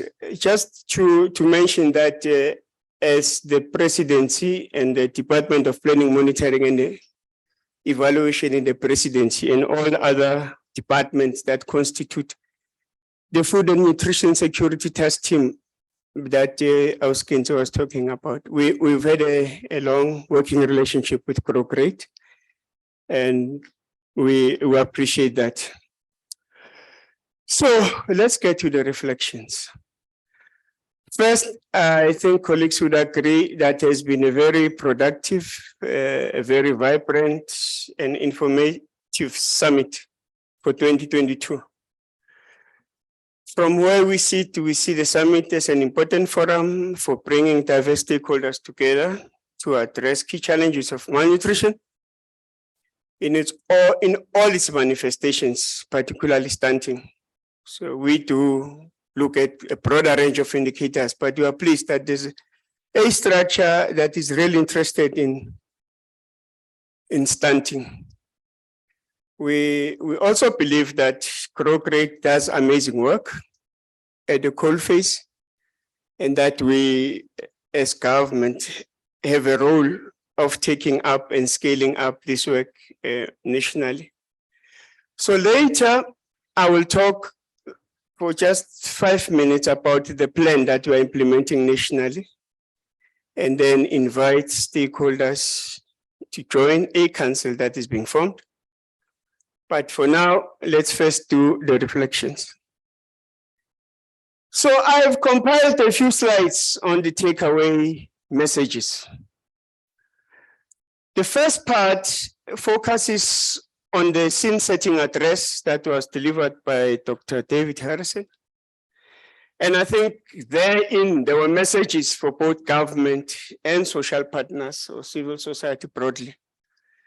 For us as government, I think I would agree with him that our nutritional status is wholly inadequate at individual, household, and community level. And that government ministries have urgent, important, and specific roles to play. You know, you heard him passionately mentioning this morning, if Minister Muteha was here, she would have addressed this. If Minister Pasha was here, he would have done this. So we agree with David. Government ministries have very important and urgent roles to play. He also raised an important point that poor nutrition undermines social stability and economic prospects. We've seen it in other African countries where there have been massive uprisings just because of food insecurity. So we support that. And he also cited good lessons from countries such as Brazil, China, and Peru, which have turned the tide against stunting and which offer useful lessons for South Africa. You would have heard David say that connecting the dots is essential, and we agree with him there. And we need a country with no stunted children. So my generation of stunted children should be the last. But for social partners as well, he mentioned that government cannot do it alone. Nutrition activists have to get out of the cocoon. It's not me, it's David. And work with all the partners. Now, the last part of the slide shows my own observations. I think the first one is that there's even a bigger need for closer collaboration to facilitate evidence to policy. In the packages we're given this morning, there are 3 fascinating policy briefs. But if I hadn't come here, I wouldn't have seen them. If I wasn't here, I wouldn't have had access to them. What does that mean? It means the 1.4 million people I left in Pretoria haven't seen your beautiful policy briefs. So we do have to find a working mechanism to facilitate how the evidence you generate informs the policies we make, so that national policies are based or informed by your evidence. So we do need that entrepreneurial approach towards transmitting evidence to policymakers. Then we had a first panel whose theme was food affordability and the role of the private sector. They did great work. They did great work. Mevin Abrahams, Roja, and all the speakers in this panel. So my take-home messages are that there's important work that is being done, looking at food prices, tracking the prices of 44 food items. And the cause for concern is that there's a huge gap between income and expenditure on food. And that we need to look at how we enable communities in low-income neighborhoods to access healthy food. But I was also pleased that in this panel, all the speakers, including my colleague from KZN, Ms. Ndlovu, mentioned the role of the private sector. Because private sector, public sector, and civil society, we all have a role to play. And one, they need to look at their role in access to food. But secondly, ensuring affordability of food prices. But more than that, what other supportive role could they play in communities? So my own observations, in addition to what my colleagues have said, is that, of course, as Roger said, our role here is to listen here and create an enabling policy and regulatory environment.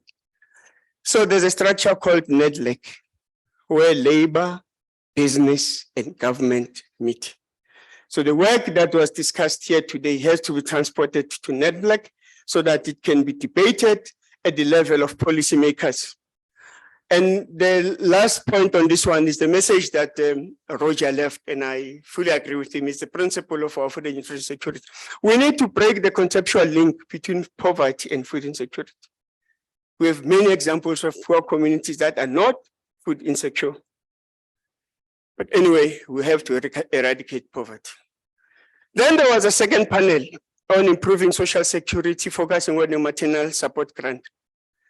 I say there were 4 like-minded speakers, so there was no debate. You know? And what were the key messages there? Our colleagues mentioned the need to acknowledge brokenness, layers of vulnerability. Supporting mothers is an act of justice, not of charity. MRC vets came with economic evaluations that showed benefits of the grant outweigh the costs and others. But the biggest surprise, pleasant surprise, was that National Treasury supports the grant. That is a big achievement. It doesn't happen often, you know. So once National Treasury is convinced about anything, since 1994, once National Treasury is convinced, you must know 80% of the work is done. However, Cabinet is the final decision maker. Right? Cabinet is a final decision maker. So what Mark was explaining is the outstanding work that needs to be done, is the modalities and so forth. So your biggest achievement, your biggest prize was National Treasury coming here saying, for the last 5 years, we've been supporting this grant or the development of the grant. Now, this is the last panel. I won't spend time on it because they've just left the podium. So what they said is still fresh in our memories. But the nice message is that empowered community health workers effectively support the delivery of community-based primary health care services. Supervisors have an important role to play in enhancing their skills. The role of mentors, mentoring outreach teams is important. We must acknowledge that SAGE tools cannot do everything, but they can do a lot. And then there was a proposal that they should be focusing on maternal and child health, not so much on HIV and AIDS. But I think the takeaway message was, if properly selected, well-trained and supervised, SHWs can make a huge difference. So my own observations are that, one, we need to periodically review the scope of SHWs. I hope Dr. Bamford is still here. Not anymore. So again, this is another network discussion. Government, civil society, and labor to advance discussions. What I didn't hear much in the panel was the career paths for CHWs. Are they meant to be CHWs for life? Or where must they go after being CHWs? Okay, I'm nearing towards the end. So as the government of South Africa, we are acutely aware of the nutrition indicators in the country. The red ones are where we are doing badly. The green ones are where you are doing very well. Amber is where we are doing, where some progress can be seen. So I'm going back instead of forward. We're also aware of household food security issues because StatSA generates this all the time. There's a plan. As I said, we've been working with many stakeholders, including Grow Great, in implementing this plan. And these are the departments that are leading the implementation of the plan. This is just the vision, mission of the plan, progress to date. But this is where I want to leave a message for yourselves. Cabinet has established a National Food and Nutrition Security Council chaired by the Deputy President. This slide outlines its roles. Here is the membership of the National Food and Nutrition Security Council. On the left, you've got government stakeholders, and all these ministries have received correspondence.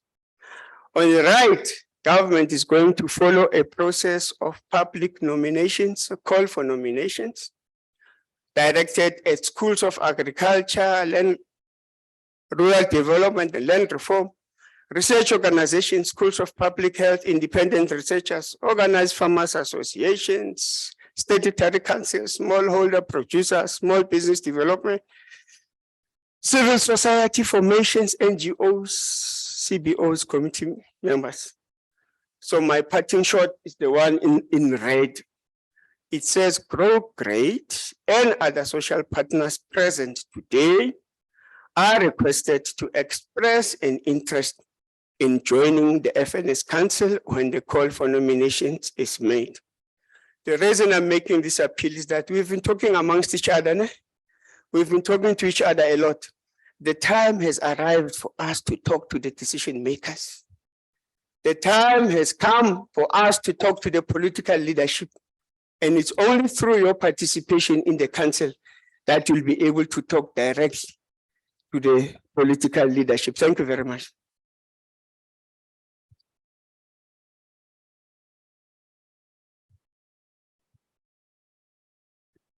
Thank you so much for that closing address. I think it was wonderful to see how the conversation started early this morning and where we've ended off. So thank you so much for collating that for us.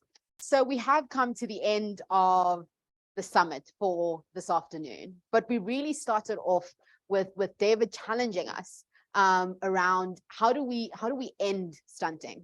You know, Tabang also told a beautiful story around how this isn't just an issue that is isolated or that operates in silos.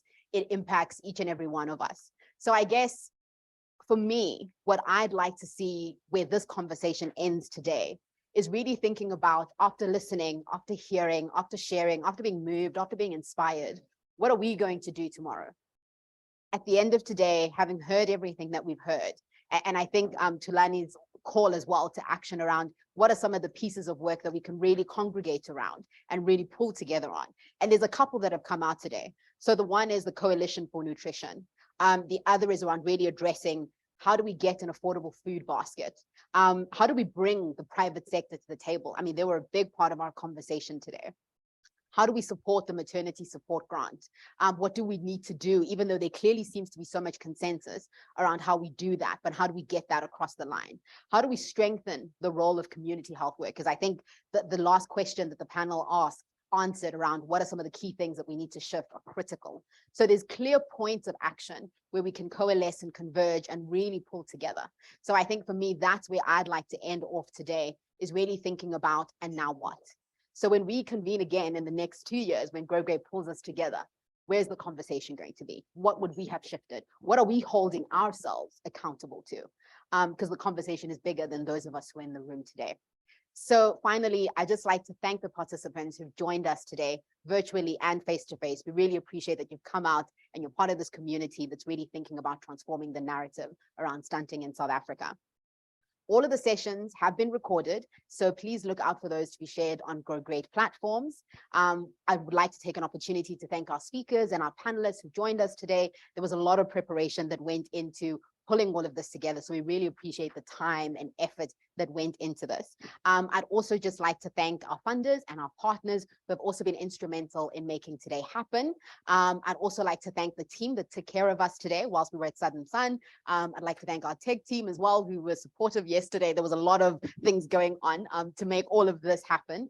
And finally, really, I want to give a huge shout out to the Grow Great team. The last couple of weeks have been absolute madness trying to get all of this done. So we all look polished today and everything looks fantastic. But there was so much, time and effort that goes into pulling all of us together in a space like this. So really well done to the Grow Great team. Well done to all of the work that you've been advancing and pushing for the last couple of years. And here's to the next 5 years.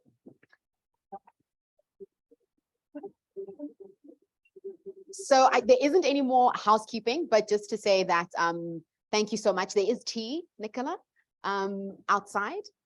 There may be. But also, if you haven't signed up for the maternity support grant, the QR code is still up there. But thank you so much, everybody. Have a wonderful evening.